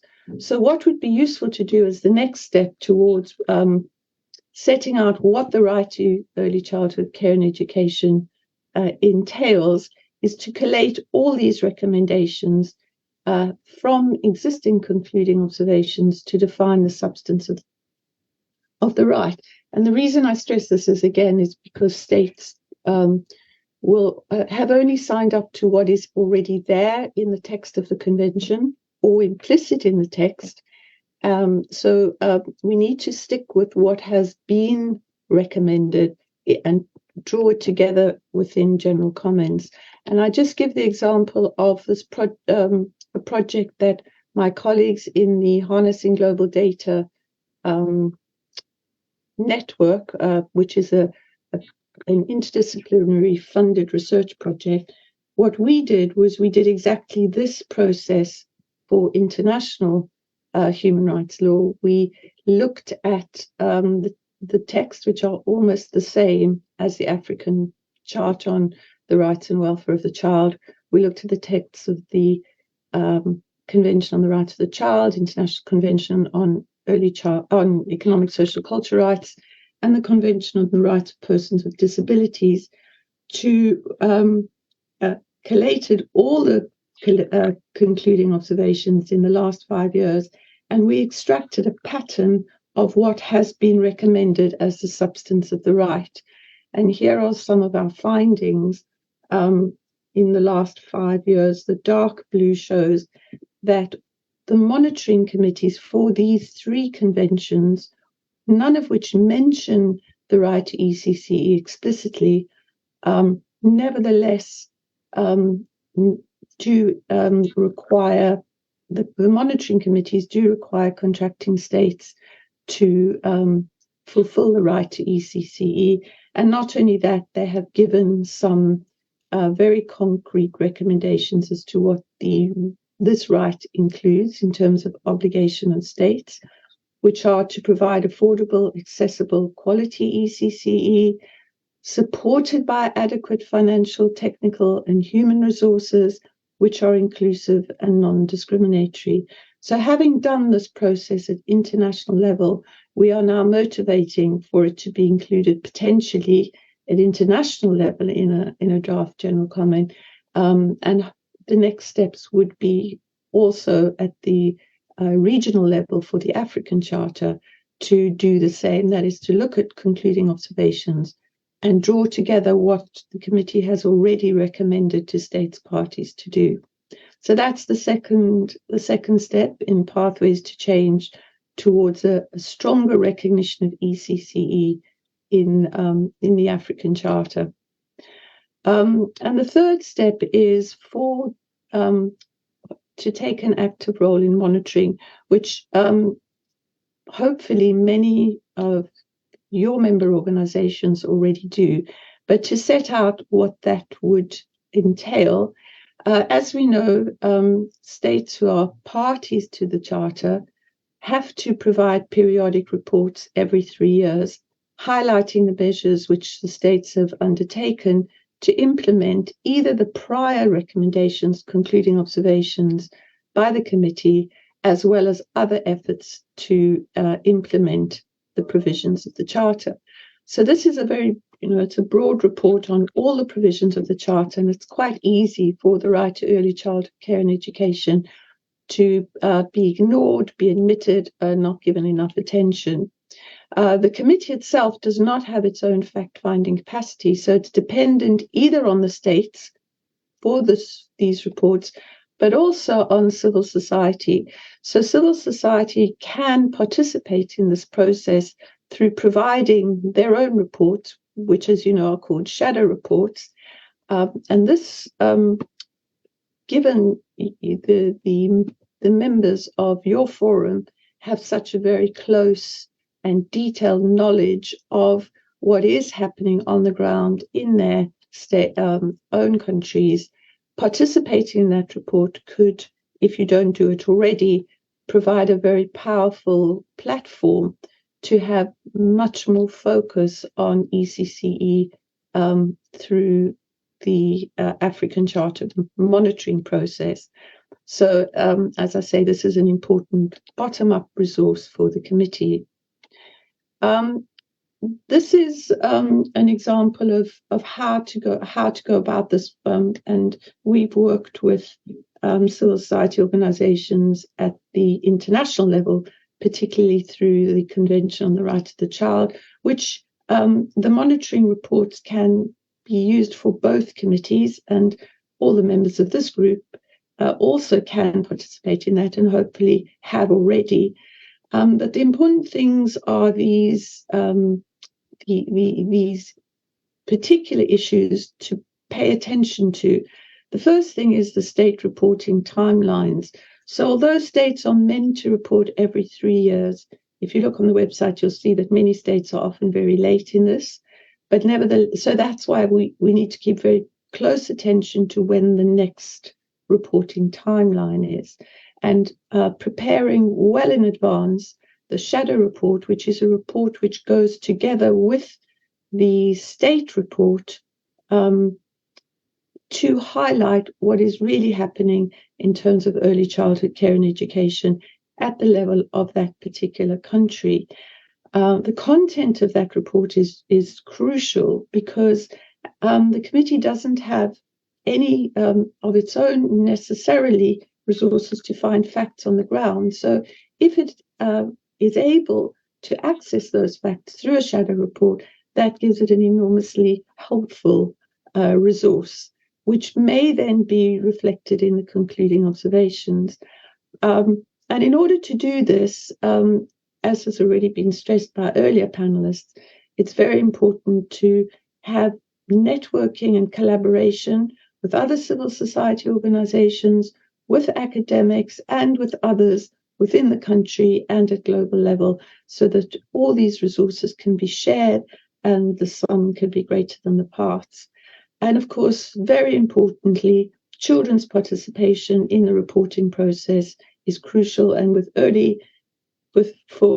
the early child stage, this is something which is particularly important, given that they're often less able to articulate their own needs. I'm just giving an example of how successful this process can be. And this example comes from higher education, and how the shadow report and its content can influence concluding observations. This was a shadow report which was submitted from civil society in France to the Committee on Economic, Social, Cultural Rights on higher education. And I'm just giving it as an example because this is a process which can be hugely effective. And you can see that in their report, civil society called for the Committee on Economic, Social, Cultural Rights to recommend that France take steps to reduce inequalities to access to higher education, and to recommend that France revises the overall distribution of funding to higher education to contribute to inequalities in access and completion. And these recommendations were then included almost directly in its concluding observations about France. And you can see there that the committee expressed its concern about disadvantaged students and their access to higher education, and recommended that the state deploys the necessary means to make higher education accessible, and a better allocation of the budget. So the hope would be that through civil society producing shadow reports which have detailed facts and recommendations about what should be done in the level of each country which is reporting, that this is then included in concluding observations by the expert committee on the rights and welfare of the child as part of the monitoring process, which then becomes a recommendation to states and followed up in future recommendations. So the three points of action which I've pointed out would be that use the opportunity of the drafting of a new general comment on the right to education to recognize the right to early childhood care and education, to clarify that that right already is there and that states are already bound to it, even though it's not expressly there. Secondly, to conduct research into existing concluding observations and recommendations by the committee, to pull together all the different recommendations about the substance of the right, and then recommend to the committee that this is also included in the general comment, and then going forward an active role in monitoring the process through shadow reports, with the hope that this itself can feed into the committee's concluding observations, and organically the detail of states' obligations about early childhood care and education can be pulled together and strengthened and deepened. Thank you very much. of clap to Professor Sandra. And thank you so much, Prof, for joining us, though virtually, but we have seen you. And I believe the CSO Forum provides a good platform for the work and the advocacy researches you are doing over there at the Oxford University. I like the way you put it correctly about the importance of shadow reports. In Africa, we stopped calling them shadow. We call them alternative, CS alternative reports, and or complementary reports. Yeah, they are quite important. And colleagues, you have seen how key those reports are. I don't know how engaged you are at country level to supporting this process of developing complementary reports. So, Prof, we really appreciate. And through AFCAN, you will get our gratitude that for joining the CSO Forum. I think it is also for the first time. Thank you so much, and we hope to even see you virtually at the committee sessions, which are beginning a day after tomorrow. Now, we are concluding on this, and the next session will be also combined with Q&A, and we will now get your feedback and also your responses. Chair advises me that it is not reaction, it is your responses and feedback. So it will be led by none other than Jennifer, who will be leading this session. Thank you, and take it over. Thank you so much, Ben, and everybody. It's good to be here. Hi, everybody. How are you? Hi, guys. Our employers will be so disappointed. And we work for children that look so groomy. So, and that's exactly what I want to do. I want all of us to close our computers, put our phones down. Thank you. I'm not going to mention people, Sam. So let's all put our phones, close our computers, Felistas, and so let's all close our computers. And I want us to go back to our 5-year-old selves. Now, yes, I know you don't remember, Damon. You don't. I want us to go back to our 5-year-old self because you're choosing not to remember, because we are talking about how can we include children in our work, isn't it? And early years. Most of the time, I work in child participation. We don't include below the age of 10. Oh, they're so complicated. They're going to make noise. They don't focus, isn't it? So we are going to go back to our 5-year-old self. Anybody can tell me what you remember when you're 5 years old? Anybody? 5 years old. It's the amazing age of 5 years old. 5. Okay, 6. 6. Yes. That. Wow. We know where you stand. We know where you done, like boxing. Anybody else? 6. Yes. Uh-huh. Yes. Yeah. But yeah, you can see this is it is. You can see the difference. At 5 years, all I could remember, all we could do is to head goats, to head cattle, and to go out to the shamba or to the fields and help with tilling the land. So those are the things we could remember. But I think also importantly, there are things that we used to do, to play games, molding things using clay. We could mold cows and bulls and get those bulls to fight each other. So we could create some of those things, but those were done as child's play. That is childhood, okay? And anybody remember what your parents were doing for you when you're 5 years old, okay? At 5, your parents, I need interpretation. Yes, he should. Yes. Bon, moi, quand j'avais 5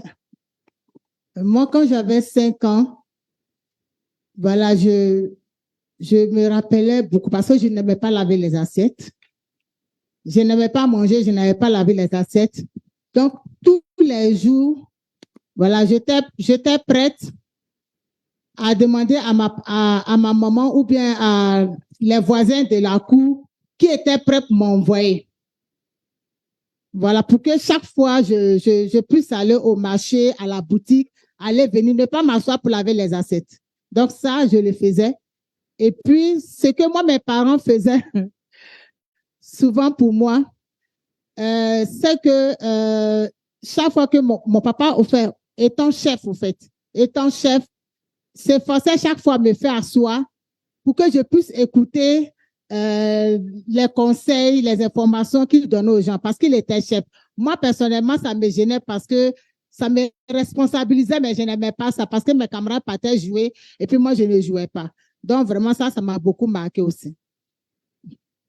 Okay, because of time, Ben is on my case. I wish you had more time. I'm looking at Afghan to create more time for us, maybe a day or two, to be able to reflect on our childhood. Because when you go back to childhood, you will know the importance of. Please, next slide.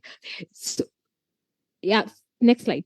So you will know the importance of what I call the childist approach. Okay, because it takes you back and remember, why don't I think about the same? Okay, in our programming as organization, thank you. In our programming as organizations, do we think about children? Okay, so for this session, we are going to go back to our childhood. Okay, we are going back to our 5-year-old selves. Okay, 5-year-old selves. So here, please, the oldest person in the room has just gone back to 5. Okay, so anybody else, you don't have an excuse. Okay. So the childish approach is where you look at everything from the lens of a child. Okay? You go back to before you ACRWC, before you start writing that litigation, I don't know, whatever state has done, whatever, go back to that child. Sit down and sit down in that child. Not in the shoes, because they told us the shoes cannot fit them. Their shoes are too small. Okay? Look at their lens. How are they viewing? Okay. And here's the thing. Every generation of children is different. Okay. We don't have one generation. My generation of my childhood and that of my children is very different. Absolutely said earlier that children, like for example, when Hassan tells us, how did you survive without internet? So that is a whole process. We will have to go that another time. But here I'm going to do here. We're just going to look at one of these child participation, you see there. So we are going to do this. We've already done reflection. So we are going to do child participation. We all know child participation. I'm just putting this up there. Okay. Child participation. Okay. It has 4.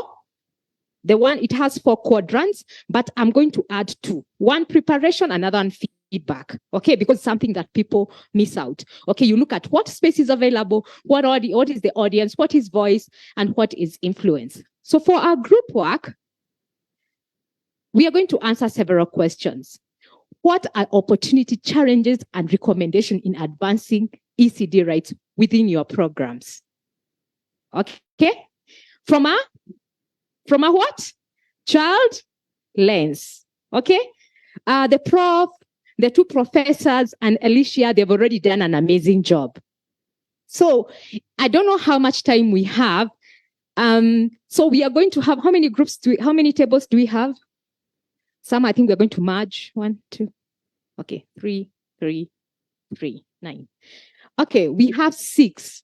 So some tables you have to merge, and then each one of the tables you have to answer the questions that have been projected.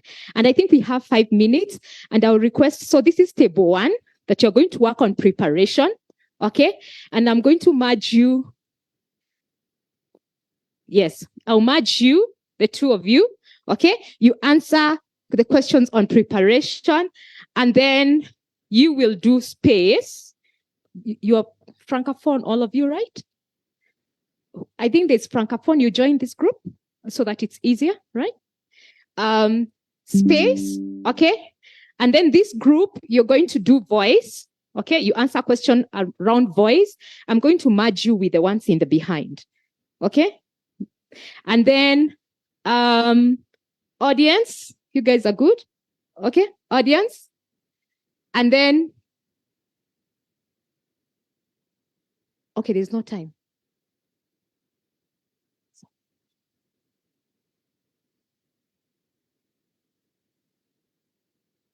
Okay, your group. Okay. Influence.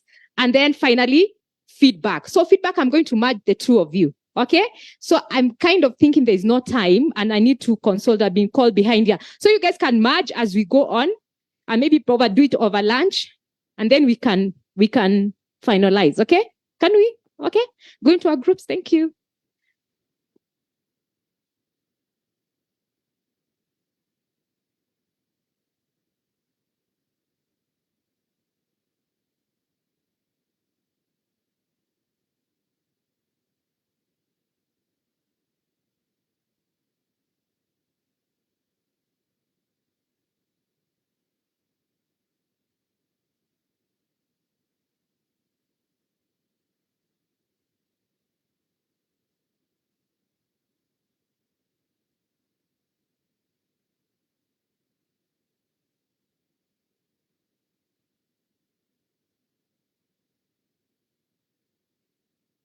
I'm being told that I have 5 minutes, so you have to help me. I work within those 5 minutes. So we just go very quickly into our groups and then choose someone to present on behalf of your group. Did you guys, I matched you with those ones, right? I think half can come here and half here. These ones are few. 2 there, 2 here. And here, guys, remember we are doing through the lens of we are doing it through the lens of the 5-year-old. You're all 5-year-olds, yeah? All the questions there. Okay.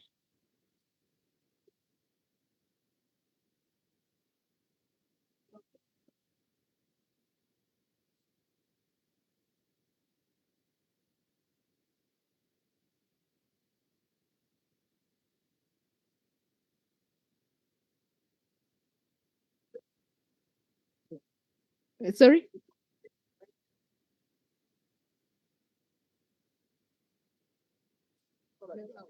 Can you bring? No, I don't. But you have to be answering those questions, though. You're answering those questions, eh? Yeah, but like we should have no, yes.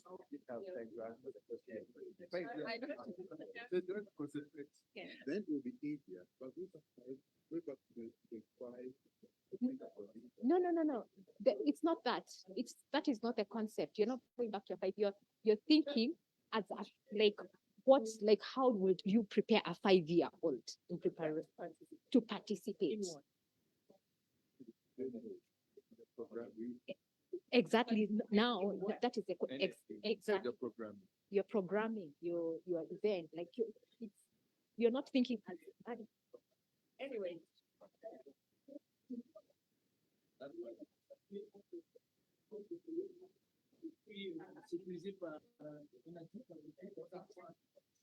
Oh, yeah.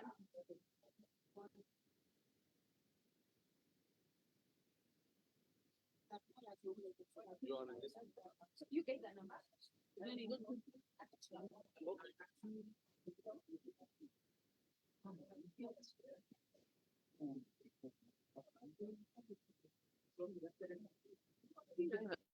Yeah, we were trying to understand he was explaining our question. Okay. So what in what context? What the children are being considered by posts. So you're answering.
everybody's asking me, do I think like a 5-year-old?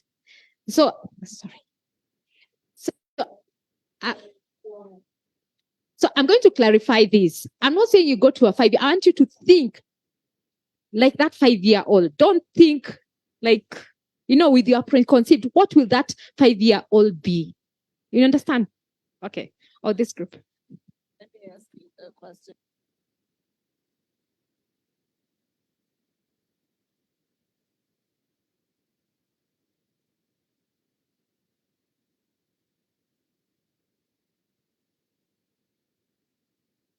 And this is specific for children below the age of 8 years.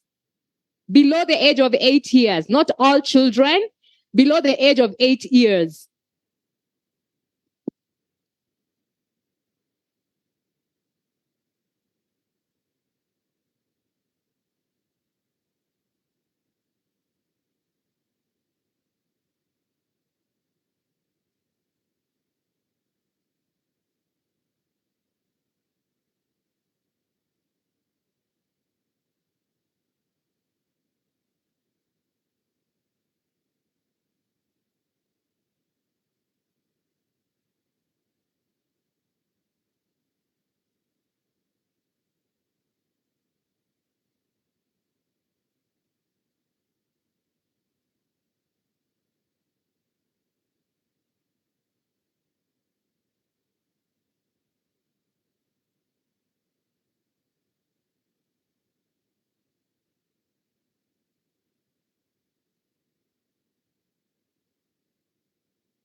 So I'm giving you 2 minutes, everybody. 2 minutes.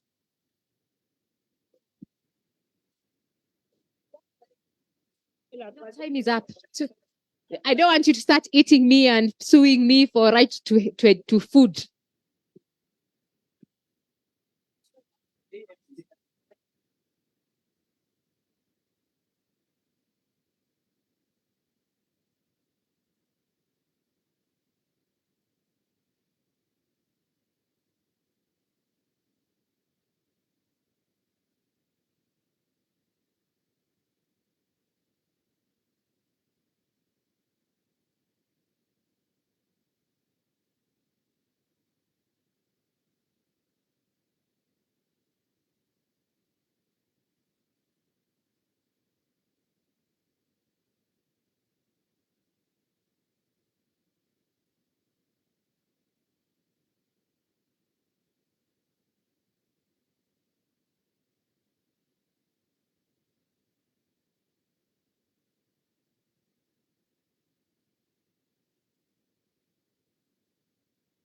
Keeper has just, you can see he's following me up.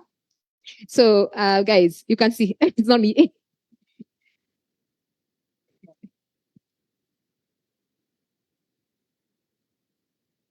With a show of hands, who are done?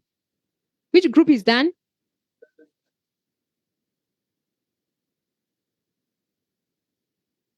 Okay, they have added you 3 minutes.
Nimepiga picha moja hapa.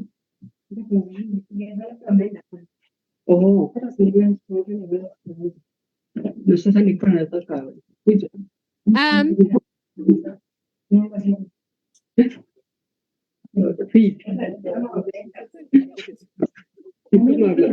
We are done.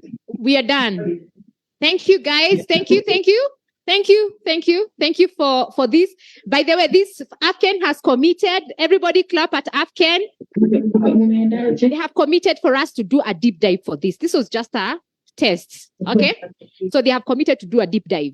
So I'm going to start with group preparation. How do we prepare younger children? Okay. Okay. And you know, the problem with this table, they are all CEOs. And so it's really, you know. I'm taking very many notes. Yes, I think we, in the interest of time,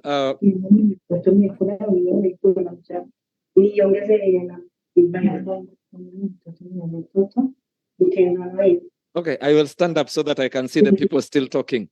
If you're still talking, I'll bring the microphone to you so that you can. Okay, so we have one meeting, guys. Let's have one meeting.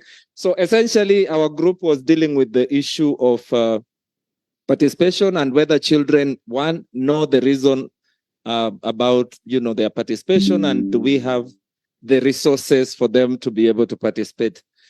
In many instances, to be honest, especially the kind of age group we are dealing with, they don't know the reason for their participation. We failed in, you know, informing them about how their participation would change, whatever it is and all that. So we need to invest a lot more in terms of preparing children for them to be able to participate.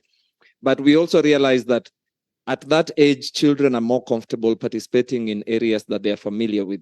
So bringing them for a meeting, for example, would be counterproductive.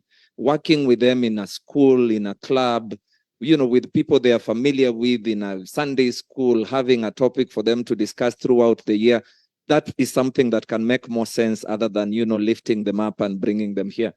In terms of resources, we need to agree that we are not investing enough. We know it's expensive. It doesn't necessarily need to be expensive. If it's our thinking about this that makes it expensive, we imagine we have to fly children to meetings and all this.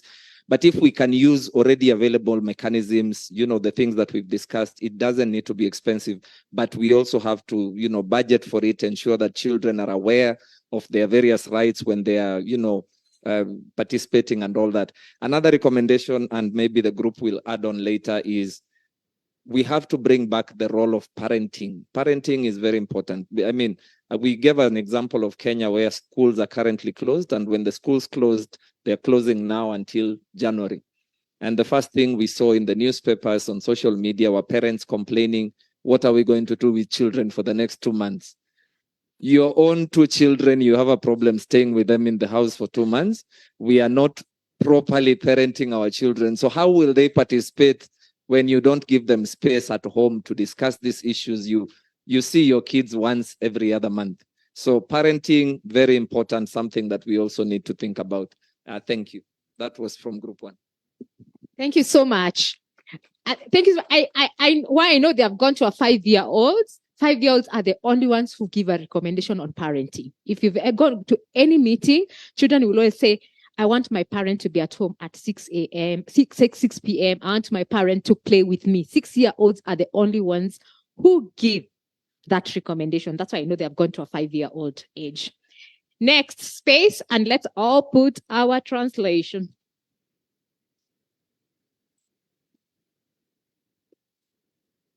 French. Yes. Merci. Je pense qu'on doit commencer. Hein? Donc, je pense que je peux commencer. Can I start? Okay, thank you. La question, c'était de savoir, lorsque chacun de nous avait 5 ans, 6 ans, quel cadre était prévu pour que nos points de vue soient pris en compte. Donc, vous comprenez que, étant 6 ou 7 sur la table, je fais la synthèse de chacune de nos expériences qui ne sont pas forcément les mêmes. Si chacun devrait s'exprimer, certains allaient dire effectivement des cadres existaient et d'autres, des cadres n'existaient pas. Autrement dit, en ce qui concerne les points de vue qui étaient recherchés ou les cadres qui étaient permis, certains ont estimé que il n'y avait vraiment pas, on ne recherchait pas leur point de vue. Voilà. Surtout pour nos aînés, depuis un certain temps, lorsqu'ils étaient enfants, on ne cherchait pas forcément le point de vue des enfants, notre point de vue. Par contre, d'autres parmi nous ont estimé que leur point de vue était souvent recherché. Quand on veut payer des jouets, on peut demander, oui, quel est le jeu que tu veux. Quand on veut payer des habits, quel est l'habit que tu veux, les chaussures que tu veux. En plus de cela, les cadres qui existaient pour que les enfants puissent s'exprimer librement. Il y a le cadre familial, parce que certains d'entre nous ont estimé que lorsqu'ils étaient en famille, ils s'exprimaient vraiment librement, en sécurité. D'autres ont estimé que c'est, par exemple, dans le cercle des amis. Lorsqu'ils étaient avec des amis, ils étaient plus libres de s'exprimer. D'autres encore ont dit qu'il y avait d'autres cadres qui étaient créés, par exemple à l'église ou bien au centre de jeu. Ils arrivaient vraiment à s'exprimer très librement. Quelles ont été les mesures qui ont été mises en place pour permettre à tous les enfants de pouvoir s'exprimer? Majoritairement, il n'y avait pas de mesures prises. Voilà. Certains ont estimé que lorsqu'ils étaient enfants, soit tu te soumets, soit tu te soumets. Donc, tu n'as pas le choix. Voilà, ce sont les parents qui décident. Mais il y a quand même d'autres parents qui, on peut les qualifier, hein, étaient plus ou moins conscients de la participation, qui impliquait, qui écoutait, qui souvent amènent des enfants à des réunions qui leur permettent aussi de se développer. Et c'est vraiment pour terminer, et à titre de recommandation, c'est pouvoir aussi, c'est le groupe qui fait la recommandation, et ça s'inscrit dans ce que certains le disaient, qu'on puisse nous-mêmes nous approprier les principes, les droits que nous proclamons, que nous vivons, en commençant chez nous à la maison. Comme vous l'avez dit, pouvoir s'amuser avec nos enfants, les impliquer, les modules de développement personnel pour qu'ils puissent vraiment participer à la construction et au bien-être. Je m'excuse d'avoir été long. Peut-être que d'autres membres de mon groupe pourront compléter. Voilà. Je vous remercie pour votre attention.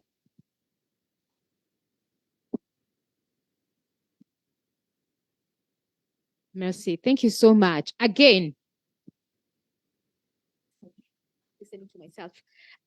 Thank you so much. Again, what has come out? Family, parents, home. Okay? And that's why you know someone has gone to a level of a 5-year-old. Okay? Because that's where they are at. Okay? So we go to this group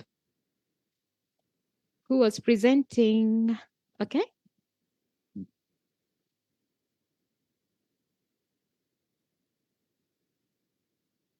Okay, thank you.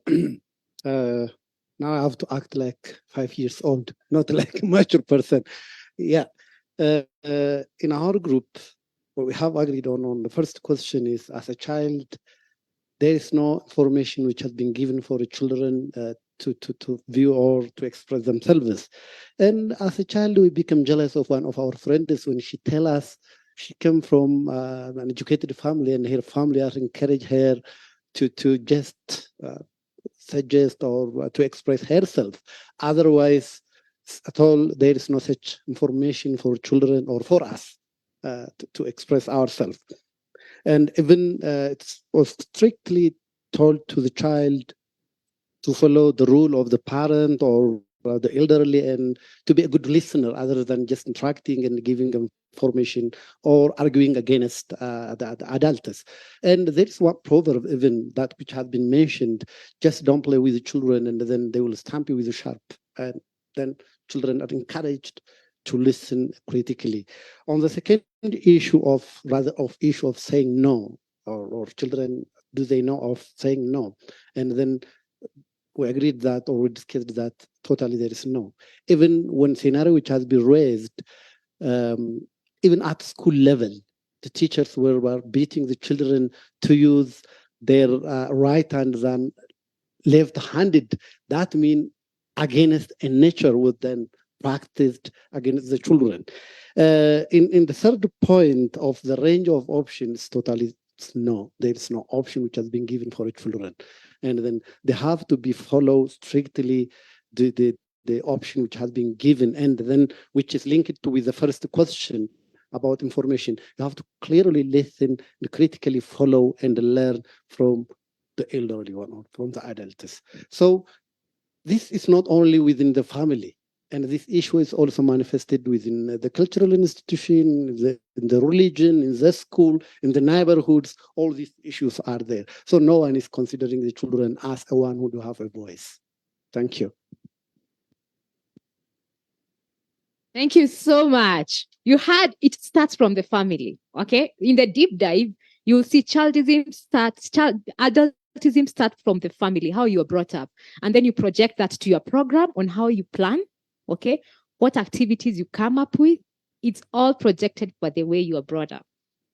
As a program manager or head of an organization, just know whatever decisions you make is a projection on how you are brought up.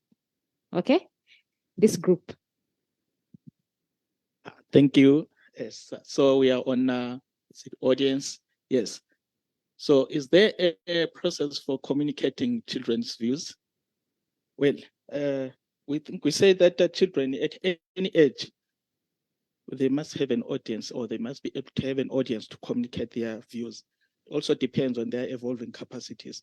But even a child in a diaper can cry. It's a way of communicating. If a child can communicate their displeasure, there must always be an audience for that. So, and then do children know who their views are being communicated to? Again, yes, it depends. The child reacts differently to different people. It could be a caregiver, or it could be a parent or a relative. So there is a way that children communicate, and we must accommodate that all the time. So does that person have the power to make decisions? I think here we say that it depends. Sometimes they may be acted on. Sometimes you may ask the child further about what is it that they really want. So it's a way of communicating a child so that they participate in making decisions about how they feel. Thank you so much. It all starts at home when a child cries. Okay, participation. I always say participation starts from birth. You know, when that child is born and they scream, that is their first. I want to be involved in this family. I am cold. Please put on a blanket on me. Okay? They have just communicated. They have just said, please, I am here. I need to be felt. This is what I need to be done. Okay? From the first cry. Okay? Alicia will argue with me when they start kicking you in the tummy. Okay? So it all depends. Okay? This group. Thank you. So we were on the influence. So the first question with influence basically dealt with are the children's views considered by those that have a power to effect change. And I think the general agreement was that mainly, if you directly answer the question, it's no. And it's mainly based on the fact that it's very hard for us to find ways to engage children, especially below the age of 8. It's very hard for you to find ways that you can engage them in a manner that they'll understand that these are the decisions we're going to make, these are the procedures we want to follow, and make them understand from their level, right? So that was the first one. And another issue that we mentioned to support the no is that when looking at early childhood education, it's mainly mainstreamed and not decentralized, or rather it's not mainstreamed, but rather decentralized, which becomes very hard to engage the children that are below the age of 8. And then with the second one that dealt with, are there any procedures in place that ensure that children's views have been taken seriously? We also said no, mainly because when you look at children below the age of 8, you mainly engage their caregiver and not them. Right? So as a way of feedback, we think that it's also important to have it 3-way, because we understand and appreciate the fact that children below 8 might not necessarily understand the issues that are being discussed. involve their caregiver themselves and also come to the table as the organization to make sure that the views and understanding of the children are taken into consideration and not just come from it at the perspective of the caregiver, because sometimes the caregiver might not really understand the depth of the issues that the children or the issues as from the perspective of the 8-year-old, 4-year-old, 5-year-old. Thank you. Again, the role of the parent, okay? The role of the parent should not, like, evolving capacity, okay? Where a child says no, but the parent says yes, because parents have other agendas, okay? Do we actually listen when a 2-year-old says no? It's because they have a reason. Ask, find out why they're saying no. Then say, no, yes, it's because your mommy said so, okay? Just find out why they say no, okay? Feedback. Ooh.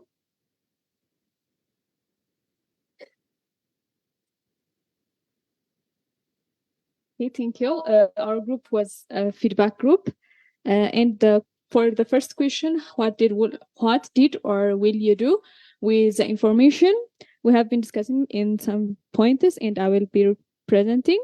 The first thing is that we have to approach the platforms for the children in our programs. And also for the parents, the caregivers should be packaged and equipped to understand the idea of ECD, and also take the information from the children before we make a decision and before we make some kind of policies, and also including their voices in our decision to train and to mentor their capacity, and also develop their mentoring tools by the caregivers, the parents, and by other young children, to allow them to give their feedback by their own voices or to be heard, and also focus on the policy and reformation to strengthen their financial capacity. And the second question, how will the children know? The children will know when the policy change, when the service is changed, and also by showing the results. For example, when the articles are improvised and implemented, they can know how the change comes. And also for the follow-up story, or for such as an example, I will invite him to give you some kind of example. Yeah, good afternoon. I gave an example, and I think Jennifer is the best place to even give the example. In the Nairobi Climate Summit, I remember initially children's issues were not included in the Nairobi Declaration.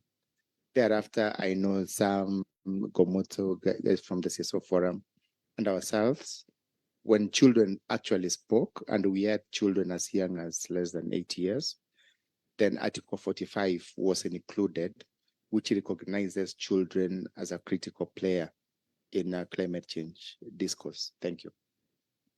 Thank you so much. So, all you guys have earned a lunch and a drink. So thank you so much. Now you've gone back. So I'm hoping next time, Felicitas and Ben, when guys are do we do like CSO report? They come and report what they have done. So I'm hoping in the next one, they are going to come and say, actually, we had a child participation event. And out of this, when they're doing age 0 to 8, we had 20. And then the rest will be 100, because that's what happens, isn't it? So I want to say thank you. And please give me the papers. Yes, we need to write reports. Please give me.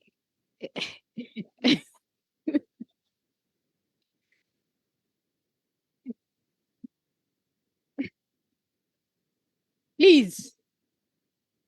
Please. I need those papers. We need to have Alicia is speaking them. Thank you. Okay, thank you so much. Then a round of clap to Comrade Jen. You are living with my mic, and that is what I'm following. Thank you so much. I believe the session has been quite interesting, and the feedback has been captured well. Thank you for also earning your lunch. I think we're going for lunch. We are not having comments now, perhaps in the next session, because it will take us to another response. So we are doing badly on time, but we actually started a bit late. So I hope everyone has received their meal card, or I'm still using the high school, whatever, or lunch coupons. They are called lunch coupons or meal coupons, or whatever you call them from your end. So lunch is served on first floor. Kindly let us meet there and be back here at 2:30. Repeat, let us be here at 2:30. I think that will be enough. So we'll be here at 2:40. 2:30 is okay. Chair is saying 2:30 is okay. And so let us grab our lunch and catch up with the rest of the sessions so that everyone gets a chance to finish today their sessions. Thank you so much, and thank you, our interpreters. You are also invited for lunch up there. We meet at 2:30.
Lunch is at first floor. First floor. This is mezzanine. Wamenamba.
Ladies and gentlemen, let's get seated for the next sessions. I know we have had our lunch and these afternoon sessions are a bit challenging, but I believe our presenters have done their work very well and they'll be quite entertaining apart from just presenting their slides. They are also entertaining. I'll also request that we get settled so that we give them time, because whatever we're going to listen to is part of our advocacy work. And now we have more presentations coming from GMT. We'll have another presentation coming from APSP, that is the Africa Platform for Social Protection. We'll have FAWE, and then conclude the day with the APHRC and ESRN study. So, ladies and gentlemen, without much ado, I want us to welcome our next presentation or presenter from the Gracia Machel Trust, and she's going to speak about child participation vulnerabilities associated with advancing adolescent girls agency in Africa. Karibu sana, Juliet. Juliet at one moment was also my supervisor, and I need to acknowledge that. And if Cleophas was talking about, people retiring, I think you retire when you have you have someone whom you have mentored. And again, wherever Juliet has been going, she has been going with the CSO Forum. She's been our advocate of the forum from the day I knew her. She has moved advocating for us where we are not even there. And the spaces she has been even interacting with, I believe, whether on the continent or outside the continent, CSO Forum has been part of her pitching to those partners. So Juliet, I want to appreciate you as you make this presentation. The last time she appeared in this space, she was on a different platform. Today, she's on another platform. So she's not, we are not leaving this space for your information.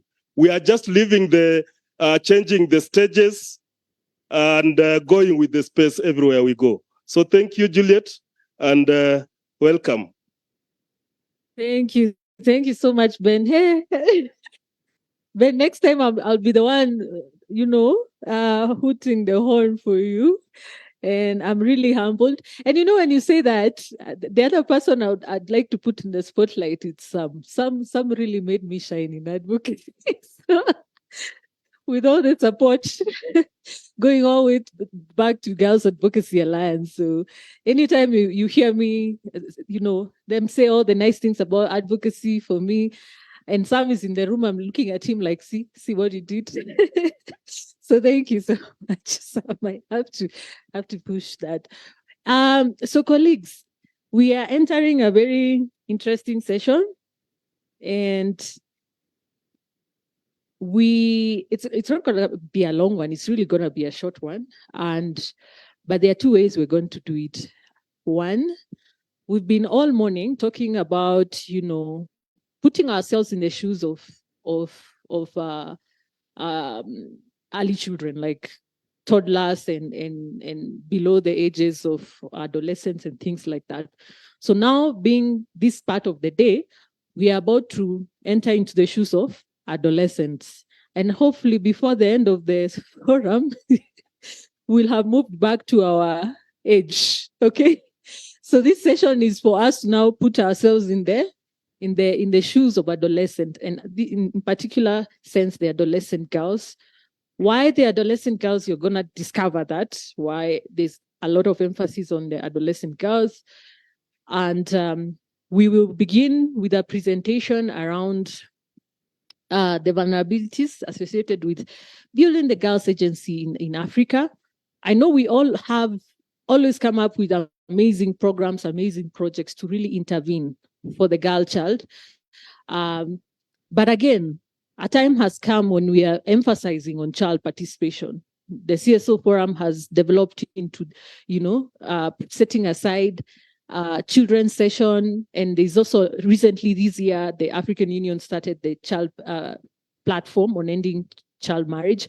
So there's a lot of interest in terms of amplifying children-led agency. So this particular session is just building on to the conversations around that, but specifically focusing on adolescent girls. So we'll have a presentation around that, and then after that we are going to have a small working section similar to what you did on children, but now we'll focus on adolescent girls. Okay, and then we'll just see what you think about that if you're put in the shoes of an adolescent girl. If you've raised a daughter, if you've been a daughter before, an adolescent girl, with their own understanding. And then that second part again will be led by Jennifer from Totonis. But for starters, I'd like to invite Dalry Delange.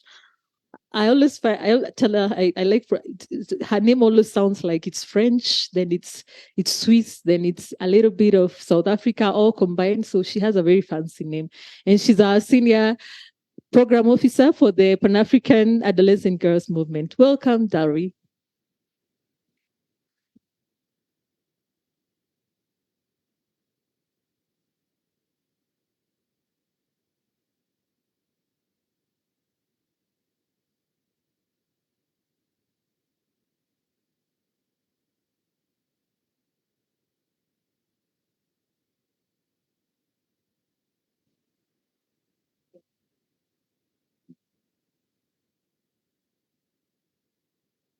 I want to test if this is working because, okay. It's my first time doing this. It's my first year in this type of a forum. So I feel like if I say that I am a little bit nervous, then the nerves will go because then you all understand, right? But yes, thanks, Juliet.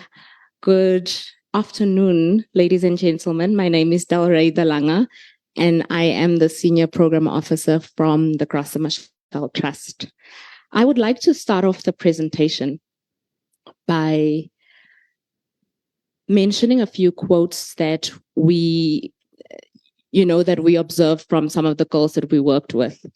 And they say, "Hi, my name is Amyoli. I would like to be a pilot. Hi, my name is Botepo. I would like to be a political analyst. Hi, my name is Namsha. I hope to be a psychotherapist. Having seen my mom struggle with depression, I couldn't bear seeing her lonely. And lastly, hi, my name is Masibonge. I want to be a gynecologist." Now, for so many of us, these seem like very straightforward, simple, achievable goals. But for millions of adolescent girls in our continent, this is a dream that may never realize. And why is that? Well, it's because Africa is home to over 226 million adolescents, 23% of whom are aged between 10 to 19. And in 2019, in East African, Southern African region, the adolescent girls accounted for 83% of new HIV infections amongst 10 to 19-year-olds. Again, in East and Southern Africa, 31% of the girls are married before they reach the age of 18 years old. And UNESCO reported that 50 million girls in sub-Saharan Africa are out of school. And lastly, UNICEF also reported that approximately 3 million girls between 15 and 19 years old will become mothers in 2023. And this age group accounts for around 1 out of every 6 births in East and Southern Africa. So these stats, sadly, these stats make it's prevalent that these adolescent girls are still the most vulnerable. They are extremely vulnerable in our continent. And I wanted to share with you what this means for them. What does this mean for our adolescent girls? And it really simply means that for millions of our African girls, their dreams may never realize. And without the very needed guided and support that we can offer them as the adult stakeholders, they may never get to these dreams. This quote that I have from one of the girls in Zimbabwe makes it very plain. There are some of the religious churches in Zimbabwe that allows us girls from the ages of 11 years to get married, and this kind of marriage is non-consensual, since the girl does not have full authority, and she doesn't have full authority to decide what she wants. At the end of the day, all the dreams are washed away, since her responsibility is childbearing and taking care of her husband. And also, if they are married, if they are married to boys of their age while they are both at school, sometimes this could be like an 18-year-old boy because he's already an adult. He might not be finishing school in what we have matric grade 12. I'm not sure how you may recognize that. And they are married to these boys and they may not be done with school yet. She proceeds by saying, both still, boys who are still at school, they will proceed with school while the girl is to stay at home doing the house chores. Therefore, only the girl child ends up being affected. So how do we contribute in our little corners, right? How do we contribute in our little corners of life to this world?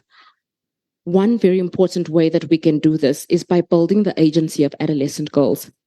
When adolescent girls have the knowledge and skills and agency, peer support, supportive ecosystems, then they will be able to gather the confidence to speak out and participate meaningfully in programs and decision-making processes that affect their well-being and their bodies and their futures. Evidence has shown that girls who are enabled to make their own choices about their lives, their bodies, and their sexuality can transform those choices into positive sexual, reproductive, and health outcomes. And this cross-cuts across all different themes. When an adolescent girl has been given the agency and the choice to choose around her education, her leadership, her skills, maybe even entrepreneurship, then she is able to take those choices into her own hands and perhaps have something better. So around the movement, I would like to ask you guys, what do you think of when you think of an eagle? What are the thoughts that come to your mind? By a show of hands. Not everyone all at once. Anyone, what do you think of when you think of an eagle?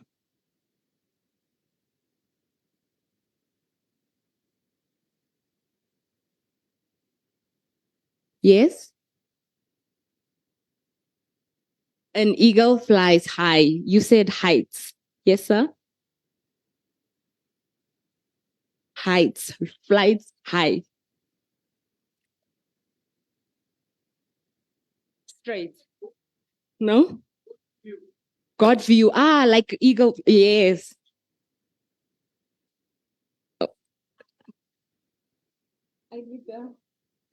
Bridge. Focus, yes, like bird's eye view. Yes, I thought so. Thank you. Yes. Determination. One more hand. Would you like to go? Okay. Yes. Sorry. Force. Okay, that's great. So thank you for your contributions. Our Pan-African adolescent movement, it seeks to cultivate the innate agency of adolescent girls. It draws from this metaphor of eagles because eagles are high flyers. When others fly away from the storm, just like our adolescent girls, they fly towards it, facing it head on, soaring with the current. And this movement is designed the movement is both designed, led, and implemented by adolescent girls. I remember the gentleman talking about how we need to be able to allow these projects that we are working on to not go from the top but to the grassroots, but rather from the grassroots up to the top and telling us what do they need, what do they want, how can we assist them to build their agency. Our movement approach is that the eagles, or the girls between the ages of 15 to 17 years old, they are nurtured and are called eagles. And as they grow, when they reach the age 18 to 19, they are then called the peers, and they nurture the new sets of 15 to 17 years old. And as these peers grow older, between the ages of 19 to 20, or 20 plus rather, and we kind of cap it around 24 because then you're really becoming a young adult. We call those the big sisters. And the big sisters then are supporting and nurturing the peers, ultimately creating this life cycle of nurturing. And why is this important? It's important because even as we discussed earlier today, what we remember as being 5 years old changes with the years. If you ask a 5-year-old today, what is their experience? It's going to be so different from ours. So they can relate to each other better. This provides them then a platform to be open and honest about their needs, about their experiences, without being judged by our previous experiences. Like, oh my gosh, no, why would you do this? Because in my day, I didn't. But this is not my day. This is her day. So we give her people who she can relate to and who she can be open with without feeling judged. Our proposed target of the adolescent girls movement, it seeks to directly target at least 1.3 million girls. And then we leverage off of that ripple effect and indirectly target an additional 1.2 million girls, totaling our target at 2.5 million across 12 countries in Africa: South Africa, Zimbabwe, Zambia, Ethiopia, Kenya, Mozambique, DRC, Cameroon, Nigeria, Sierra Leone, Senegal, and Tanzania. So our journey right now is, before we can get to those 12 countries, the Adolescent Girls Movement Program was established in 2021. And it was, we established it through consultations that happened with about 930 girls across 27 countries between the ages of 15 and 19 in Africa. And this really was just to inform the movement's appropriateness, the relevantness, whether girls actually seek to be a part of this movement, and also, most importantly, to inform the movement's design, for them to tell us what it is that they want. And so between 2021 and 2023, the movement then was piloted in South Africa, Zimbabwe, Zambia, Kenya, and Ethiopia through our national partners. In this pilot, we're targeting approximately 5,000 girls within these 5 countries. And the movement is then implemented through a bespoke curriculum, which is designed and tested through these pilot countries, and is also designed with the impact of our adolescent girls, and tested developed through these pilot countries, and is also strategic objectives of this movement with the impact of our really to ensure that adolescent girls are equipped to effect change at an individual and community levels, and to cultivate an environment that enables girls to influence decisions, policies, actions, and those that shape their well-being in the future. So, the strategic approach of the movement, we've got three different strategic approaches, and the first is partnership and network building. For partnership and network building, the aim here is to mobilize our adolescent girls through local partners and networks. This is to affect change at an individual and a community level. And so we do this by identifying national organizations that have a track record of engaging with adolescent girls and set up the nest of operations. And the second being capacity building and mentorship. And here we build and strengthen the agency, the peer support, and the skills of the adolescent girls, so that they are able to fully engage in advocacy issues that affect their lives. And we do this through a design and pilot and the execution of this curriculum that I just told you about. And we do this across the national nests, which have been set up by our partner organizations. The last one is through advocacy and policy engagement. Here we facilitate active involvement and contributions of our African adolescent girls in key advocacy decision-making platforms and forums such as these. The thematic areas that we focus on right now are sexual reproductive health rights, education, entrepreneurship, and leadership. And these thematic areas, they surface through our consultations that we did with the girls. So we didn't just choose for ourselves that, oh, I think leadership is going to be a good one for you. No, they literally said to us, we want to learn how to do feeding and maybe salad on the street so that I don't have to find other ways to make money. Hence entrepreneurship. Or I really value being mentored and peer-to-peer leadership. So then we have leadership. So none of the thematic areas that we have here was just like us adults, but then we got the input of adolescent girls for what their needs are.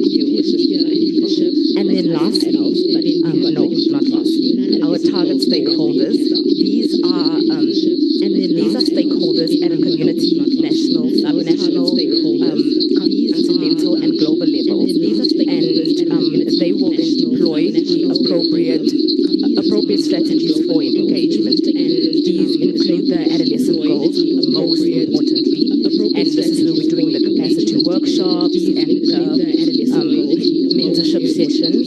We also need to include at a community level the community members, parents, cultural and religious leaders, because as you've seen in the previous quote, that it doesn't matter how much work you can do with the children aside, but getting them to go home and to get to a different mindset then becomes a challenge on its own. So it's important for us to engage our community members. And then of course, getting onto platforms such as these with the AU, the CSOs, and the national secretarial ministers and the ministers of states, ministries in different countries, and to enable the progression of the movement.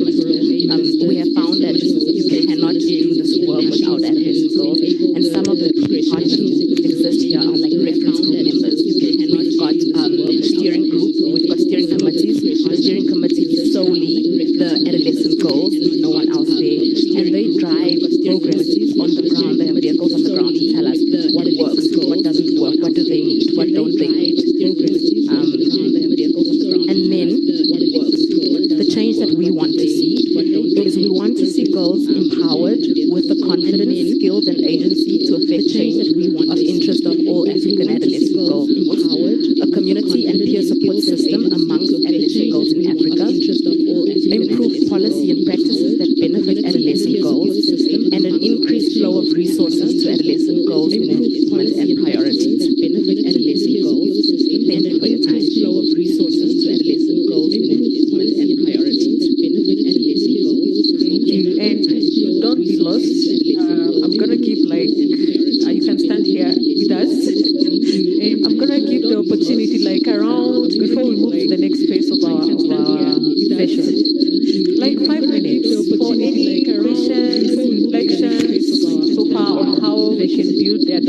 girls in it.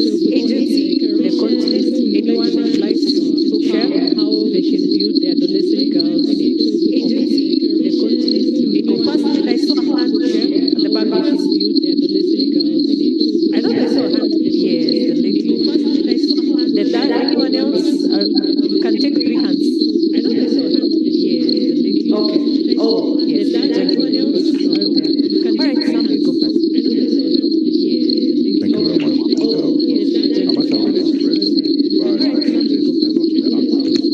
And I believe this can be much of a lot of this on the program. My only question is if you start from age 15, 16, 17, 19, my only question is what happens to the 10? Because 15, if you really want to see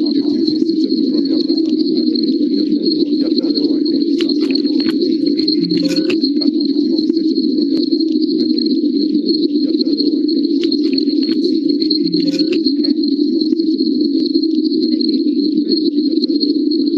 to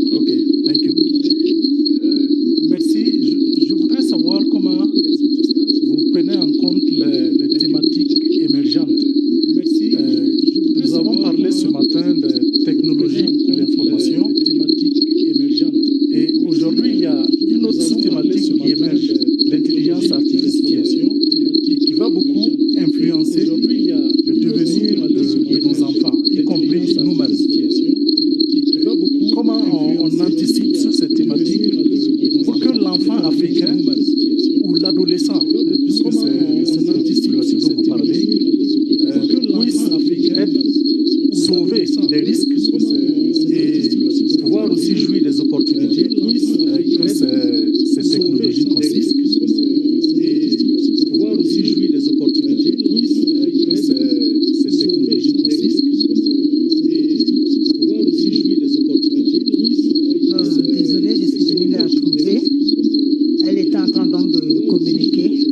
want to start from 15 ans dans notre programme qui aborde donc la thématique de communication parents-enfants, santé sexuelle et reproductive et puis l'éducation. Pour moi, aujourd'hui, avec ce mouvement que vous avez, que j'apprécie avec ce que vous avez dit tout à l'heure, que pourrait donc faire ce mouvement pour des organisations qui portent un intérêt à ce mouvement-là et puis savoir que c'est important de pouvoir ouvrir une brèche pour les enfants à bas âge parce que c'est à bas âge qu'il faut apprendre les choses vraiment aux enfants, de former d'être fait dans les mouvements d'âge vraiment. Donc, c'était là ma préoccupation.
this is for girls who do not have access to it. In fact, our movement, and I want to say primarily works in more advantaged, less advantaged than marginalized areas.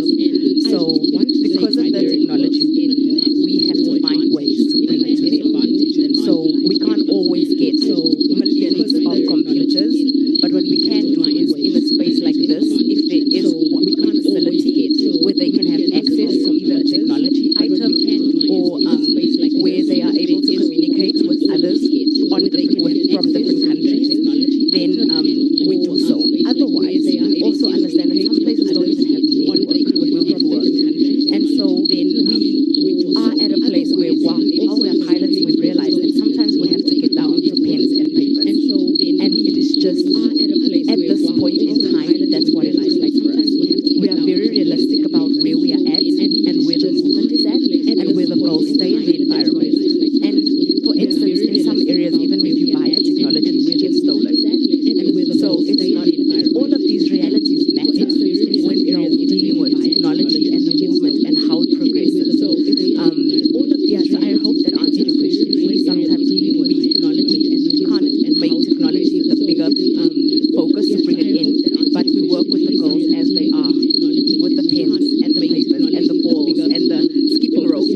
and Jennifer knows how best to put us on our toes. So Jenny, here we go. We are now going to sing like adolescents, and Jennifer knows how best to put us on our toes. So Jenny, here we go. How you doing? You know, adolescents.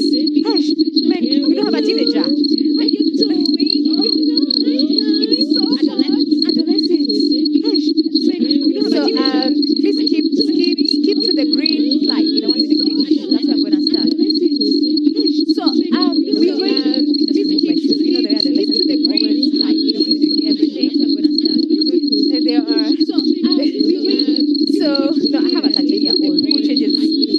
I can't keep up with the hairstyle. So we're gonna think about adolescents. You know, here are the statistics. I can't keep up with the hairstyle. So the number of girls who are getting pregnant. We're gonna think about before the age of 18. Here are the statistics. I can't keep up with the hairstyle. Okay, the number of girls who are getting pregnant. Joshua tomorrow is gonna tell you the number of girls who are online sexually abused. Okay, the number is higher. Joshua tomorrow is gonna tell you the number of girls who are dropping out of school. Okay, how do we empower them to be able to speak? Girls who are dropping out of school about some of these issues. How do we empower them to be able to speak? Girls who are dropping out of school about some of these issues. So I want us to take us through before we go and start reflecting. So I want us to take us through before we go. So because we've already done that, I want us to reflect on the journey of empowering girls. Okay, it's written children, but just replace the child with a girl. Okay, to reflect. So where do we start? Are you ready? Are we ready? And I want to hear yes or no, whichever. Okay, are we ready to engage and to listen to girls? And I want to hear yes or no, whichever. Okay, are we ready to engage? We're giving up already, girls. Are we ready? Okay, it's John, you have to, you know, and it's a reflective moment, and this is reflecting your own biasness. Okay, as an individual and as an organization. And this is reflecting your biased. Just look at yourself. As an individual, are you ready? As an organization. And this is reflecting your bias. Do you work in a way that ensures that you listen to girls? Okay, are you actively involved in this? I'm going to have this event, or I'm going to have this activity. I'm coming up with a project design, but I want to listen to girls. Or you sit on a boardroom, sit down, there, brainstorm, voila, we have a project for girls. And we send a very nice proposal. Yes, we've done it. We give opportunities for girls. Okay? And this, I think we need to write it down. And then we are going to respond as I go on. Okay? And then, is there a policy? Do you have a child? I'm not going to go to girls. Do you have a child participation policy in your organization? How many have? I would really love to see. How many have a child participation policy in your organization? Not safeguarding. How many have? Not safeguarding. Not child protection. Child participation policy. How many have? Just in the not safeguarding. Not child protection. Guidelines. Policy is we are, as an organization, committing with our policy. The same way you have safeguarding. Committing to have we children as an organization. Committing with our policy. The same way you have safeguarding. Are you ready to support children in expressing their views?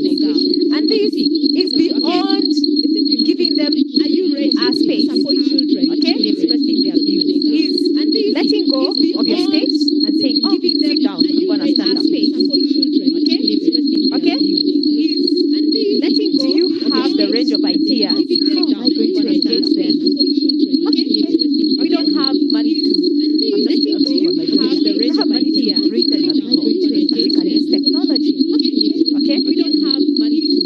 We have children with disabilities. How can I engage them? Children who are not able to express themselves in the way, in terms of voice in the mouth, like talking. How can I engage them? Children who are not able to. Is there a policy required? And in terms of voice, is there a policy required?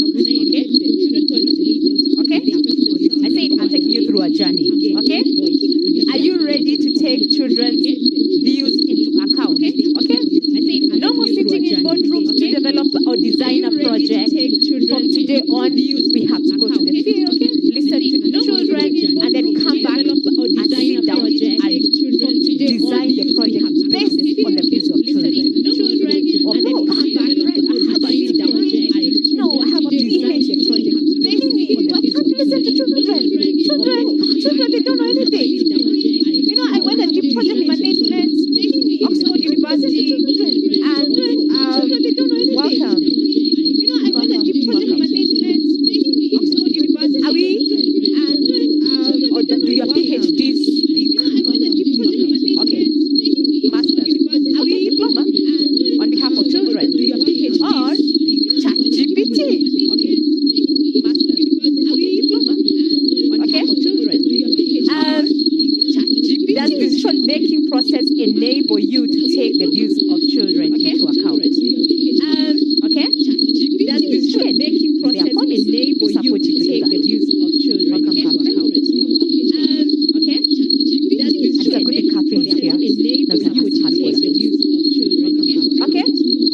So up to that juncture in our journey, both the charter and the UNCRC provides for that. Up to that juncture, okay? Up to that journey. Both the charter and then are you ready to let children join the decision-making process? How many have children in your board? And then are you ready or have a children advisory board? Or for this instance, a girls advisory board? Are you ready or have a children advisory board? Children or youth? Or for this instance, a girls advisory board? Girls and young, how old? Children or youth? Perfect. What vision? We have who else? How old? Girls advisory board, children advisory board. Okay. In a group of all of us, how many organizations have girls advisory board? Power. Children advisory board. Okay. A representative. You have someone making a decision on children. A child making a decision or a board. It can be a representative, or you have a board. Someone making a decision on 18 or. Here, we're not talking anybody else. We're talking 18.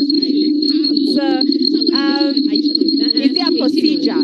How do you select your advisory board? So, is there a procedure? How do you select your advisory board? So,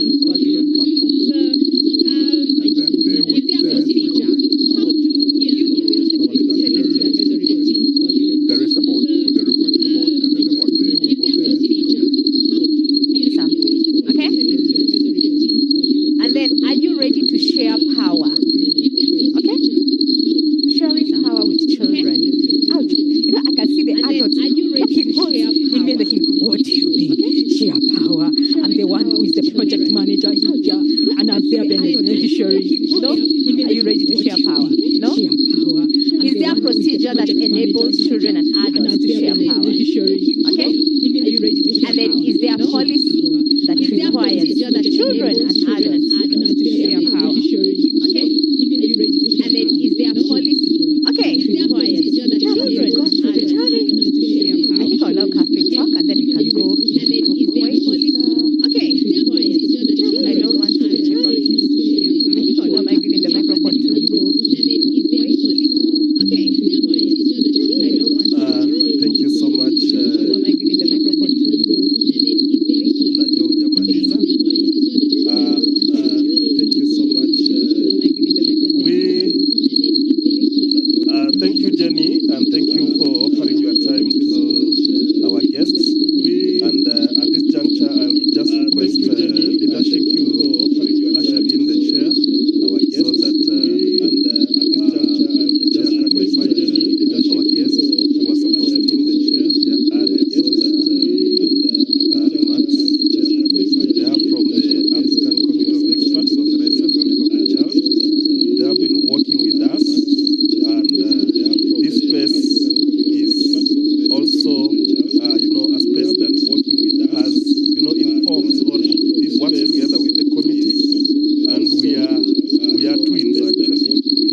CSO Forum to introduce the committee represent the chairperson of the CSO Forum, and she would love to listen to what the committee, I guess,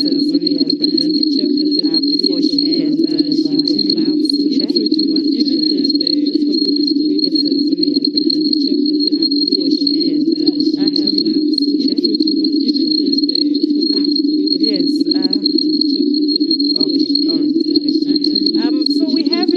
as we indicated in the morning, we usually have the committee of experts with us, but this time around, for some of you who have appreciated their program, we have seen that they have a series of side events before the official start of the 42nd session on Wednesday.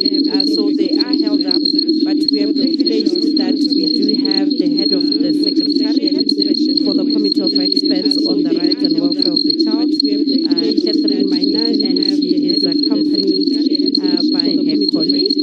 And before I give them a mic later on, we're going to take one more presentation from ACRWC, and then we will have Catherine and the colleague introducing themselves and addressing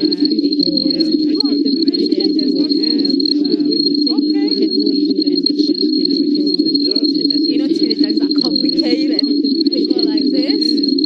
So anyway, thank you so much, Catherine. Welcome. See all of us here. Complicated. Go like this.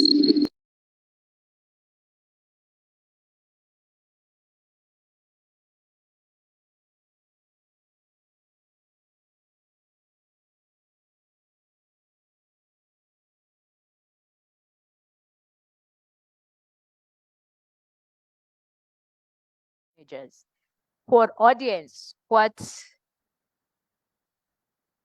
Oops, sorry. For audience, what? Okay. Oops. I have no idea. Sorry. For audience, what? Okay.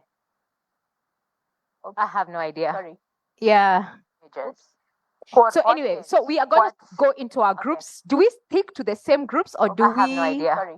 Yeah. We stick to the same group because you understand. So we are going to do the same questions, but this time we are not thinking about young people. We are thinking about teenage guys. So we are going to do. There we are. So the same questions, but we are thinking about. So I think for two. Let's all go into our groups. Catherine, do you guys welcome Catherine to your group, or she can move? Yeah, she can move. Okay, but we can move her. But you can have two committee members. No.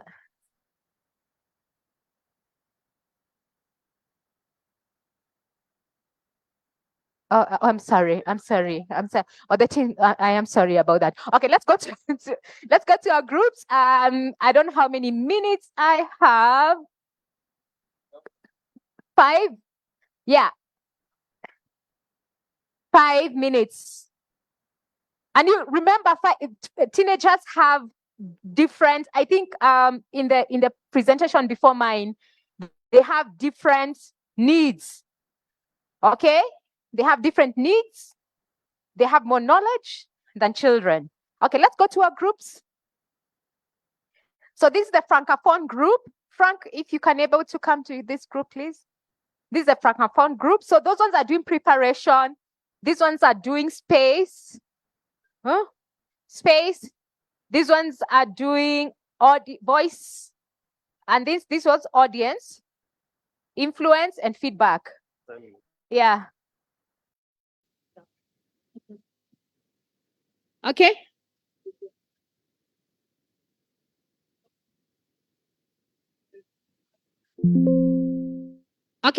Okay, guys, we are on to the 4th minute. What happened to this group? It depleted. No, you can also add some. Okay. Okay, Komoto, please join this group. No, secretariat also has to join the group. They say they don't need you. They don't need you. You know the way teenagers, they say don't need you. They don't need you. Okay, kindly let's close our computers. I know we are all catching up with our emails. And I know you are catching up with your emails. Please, let's all close our computers. Please, please, please.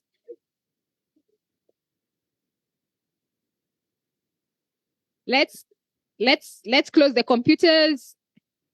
Or it's the same questions, but now for adolescent girls.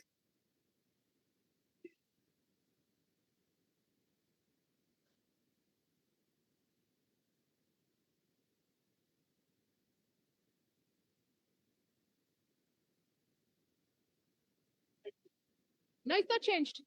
It's the same questions. It's the same questions.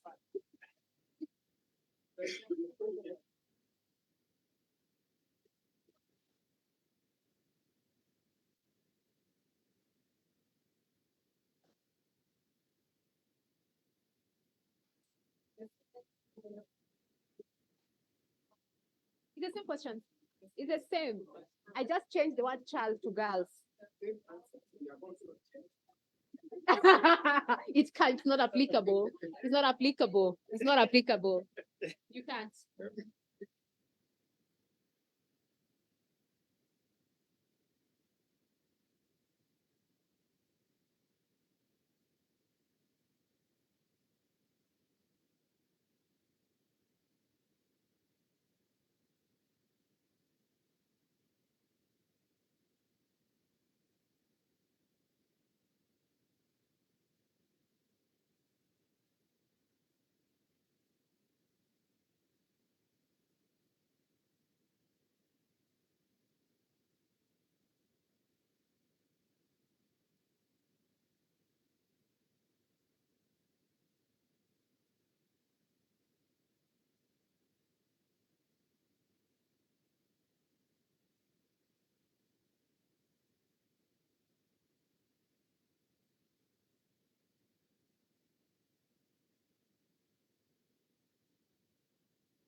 2 minutes to go.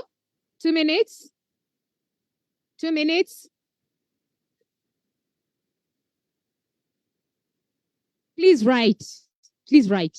Please write.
You guys are not done yet.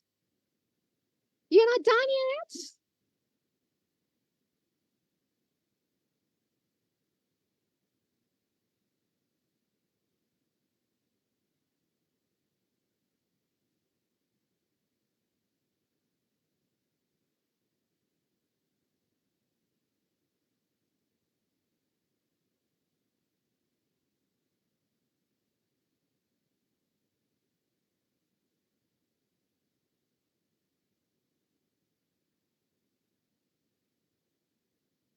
I can see most of us are done.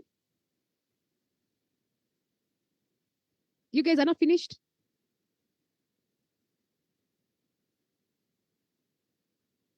Okay, the timekeeper is telling me that unless we want to leave here at 7, we need to wrap up.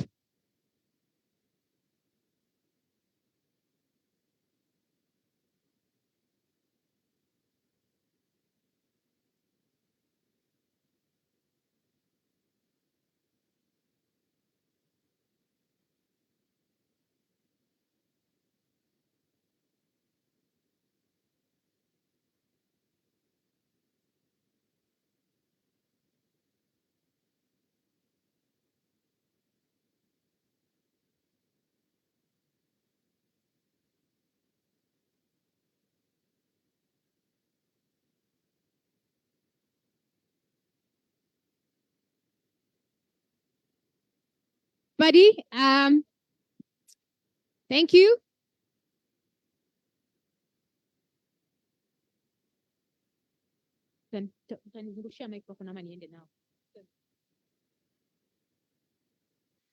Okay, so child participation is a process. Hey, child participation is a process that starts from preparation, feedback to preparation again. So I'm going to start with the process team, the preparation team. Oh, okay. So please write, please write. Please write and rise. Good afternoon. I have been volunteered by this group to speak in Swahili. If you can hear me, clap once. If you can hear me, clap 5 times. Thank you. Go ahead. Good afternoon. I was saying that I have been volunteered by this group to speak in Swahili or any other language. So I chose to speak in French. Sorry, put on your ears.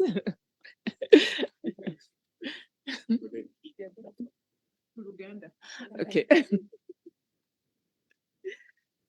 Par rapport à la première question, est-ce que les filles connaissent la raison pour laquelle elles doivent participer ou la raison de leur participation?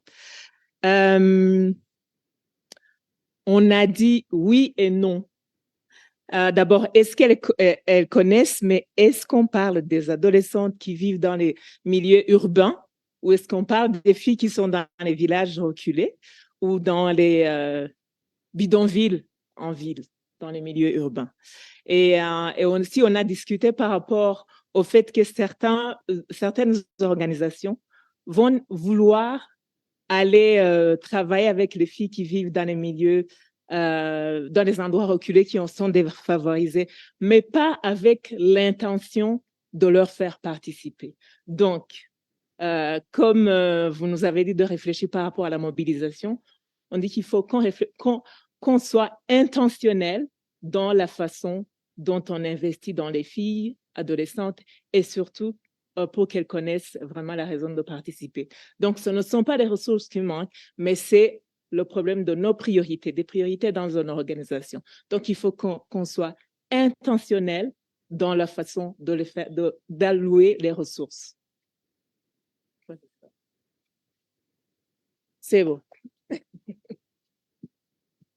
Thank you. That an issue of girls are not. Wait. So we have girls are different, okay, and because of because of their situation, circumstances where they are, their vulnerabilities are also different, okay, and we have to ensure that there is participation across the spectrum, okay. So don't assume because a child lives in, what is the high level for you here, okay, if they have high income communities, so they don't need to participate. Okay. But no, Bole, I'm looking for people who are rich. Bole is for rich people? Yeah. Okay, Bole. Okay. So because they live in Bole, they don't need to participate. So it is participation across the spectrum.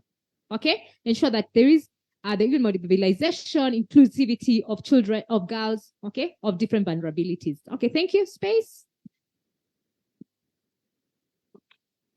Merci. En ce qui concerne les espaces ou les cadres d'expression, nous avons convenu qu'il y a ce qu'on appelle couramment le complexe d'Oedipe, qui fait que généralement les filles adolescentes s'accrochent à leur père. Et conformément à ce principe-là, souvent les papas prennent en compte ou cherchent à prendre en compte les points de vue, les opinions des filles, parce que c'est vraiment leur confident. Oui. Mais il arrive aussi que les points de vue des filles soient pris en compte par leur maman, par leur mère, en ce qui concerne notamment les questions d'intimité. Bon, quand on est adolescent, on fait face à un changement biologique qui implique aussi des responsabilités, un accompagnement au niveau des parents, et souvent la maman est là pour accompagner et prendre en compte. En ce qui concerne les espaces sûrs, ce que nous avons pu identifier, les espaces ou les cadres que les adolescentes filles ou nous, adolescentes filles, avions recours, c'est d'abord la famille, parce que souvent, en plus du papa ou de la maman, on peut avoir un cousin, un oncle avec qui on est très proche, et souvent, ce sont ces cadres-là qui paraissent les plus sûrs. Il y a aussi les amis, parce qu'en tant qu'adolescente fille, on a souvent des amis avec lesquels on se sent plus en sécurité pour nous exprimer. Nous avons aussi noté que, en tant qu'adolescente, on détient souvent, ou en tout cas à notre temps, on avait ce qu'on appelle le journal intime, un cahier dans lequel on écrit tout ce qu'on pense, tout ce qu'on voit de la vie, nos amours et tout. Et ce sont vraiment des lieux où on s'exprime librement. D'autres aussi ont identifié les religieux ou les pères spirituels, ce que certains appellent les bergers, qui sont aussi pour certaines personnes des endroits sûrs où elles vont se confier, même si souvent la sécurité peut être remise en cause à certains moments. Est-ce que il y a eu des mesures qu'on a prises pour assurer que les points de vue des adolescentes femmes puissent être pris en compte. Généralement, c'est non. Voilà. Mais on constate aussi, en fonction du degré d'intimité avec le papa ou la maman, que l'adolescente puisse être associée à certaines prises de décision. Par exemple, quand on doit préparer aujourd'hui, quel repas on doit préparer, souvent on demande l'avis. Voilà, mais c'est parce qu'il y a une bonne relation, une confidentialité qu'on vous demande votre avis. Voilà, mais s'il n'y a pas ça, c'est ce qui est décidé qui s'impose à vous. En termes de recommandations, nous proposons la création d'espaces vraiment sûrs pour les jeunes filles.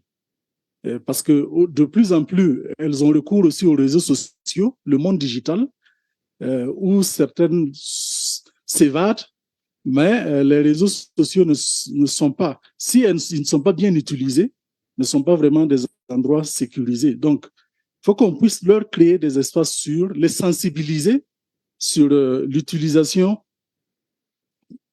des communications plus rassurantes. Sensibiliser aussi les communautés sur les droits des enfants et la participation des filles. Je m'excuse d'avoir été long.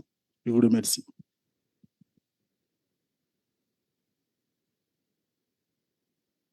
Thank you. He's brought up space from the household level all the way to the current. Okay, remember we are talking about the current generation of teenagers. Okay, their space is where? TikTok. Isn't it? Okay, I'm not going to speak about that. I'm just because I've been told I don't have time, but I want to I just put it there for you to think about it. That is the current system for children. That is where they are at. Okay? When you're talking about participation, you have to take consideration of that. Okay, because of time.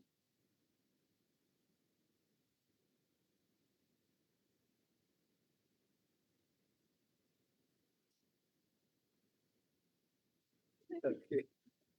Oh, now a grown, not a boy, a girl, just a grown girl, not a child. Yeah. Yeah, I have to act. Okay.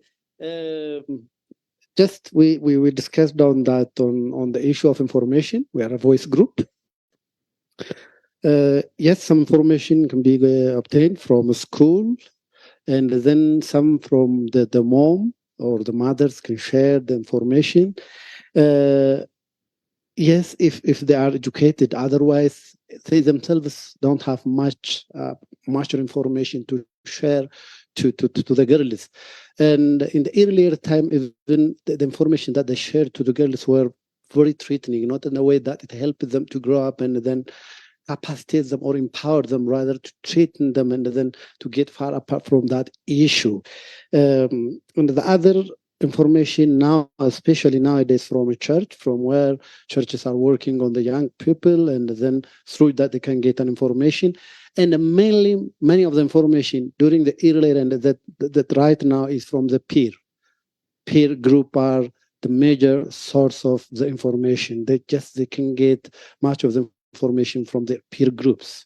In the earlier time, even there's some structures where girls have been exposed to that particular group and then can get that relevant information. And now, than the parent, than the school and the relatives, as sorts of information are peers. So working on around the peer, and especially as the project you said that helping the girls without the girls is become kind of meaningless, that it helps us. And then even the parent, even though they know the thing that they don't know how to talk to the young people. That's even one of the gaps which is observed. Regarding the second issue, yes, now there is, but where the girls can say no to the issue, but in the earlier time, it were not. They should accept what has been said by the parents. Even nowadays, it depends on from where they are. Are they from rural area, from the well-to family, from educated family? It depends still from where they are. Otherwise, yes, if they are from rural or educated or religious dominated situation, they may not allow it to say no. So they have to accept what has been told by the adults. On the second issue, yes, there are options, which can be a range of options. But when we look at practically on the ground, still that's not easy for girls to use those existing options. So still there's some challenges in making available different options for young girls. Thank you.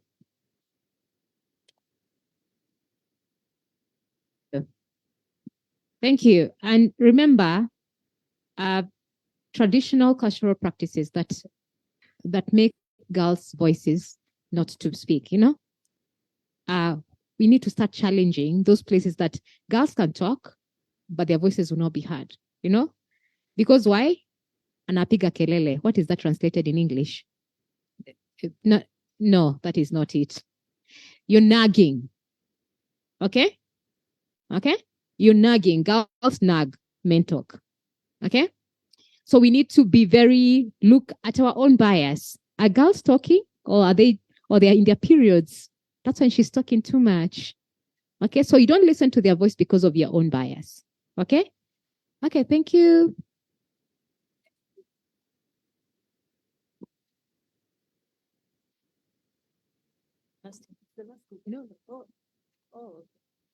Okay, thank you. So I think our group mainly were focusing on the audience. I think the first question was, is there a process of listening to girls' views? So from our different discussions that we've had, I think one of the challenges that he mentioned is that we have different girls from different groups. We have those coming from the urban areas, those coming from the rural areas. You'd find that in a space like this, you'd want girls to express themselves, but someone from, let's say, in the rural area might feel intimidated to talk in a space full of people who look like they are the elite. So one of the ways that girls could express themselves and really showcase their views is working through having things like advisory groups that you were mentioning, like if you have a girls and young women advisory board. So we have different ways of working in our group. And one of the examples that we have is that having girls representation both from grassroots level to national and to regional level. So what we do is that you have girls having their own, one thing I know girls like to do is talk to themselves as opposed to talking to the adults, because they feel like they understand each other more and it's more of a safe space. So having girls having that community amongst themselves and having discussions amongst themselves, then nominating one person to talk on their behalf, maybe now at national level, who they feel is more confident to really express their issues, but in their own voice. Then from national level, you'd have an advisory board at regional level who then can engage at regional space. So that is one example that we had.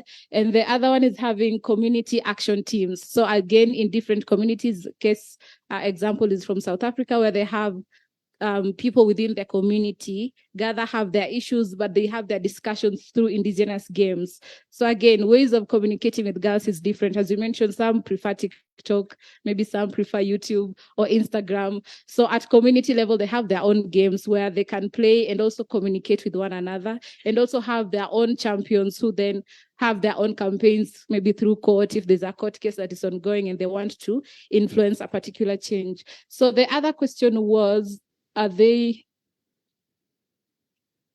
do they know who their target is? So most of the times it's yes, because from the community discussions that they have, they know if this is the issue, we need to approach our chief, or if this is the issue, we need to approach our minister for gender, or if this is the policy issue that we have, we know that there's the EAC. Of course, through the guidance and the continuous engagement with the girls, then they're able to know who to target with their respective issues. Thank you. Thank you. Okay, guys, 1 minute each. You've skipped behind you. Yeah.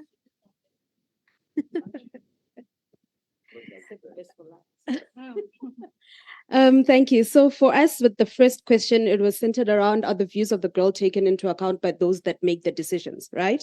Or the lawmakers. And as a group, we've decided that there's been an increase in the inclusion of the views of girls through youth centered platforms that would have specific mandates that deal with, okay, we're looking at the girl child, we're looking at the boy child, and then there are also creation of spaces and places in things like national government, local government, and so forth and so forth. Then an example that came up was the AU Girls Summit, which is also another platform that is used to listen to and take into account the views of the girls. And then we just generally agreed that there are a lot of different involvements or platforms that involve the girl. Sometimes you find that it's not specifically a platform it's called the girls movement, but it will talk about youth and child involvement. Then they would have different segments that deal specifically with the girl child.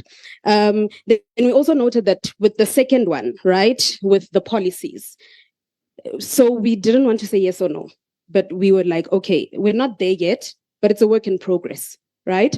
And then we also noted that we're slowly moving there because when making procedures and policies, people are now more conscious to include the girl child in those policies and procedures, and also view things from the view or the lens of the child. There are also platforms that are created in order to establish procedures that that involve the child. But then the issue that we noted was that sometimes there's a lack of understanding of how we include the girl child, or how we enforce participation with the aim of including them in policies, because we tend to focus more on the tokenism than the meaningfulness. Like we'll say, okay, we've got this fund that needs us to come up with a policy that deals with, say, for argument's sake, menstrual health hygiene. But we'll focus on the tokenism part. How do we finish this money? And we'll come up with a policy or program. Yes, we've successfully done that program, but was the engagement meaningful? How is that going to now help in the long run? And we also added that technology is also used as a way to include the girls in policy and procedures. And another thing, which is a downside, which we noted, is sometimes we're selective on what we engage the girl child on. Thank you. We are selective because girls will be menstrual health, FGM, child marriage. We know, right? Isn't it? 1 minute. To make it very short and brief, I hope you all remember the question. So let me just go straight to the answer. So the first thing we would be doing would be to create a platform where it's safe and very encouraging for adolescent girls to share and voice their opinions and concerns.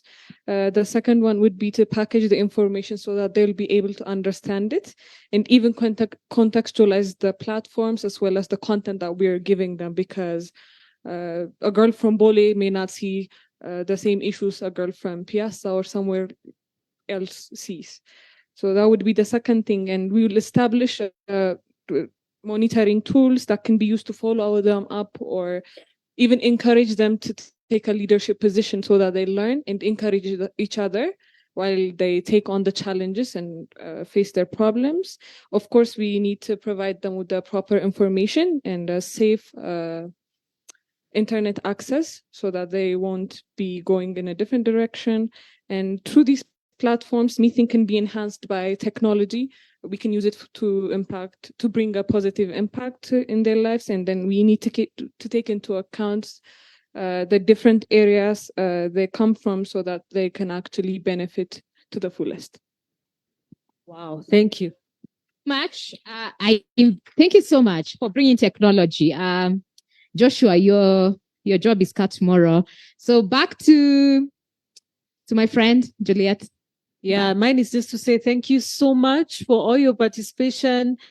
And of course, the conversations continue even beyond this forum. Please feel free to reach to any one of us and learn more about the movement and how we can incorporate the Pan-African adolescent girls in our decision making. Thank you. And thank you to the MC as well. Thank you. Thank you so much. A round of clap to GMT and the team, and all of us for engaging and participating in this. I believe most of us have interacted with adolescents, and this will be taken to the next level. Now, we are getting to the end of the day, and with the guidance from Chair, he has allowed bit of his time tomorrow for AGM to be, utilized by some of the presentations that, were supposed to be done today. A number of you have intimated to me that you will prefer presenting tomorrow, like FAWE, and also APHRC and ECRN will have their presentation tomorrow. So at this juncture, we'll have APSP's presentation, then we close the day. As APSP prepare to come on the podium, for your access to photos, you can scan this map on your tag. Just scan it, you'll have all the photos there on your phone. Thanks to our tech team and Dennis, led by Dennis, for this innovation. And thank you so much. So you will access all the photos here. Yes. So just scan it and you have all the photos. Cyrilla from APSP will be speaking about the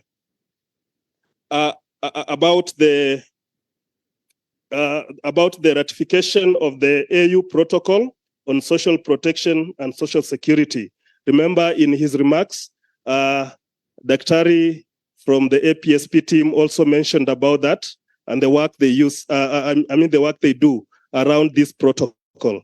And ESRN also has been working closely with the APSP in advancing that advocacy around the protocol, and also what is the child rights aspect of it. So be keen and take this home and to the next level. Karibu sana, Cyrilla. Thank you very much. Good afternoon, or is it evening? It's evening. Good evening, everyone. All protocols observed. I would like to take you through the presentation. But before I do that, because I know our energy levels are a bit low, if you could just do a 1 minute energizer. Okay? So as you are seated, you'll just do it as you are seated, but you need enough space so that you may have to stand up. So we'll do lean forward, lean backward, to the left, to the right, stand up, sit down. Okay? We'll just do that twice and we'll be good to go. Okay? Let's go. Lean forward, lean backwards, to the left, to the right, stand up, sit down, to the left, to the right, lean forward, lean backward, to the left, to the right, stand up, sit down, to the left, to the right. Some of you are not doing it, but I just wanted you to be awake.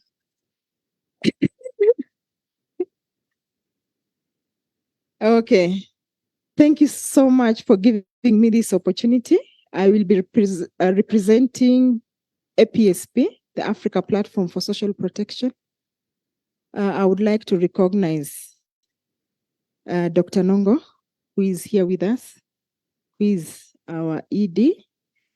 And I will do the presentation, but he will be able to answer all the hard questions that you have, because he's one of the consultants who are developing the protocol.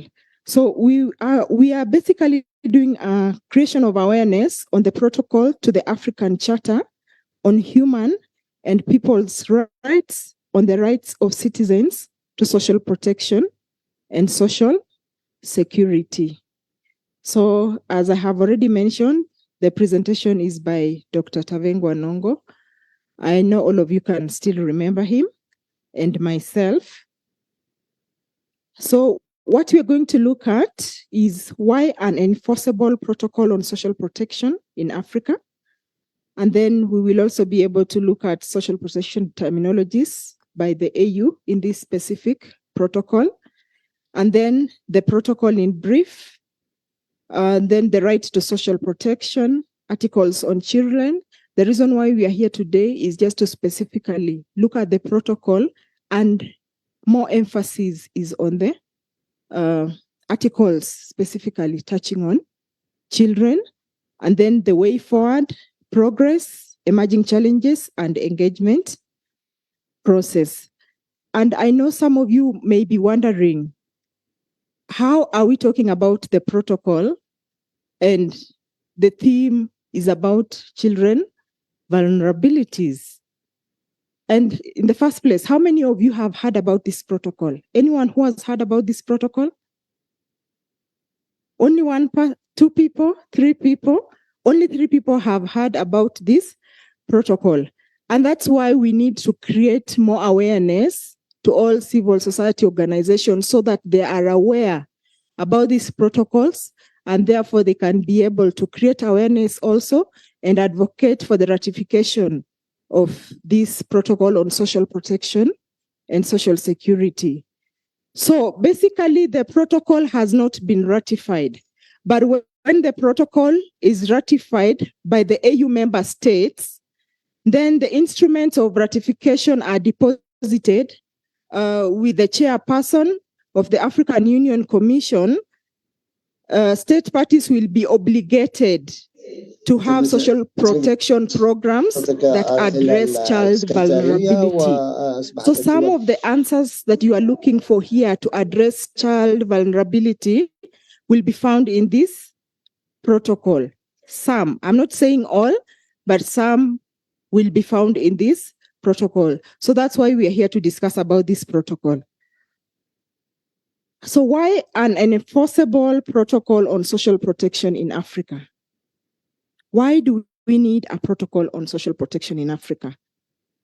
The first thing is because of the absence of social protection measures to protect citizens. In some countries, there are specific measures or even policies and systems to protect citizens. But in others, you find that the measures are not quite enhanced. And even if they are there, they are not addressing the needs of citizens as they should. And then another thing is because of the ad hoc measures available in many countries. Most countries, not most, some of the countries come up with maybe strategies on how to deal with certain emergencies that come about, just to address that need, and then thereafter it is forgotten about. And that's why we need a protocol to give clear guidance. And then the inability of citizens to be provided with social protection as a right. Social protection is a right of each and every citizen. Yeah, but in some instances, it is seen as not a right, but it is viewed as I don't know how to say it. I would have said it in Kiswahili, but I don't know how to say it in English. Charity. It is seen as charity, yet it is not charity. Social protection is a right. And then most social protection measures are not aligned with the legal frameworks, regional and international instruments. And then there is need to guide countries as they develop their social protection systems. And lastly, lessons from COVID, when we had low coverage, limited shock response mechanism, have warranted it's important for us to have this protocol in place so that countries can be guided to develop their social protection systems. So there are many terminologies, but I will only go through 2 so that we are very clear on what social protection is and what social security is.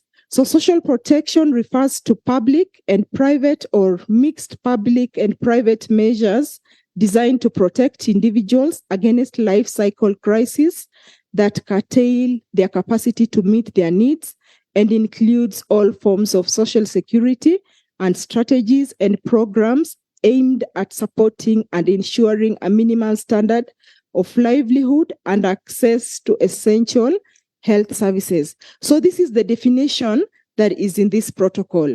We will also look at social security.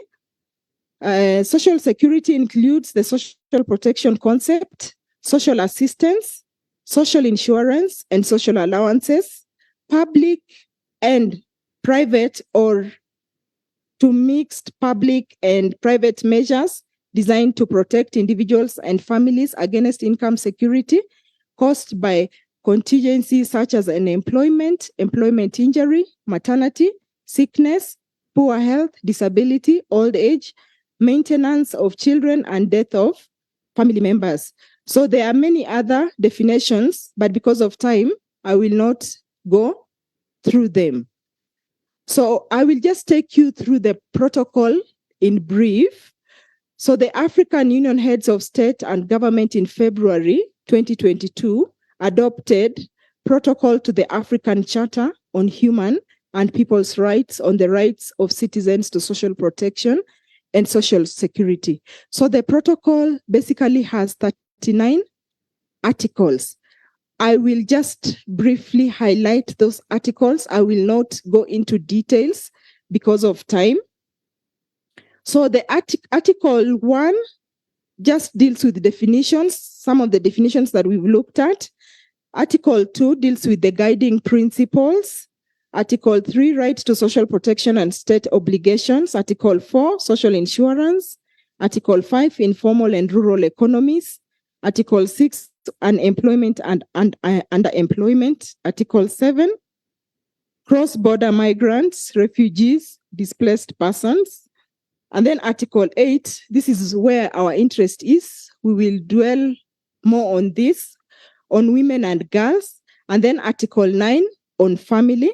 And then Article 10 on older persons. Article 11 on children, adolescents, and youth. We will also dwell more on this specific article. And then Article 12, persons with disabilities. Article 13, maternity and paternity.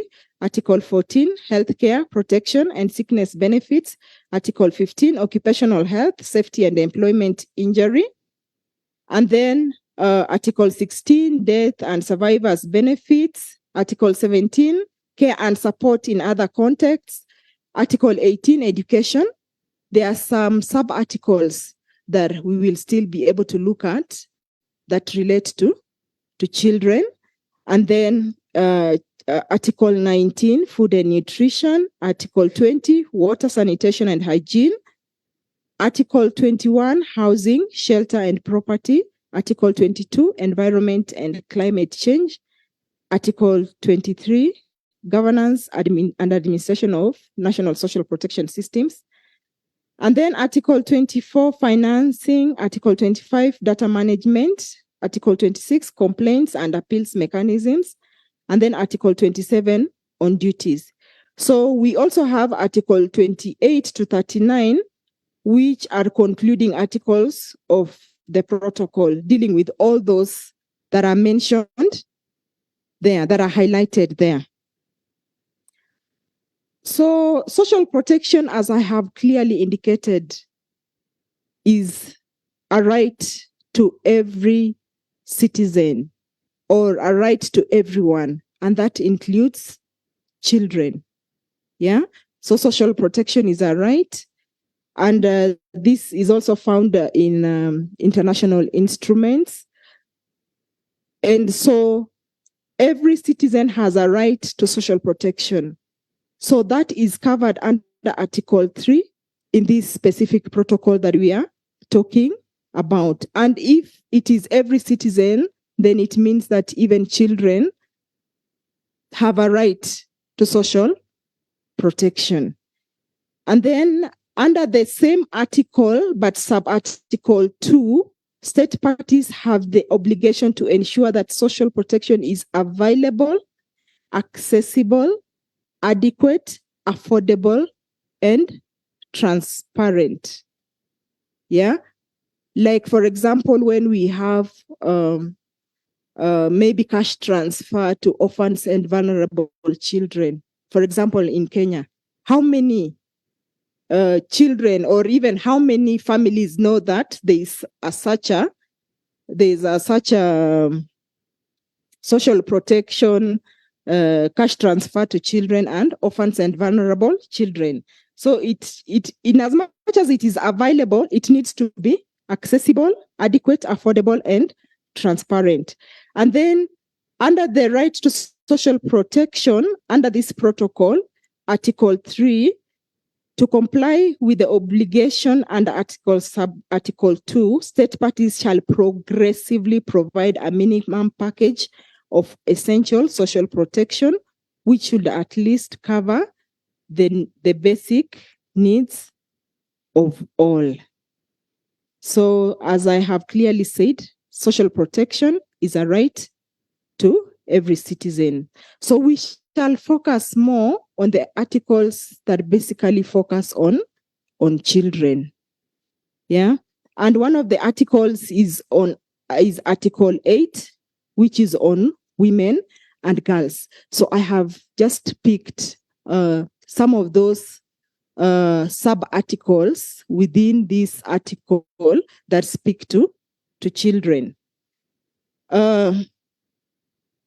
Sub-article 1, under this Article 8, state parties shall abolish all discriminatory laws, policies, customs, and traditional practices. Some of the things that we have even been discussing here since morning, those laws, discriminatory laws, policies, and customs, and even harmful traditional practices need to be abolished based on the sex of their respective social protection systems, and ensure that women and girls are also included in their own right in social protection schemes, targeting the formal, informal, and rural sectors. How often do we involve women and even girls, even as we come up with some of these social protection systems or even programs? They also need to be involved. And then sub-article 2, state parties, when the protocol is ratified, then the state parties shall provide social protection to vulnerable women and girls, including those that are head of families from marginalized populations and all that. Yeah. So the state parties will be required, it will be mandatory for them to be able to provide social protection to vulnerable women and girls. And then sub-article 3, it talks about state parties providing social assistance to girls and protect them against early marriages. These are some of the vulnerabilities that we have been discussing about. So there is need for assistance to be given to girls and protect them from early marriages, because you realize that sometime the girls get married because they do not have a source of income, or they're having challenges at home, and so the only way for them is for them to get married. So if they are provided with social assistance, then the issue of early marriages may not be there, or it may be minimal. The same Article 8 on women and girls also has a sub-article, which is sub-article 6. State parties shall promote the provision of social protection schemes that support the enrollment and retention of girls in schools and other training institutions, and the organization of programs for women and girls who leave school prematurely. We all know that sometimes, because of lack of food, children, especially even in the informal settlements or even in the rural areas, they may drop out of school because they are hungry, they are not able to concentrate in school and all that. But when maybe we have things like cash transfers to schools to take care of school feeding and all that, then we are able to retain the children in school, and even when it comes to issues of transition. And sub-article 8, state parties shall make available social protection to women and girls exposed to gender-based violence. Yeah, those women and girls who may be exposed to gender-based violence due to some reasons of maybe economic issues and all that, they may be provided with social protection. We also have Article 11, which basically just addresses issues of children, adolescents, and youth. So in this article,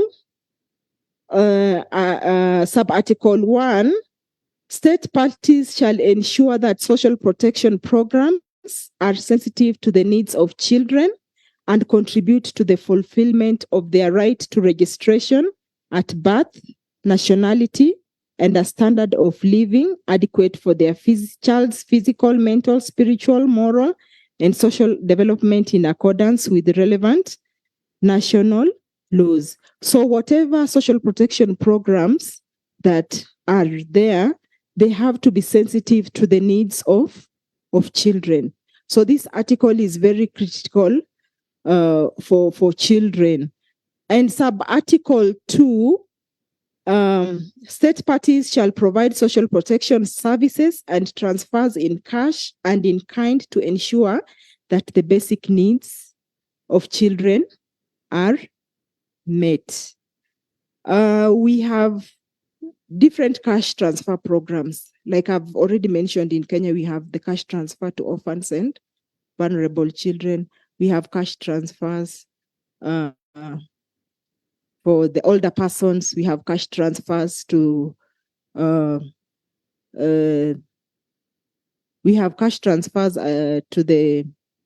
persons with the disabilities, severe disabilities, and all that. So those cash transfers also come in handy to ensure that basic needs of children are met.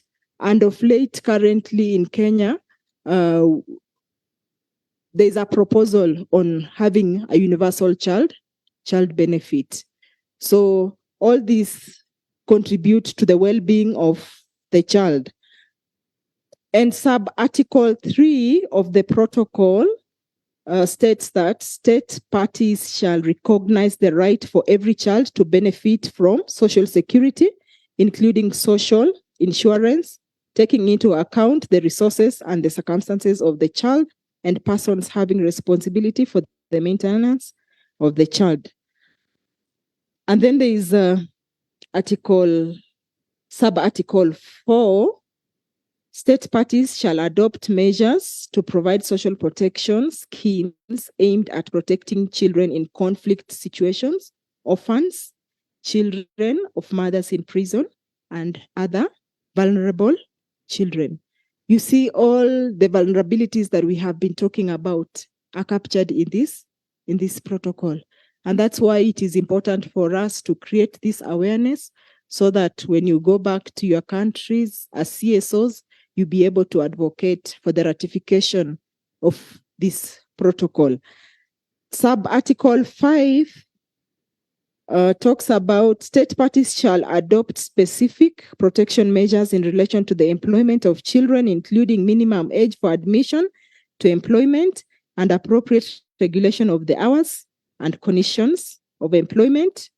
And then sub-article 6, state parties shall support measures to protect, reintegrate, and rehabilitate children in conflict with the law.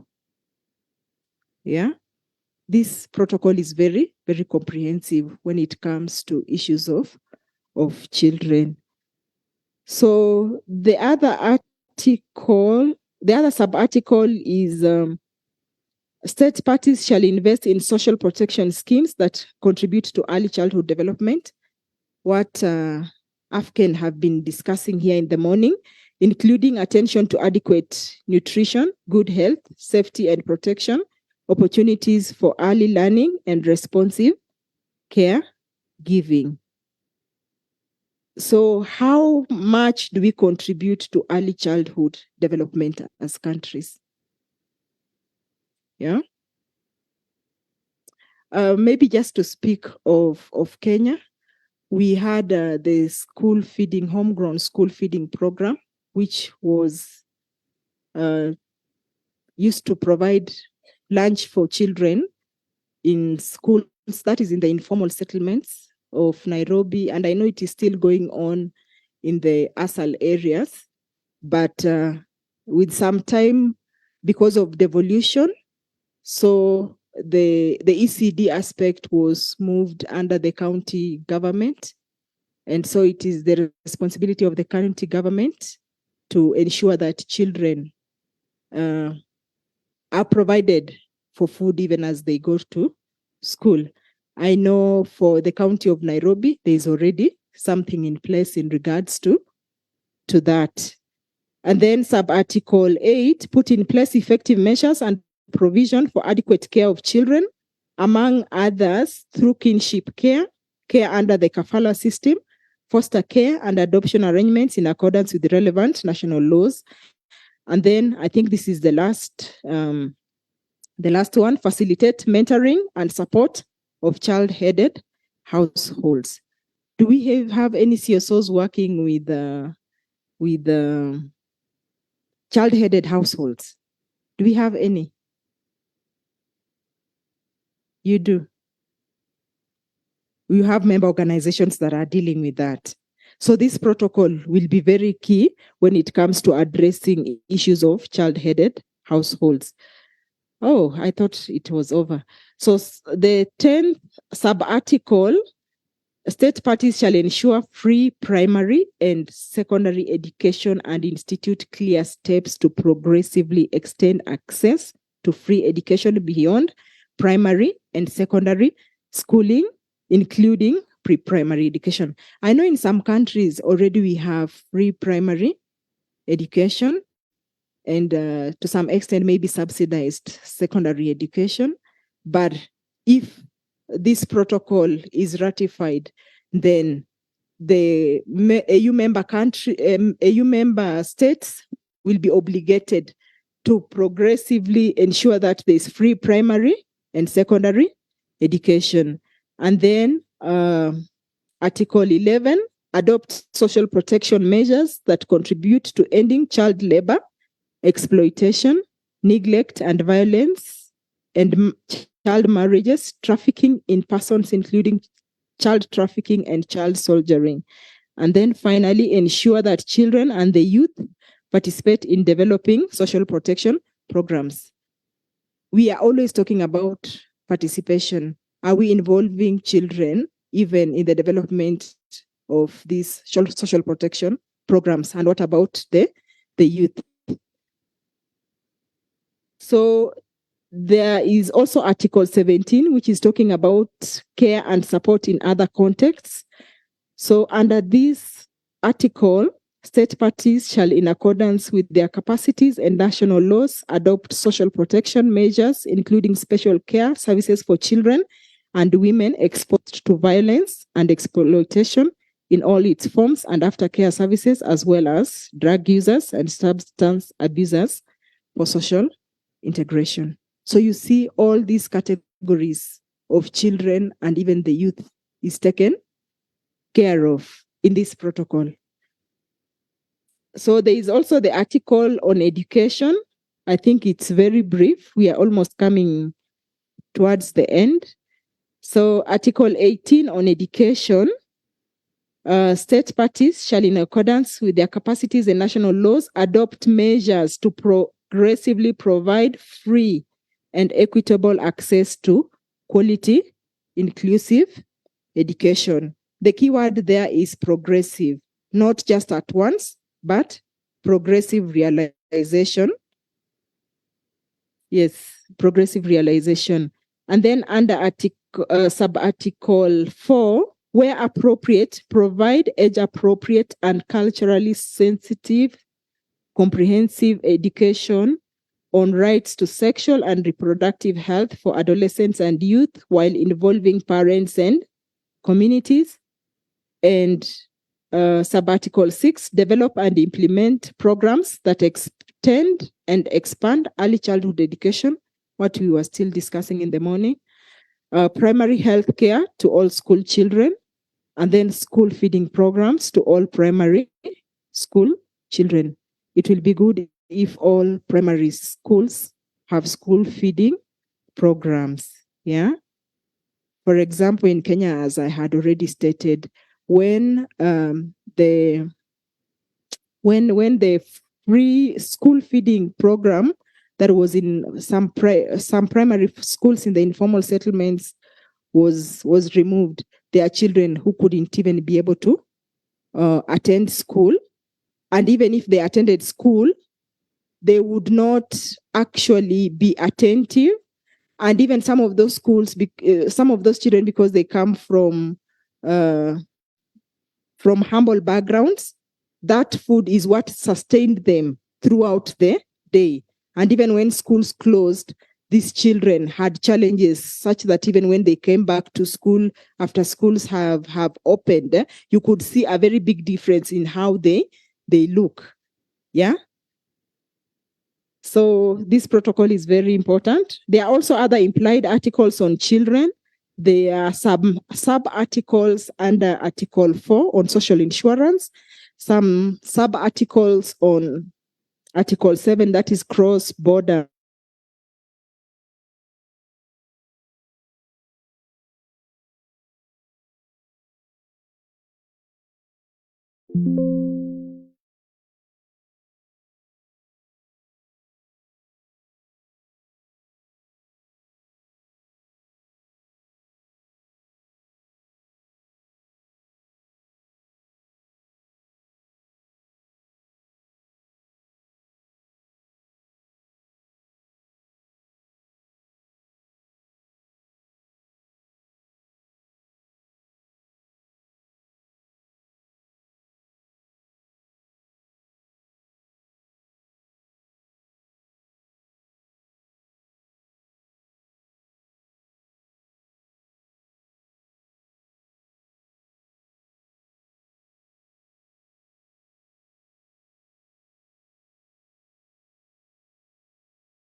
Recording in So far, there are progress. no ratifications.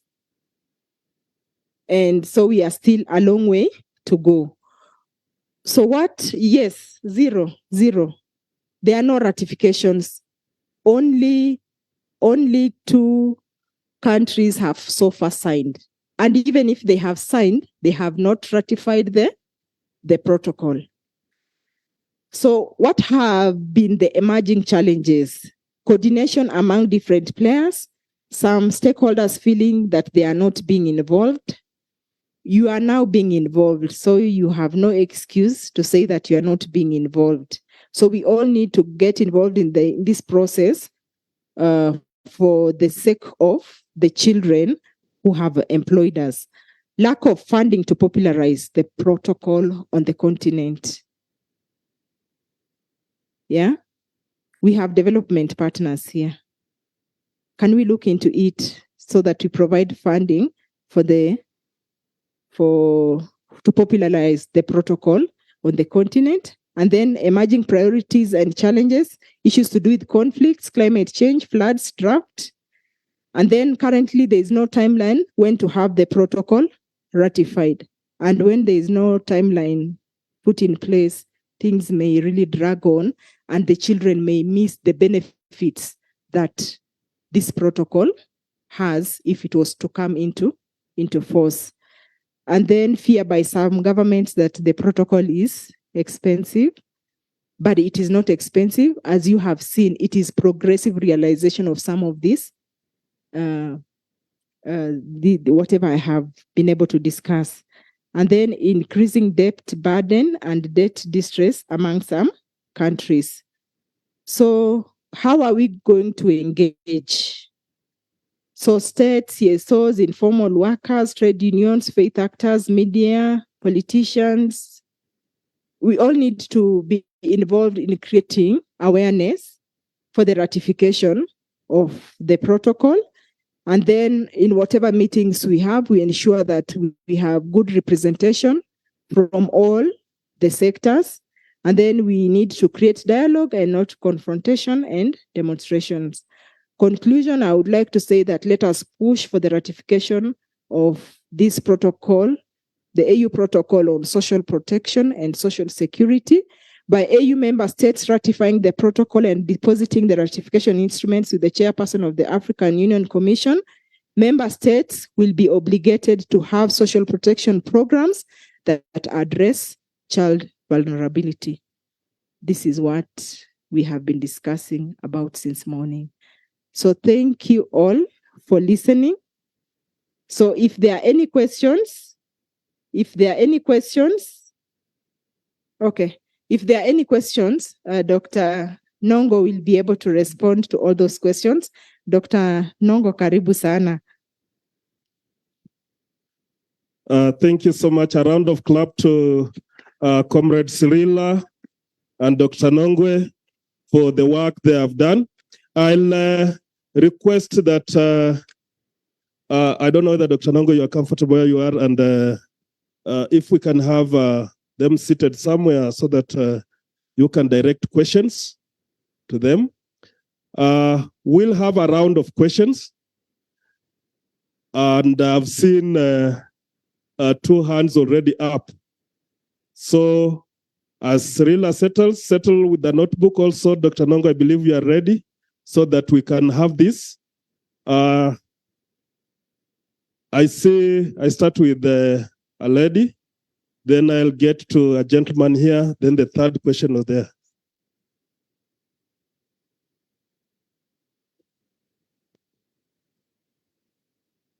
Okay, I started with a lady.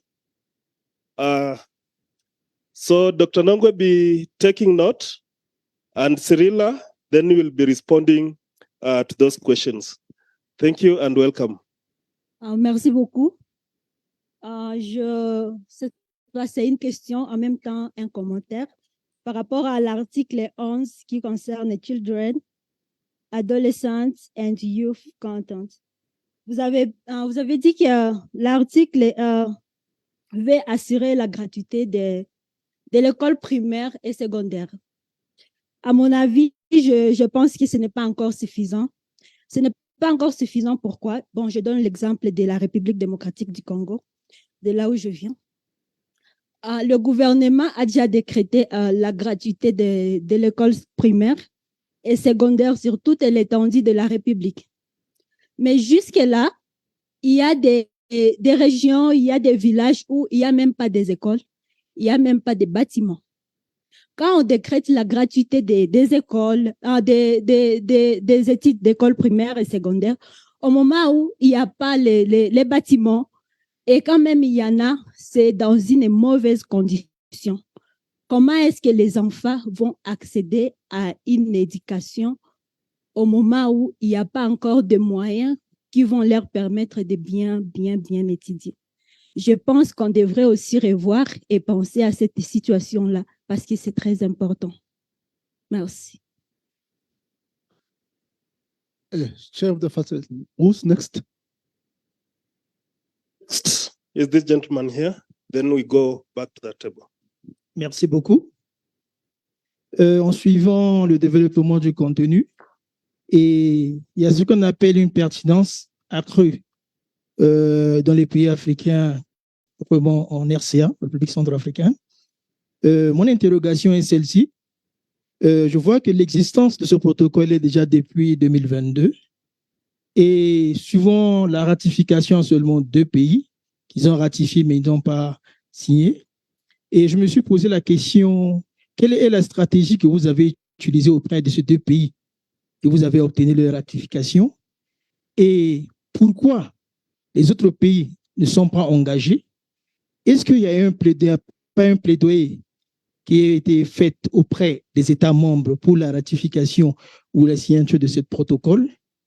J'aimerais beaucoup connaître quel est ce goulot d'étranglement par rapport au peu de nombres qui ont signé par rapport au nombre total des pays africains. Merci beaucoup.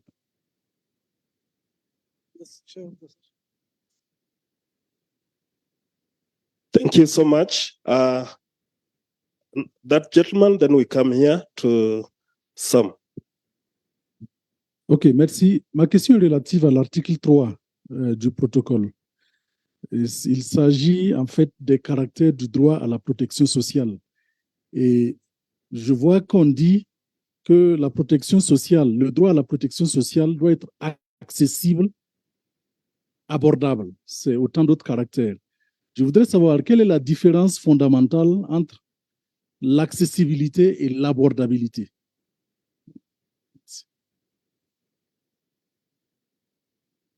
Thank you so much. I hope it is noted, Dr. Yes, to Comrade Sam. Thank you.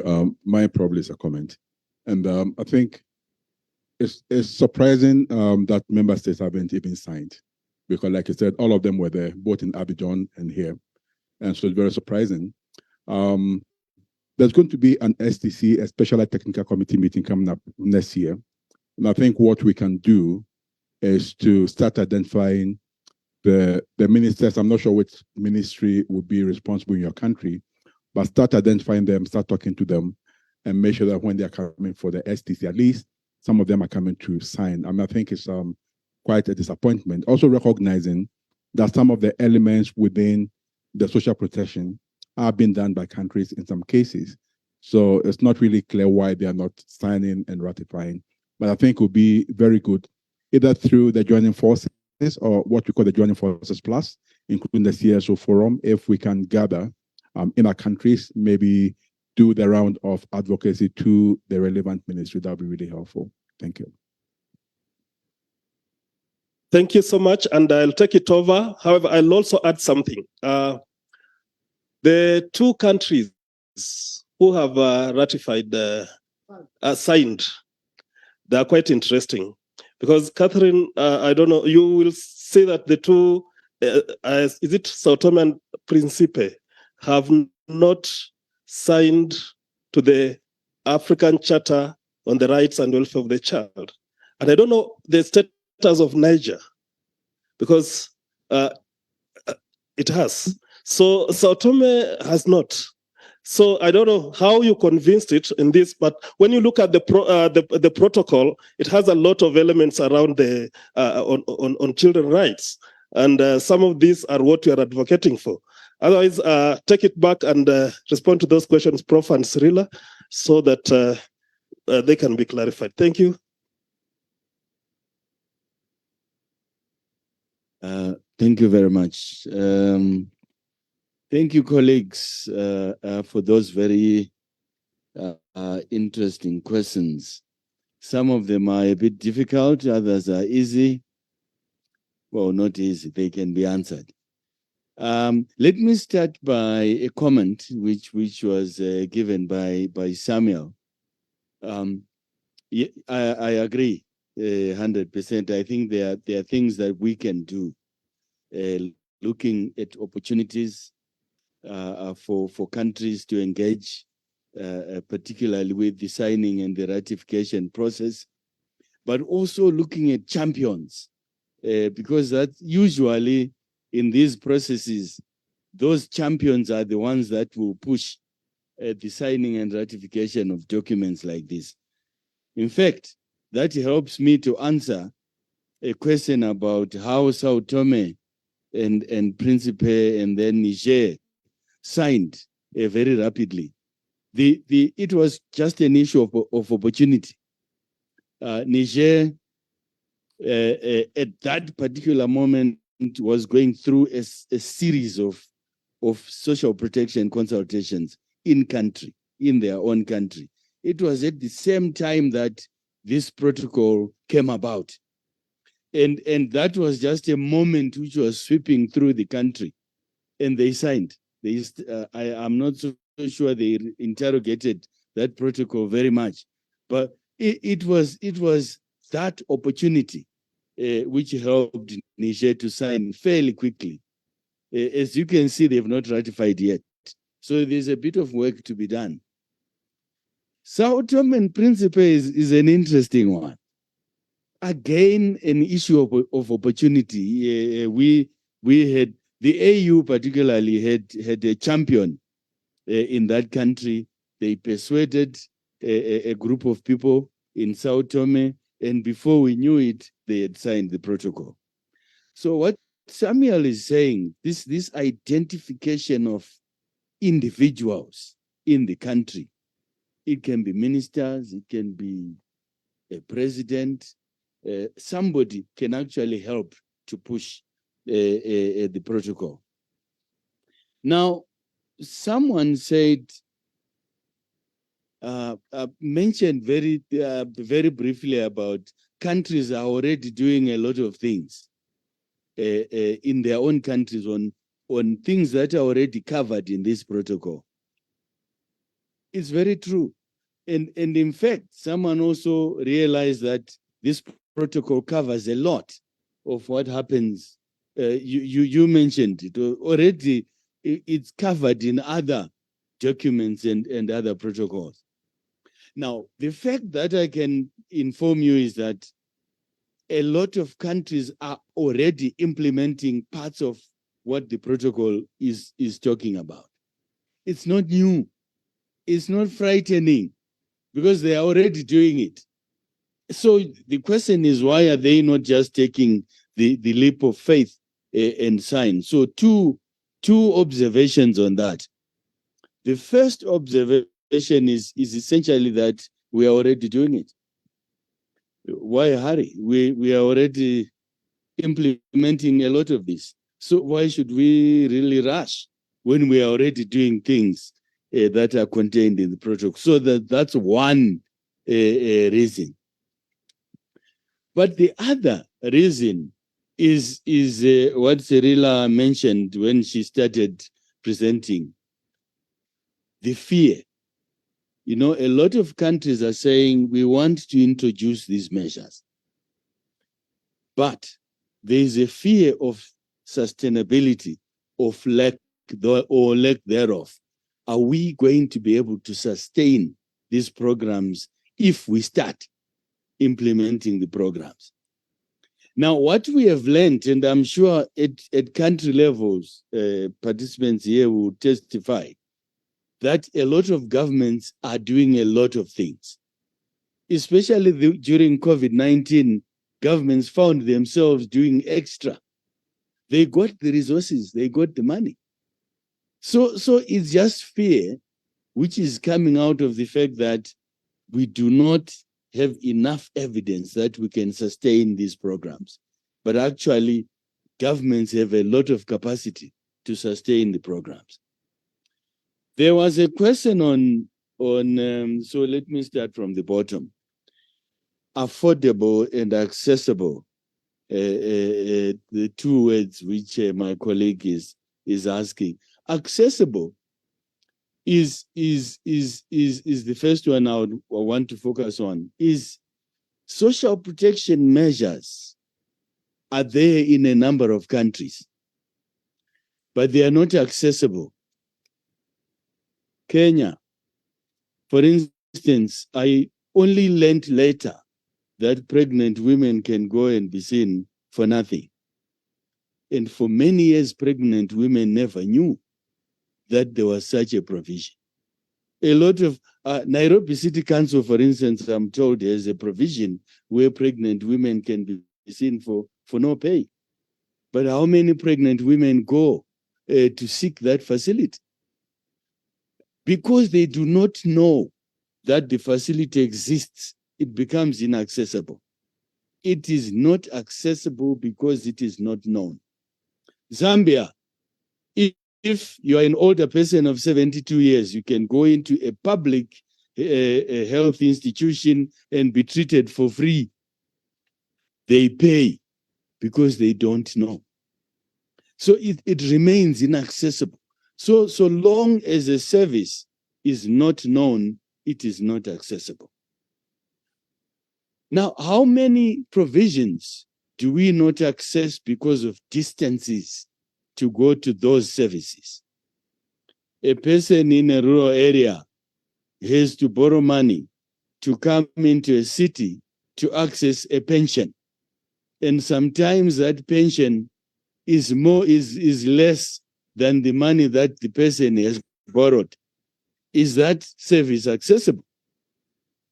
You know, you borrow $10 to go to a city to be given $5. Does that help? And is that service accessible? It is not accessible. My last example, I went to Cameroon. I don't think there are Cameroonians here. You are from Cameroon. Excellent. I went to Douala. And when I was in Douala, I met several cases of people that had retired from the civil service. But people who were about to die without ever receiving their pensions. They will throw a party for you and remind you that you are about to retire. You know you are retiring tomorrow, yes. And then they throw a party. They know you. They even buy a big cake. Once you leave, they don't know you anymore.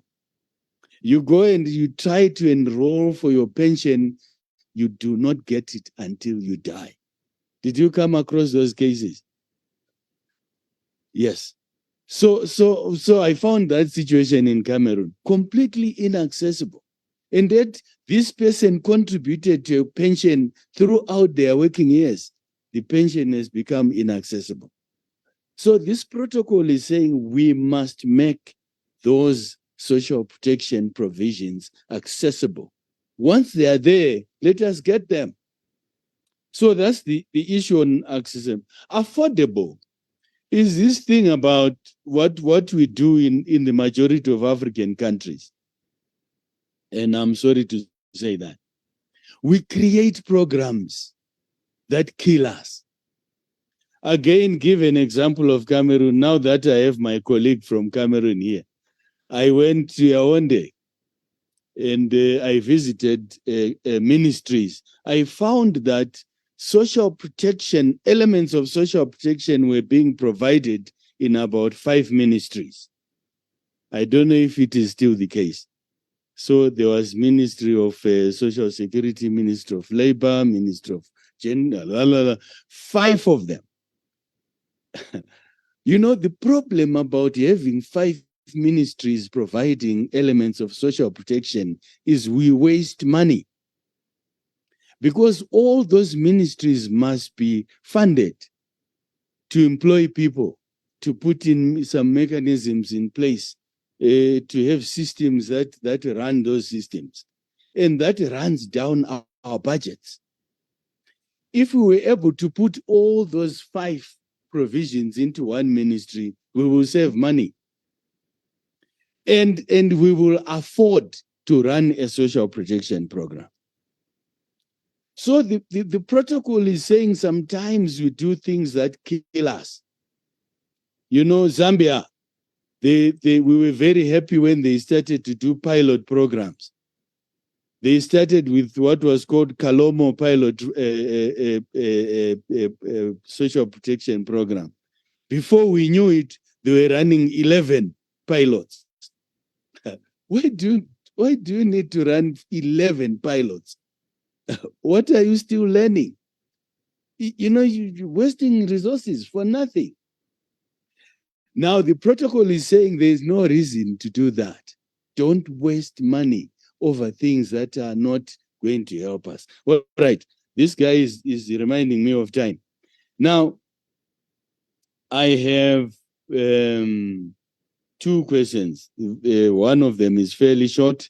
What strategies you were used for Sao Tome and Principe and Niger? Very simple. It was an issue of opportunity and then champions, looking for champions. Are there any other strategies we can use? Samuel has already indicated some. We are thinking that as a group here, there are a lot of other things we can do to push this protocol. The last question is an interesting one. Unfortunately, this will take time, but I will be brief. No, the lady says there are no buildings. Education in some countries is being provided in situations where there are no schools, there are no structures. And then here the protocol is saying our governments must provide free primary and secondary education. That's the call from this protocol. The answer is divided into 2. Number 1 is that the role of governments is to provide the infrastructure for our children to learn. The role of governments, all those ministries of education, what non-central government, must provide the infrastructure for our children to learn. They can get support from development partners, that's okay. But their role is to go around, build schools, and ensure that our children learn in appropriate buildings and appropriate situations. The reality in Africa is that there is so much need for education. And I don't know if you know that there was a time when Zimbabwe was the leading literate country in Africa. That was achieved by ensuring that education takes place wherever it can happen. If it takes place under a tree, let it happen. If it takes place in a small house, let it happen. There was pressure to ensure that everyone goes to school. But as we progressed with that quest for everyone to be educated, there was the issue of paying for that education. That reduced our literacy levels from 92% to around 72%. As soon as we said schools must be paid, primary school must be paid for, secondary school must be paid for, literacy levels dropped. So Tunisia beat us in terms of the levels of education. Now, free education ensures that everyone has the opportunity to learn, even the poor, even those that cannot afford to buy uniforms and books and so on can go to school. That is what had pushed Zimbabwe to 92% of literacy rates. So in short, I would rather provide an opportunity for schools, for people to learn under a tree so that you bring up their education levels. Moderator is pushing me. Thank you very much. Thank you very much. Comrade Chair, just 2 recommendations based on the protocol. as we close. One, I think part of the reason why, I mean, the question that was asked, how many people are aware about this protocol? And we're few people. So I think us being here, one of the steps as the regional networks, let's ensure that we disseminate this protocol in our respective regions. That's number one. Number two, as Secretariat, let's ensure that, Madam Head of Secretariat, as we deliver your keynote address, let's ensure that all those elements that need to be rectified, we also push for that, so that as part of our outcomes statement, you also highlight the importance of rectifying this. But most importantly, if people don't know about this, they won't push. So as the regions, let's ensure that we deliberately disseminate this kind of protocols. Because without deliberate dissemination, you won't be able to create broader awareness. Thank you, Chair. Thank you so much, Comrade Monso, and all that have led that conversation. Again, a round of clap to APSP for that. When I met with Cyril and we had this conversation, and she took me briefly through the protocol, I told her, this is what we need to hear about at the CSO Forum.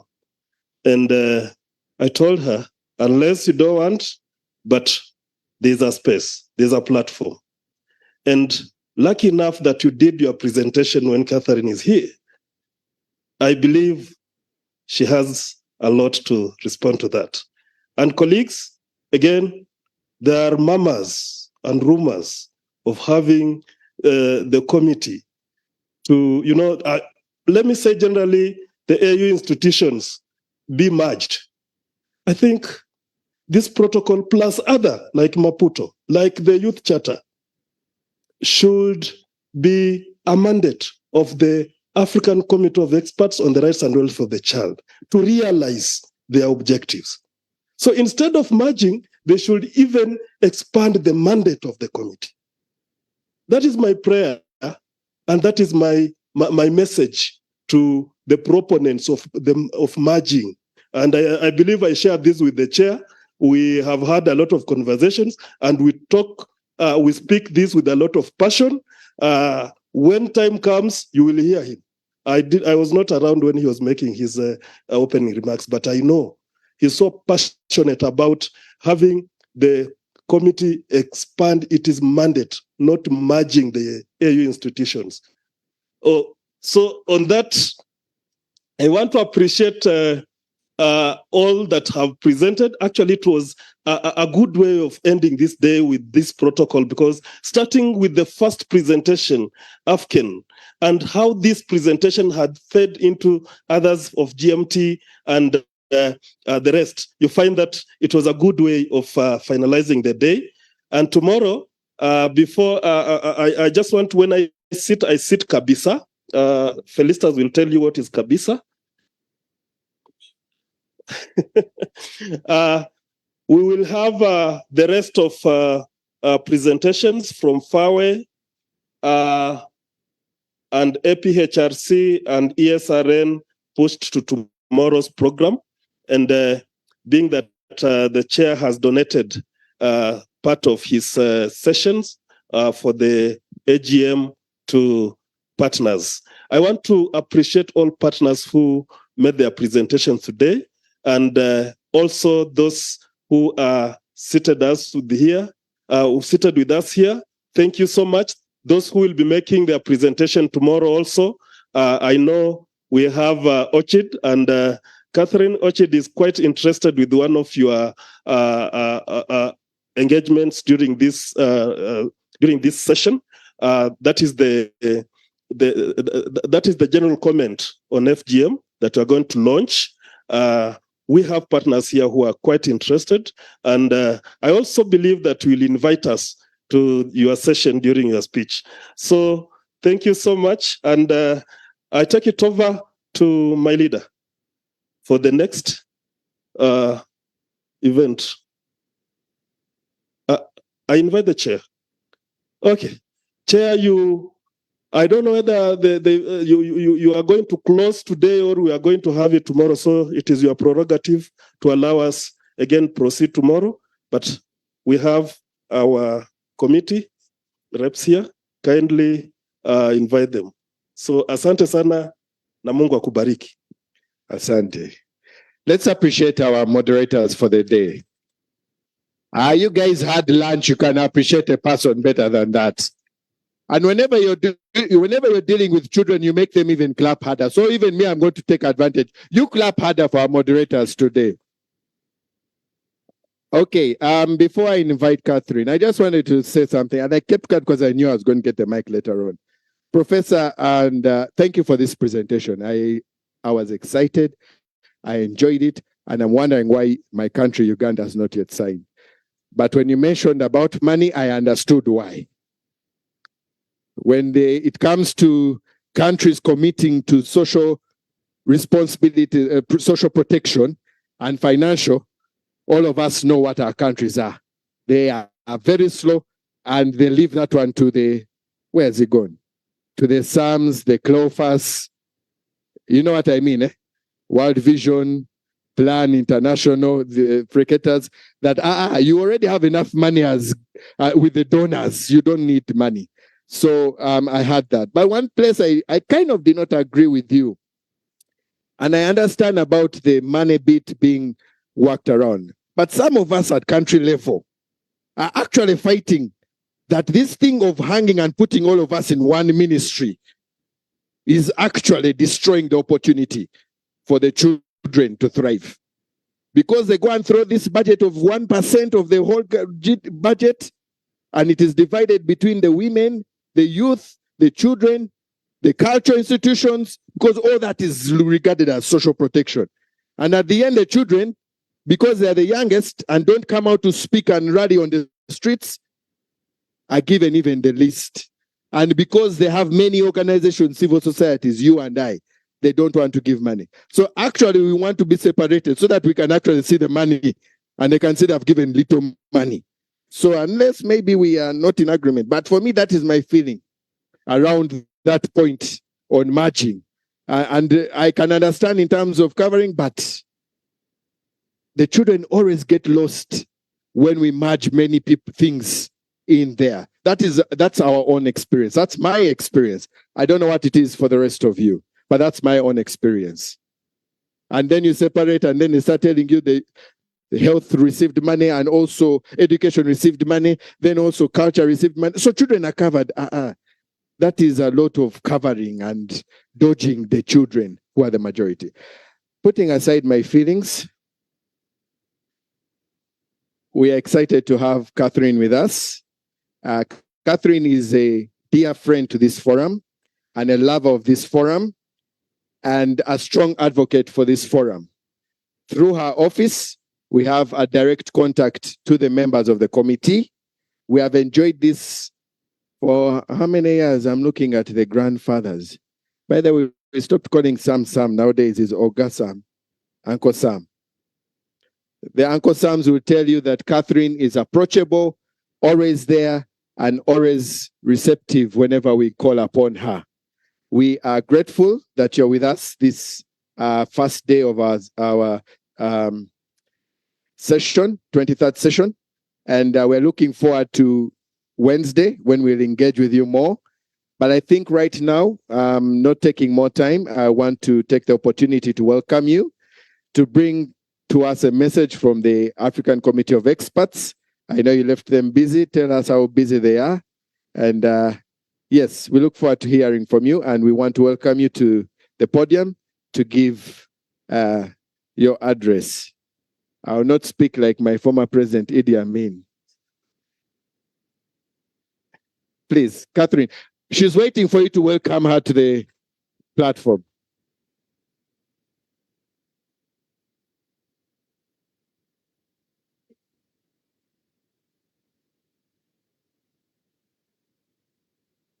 So, the chairperson of the CSO Forum on the African Children's Charter. Our children representatives, where are they? Tomorrow, okay. All CSOs and developmental partners represented, ladies and gentlemen, all protocols observed. Good evening. Okay, I start here on behalf of the committee and also the secretariat. and would like to start by congratulating all for the 25th sitting of the CSO Forum. I would like to thank the CSO Forum for continuously holding its sessions around the session of the committee, and also for inviting the committee. Like what has been said, right now we are so busy, and some of you have even been in our meetings. We are having meeting after meeting because we want to use as much time when we are around here. And it's also an opportunity for us that we are in Addis Ababa and you are also here with us, because for the last 3 years, the committee moved to Maseru, Lesotho. And I would also want to take this opportunity to thank you that you have been among the few who have been able to travel to Maseru and have your meetings there. We thank you for that, because we also know that it's very difficult to get to Maseru. Thank you so much. So from the committee, we recognize the theme of the CSO Forum, which is on children's vulnerabilities, a call to action. It's timely and in line with the committee's work in terms of the various areas of vulnerabilities covered in its various thematic undertakings. I'll be able to explain on that later. And we note that the deliberations of the CSO Forum are key informants of the activities and priority areas of the committee. The recommendations of the forum presented during the sessions of the committee are given due consideration, and actions have been taken previously based on your deliberations, such as the development of documents and identification of themes for Day of General Discussion, and also for the Day of the African Child, among others. The committee also looks forward to hear the recommendations from the deliberations of this sitting of the CSO Forum. And even just for the short time that we've been here, I'm starting to get excited on what will be presented to the committee. So the committee and the CSO Forum's collaboration is increasing through time, and the committee is grateful to be able to leverage on the mandate and activities of the CSO Forum in advancing the activities and delivering on its mandate. The core mandates of the committee are supported by the CSO Forum and its members, and the two have had close collaboration on among the following. One, the state party reporting procedure, whereby the CSO Forum supports and coordinates the submission of CSO complementary reports. We are so grateful for that. And we call anytime, we text anytime, and we are able to get the information that we want. Because as much as we get the reports from the state parties, we have to get the CSO complementary reports to be able to move forward. And this has been happening, and we are grateful, like I have said, because you help us to move, you help to work to promote and protect the rights of the child. We also have child participation. The committee relies on the processes and procedures of the CSO Forum to ensure child participation in its various activities, including the participation of children in the sessions. And the committee has recently increased its engagement with children in its sessions and various activities, which would not have been possible without the support of the CSO Forum and the regional networks therein. Thank you so much for that. Because we have continually said that there is nothing for the children without the children. You know, nothing for us without us. And when we are able to bring in the children, we are able to expose them to what we are saying. We are able to have them having in the dialogues. We get to know what they want. That's something that we were discussing in our groups. That how do we talk about children when we don't have the children with us? They are the wearer of the shoe. So this is also very, very important. And we also have the developmental partners who helped us come up with the guidelines. The CSO consultations during the country visits of the committee have also been significantly organized and facilitated by the CSO Forum. As the committee continues to strengthen its mandate to undertake country visits to popularize the charter and follow up the implementation of the charter as well as the committee's decisions and recommendations, it has increased its consultation with national CSO coalitions. The engagement of the committee with CSO coalitions is mainly facilitated and organized by the CSO Forum, and the committee has significantly utilized the information provided by the CSOs in formulating its recommendations to the respective states. The continental celebration of the Day of the African Child is further another area in which the committee and the CSO Forum continue to work together. I would like to give examples because our leadership had said they would want to know what we've done since the last session, that we've been to the Gambia and to South Sudan for advocacy missions. We've been to Sierra Leone and Eswatini to follow up on the implementation of the charter. And in Zambia, what we did is that we had both the Day of the African Child and follow up on concluding observations on the implementation of the Children's Charter. And I would like to say that the developmental partners and the CSO Forum really helped us to have Zambia become the host for the Continental Day of the African Child 2023. Thank you. The committee acknowledges the technical support availed by the CSO Forum to its mandate and activities with appreciation. The committee further calls upon the CSO Forum to consider the below. 1, strategize on how the forum and its members can be invested in the implementation of the decisions and recommendations of the committee, including by popularizing them and monitoring their implementation. Because when we have the decisions and the recommendations, they are open documents, and this can be used by the CSO Forum. Then, to increase awareness about the committee and its mandates among grassroots CSOs. Popularize and utilize the mandates of the committee beyond the state party reporting procedure.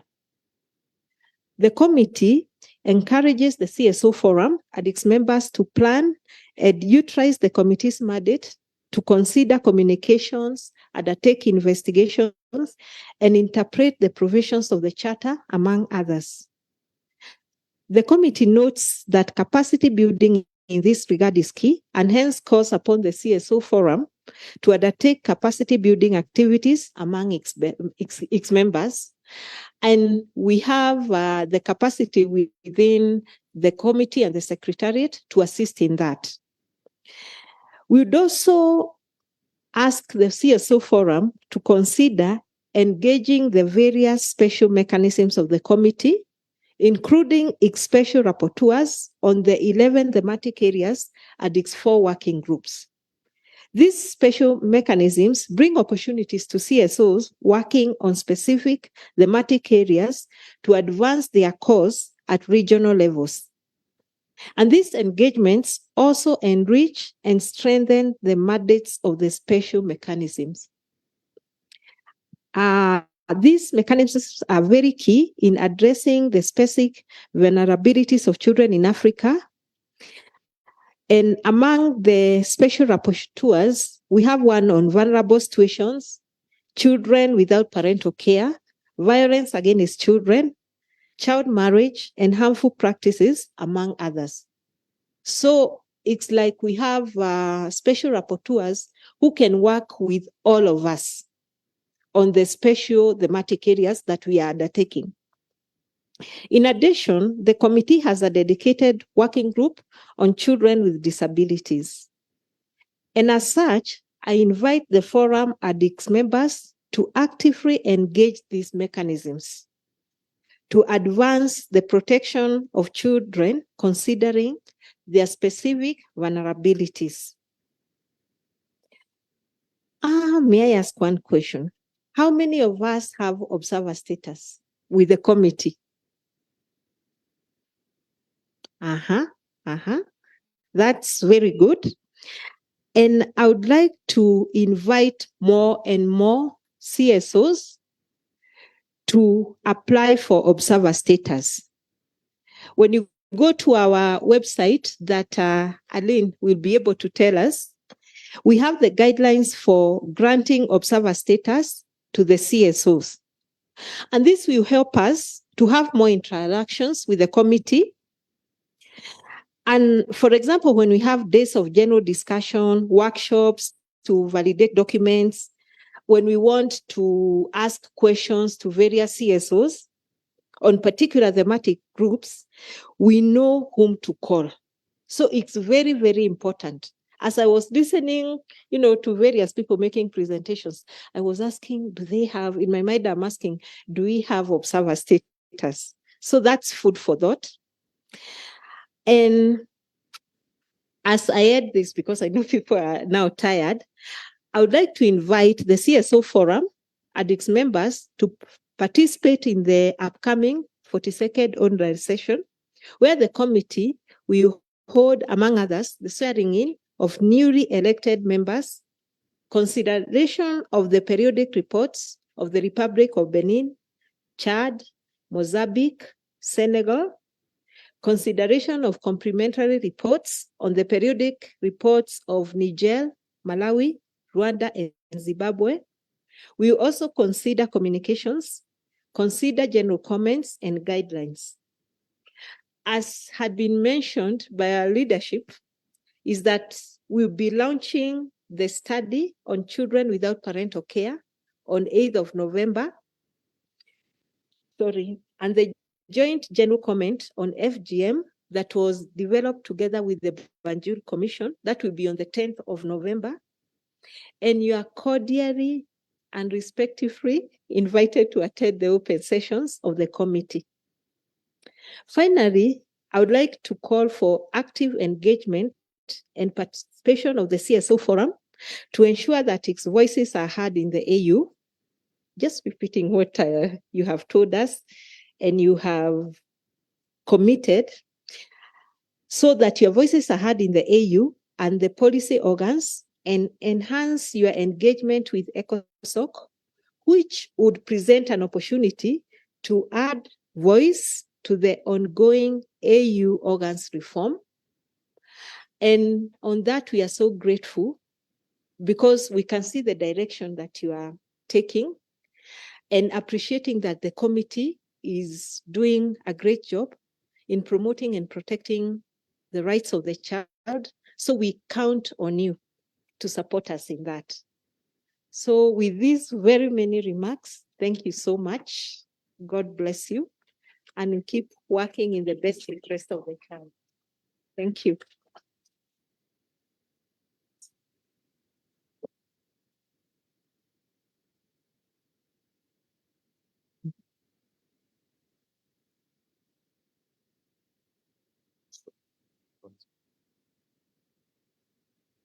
So, Catherine, we don't want you to go empty-handed. There is some goods for you here to go, but there is something in this bag that we are all putting on tomorrow.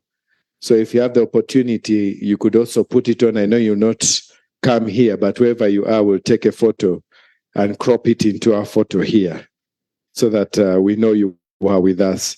And since you're the head of the Secretariat, we'll also have the head of the Secretariat here come and give you that. Those days we used to clap hands when such a, hey, okay, we still do these days.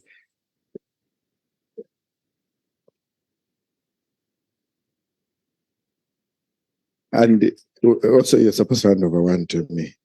Yeah. Okay.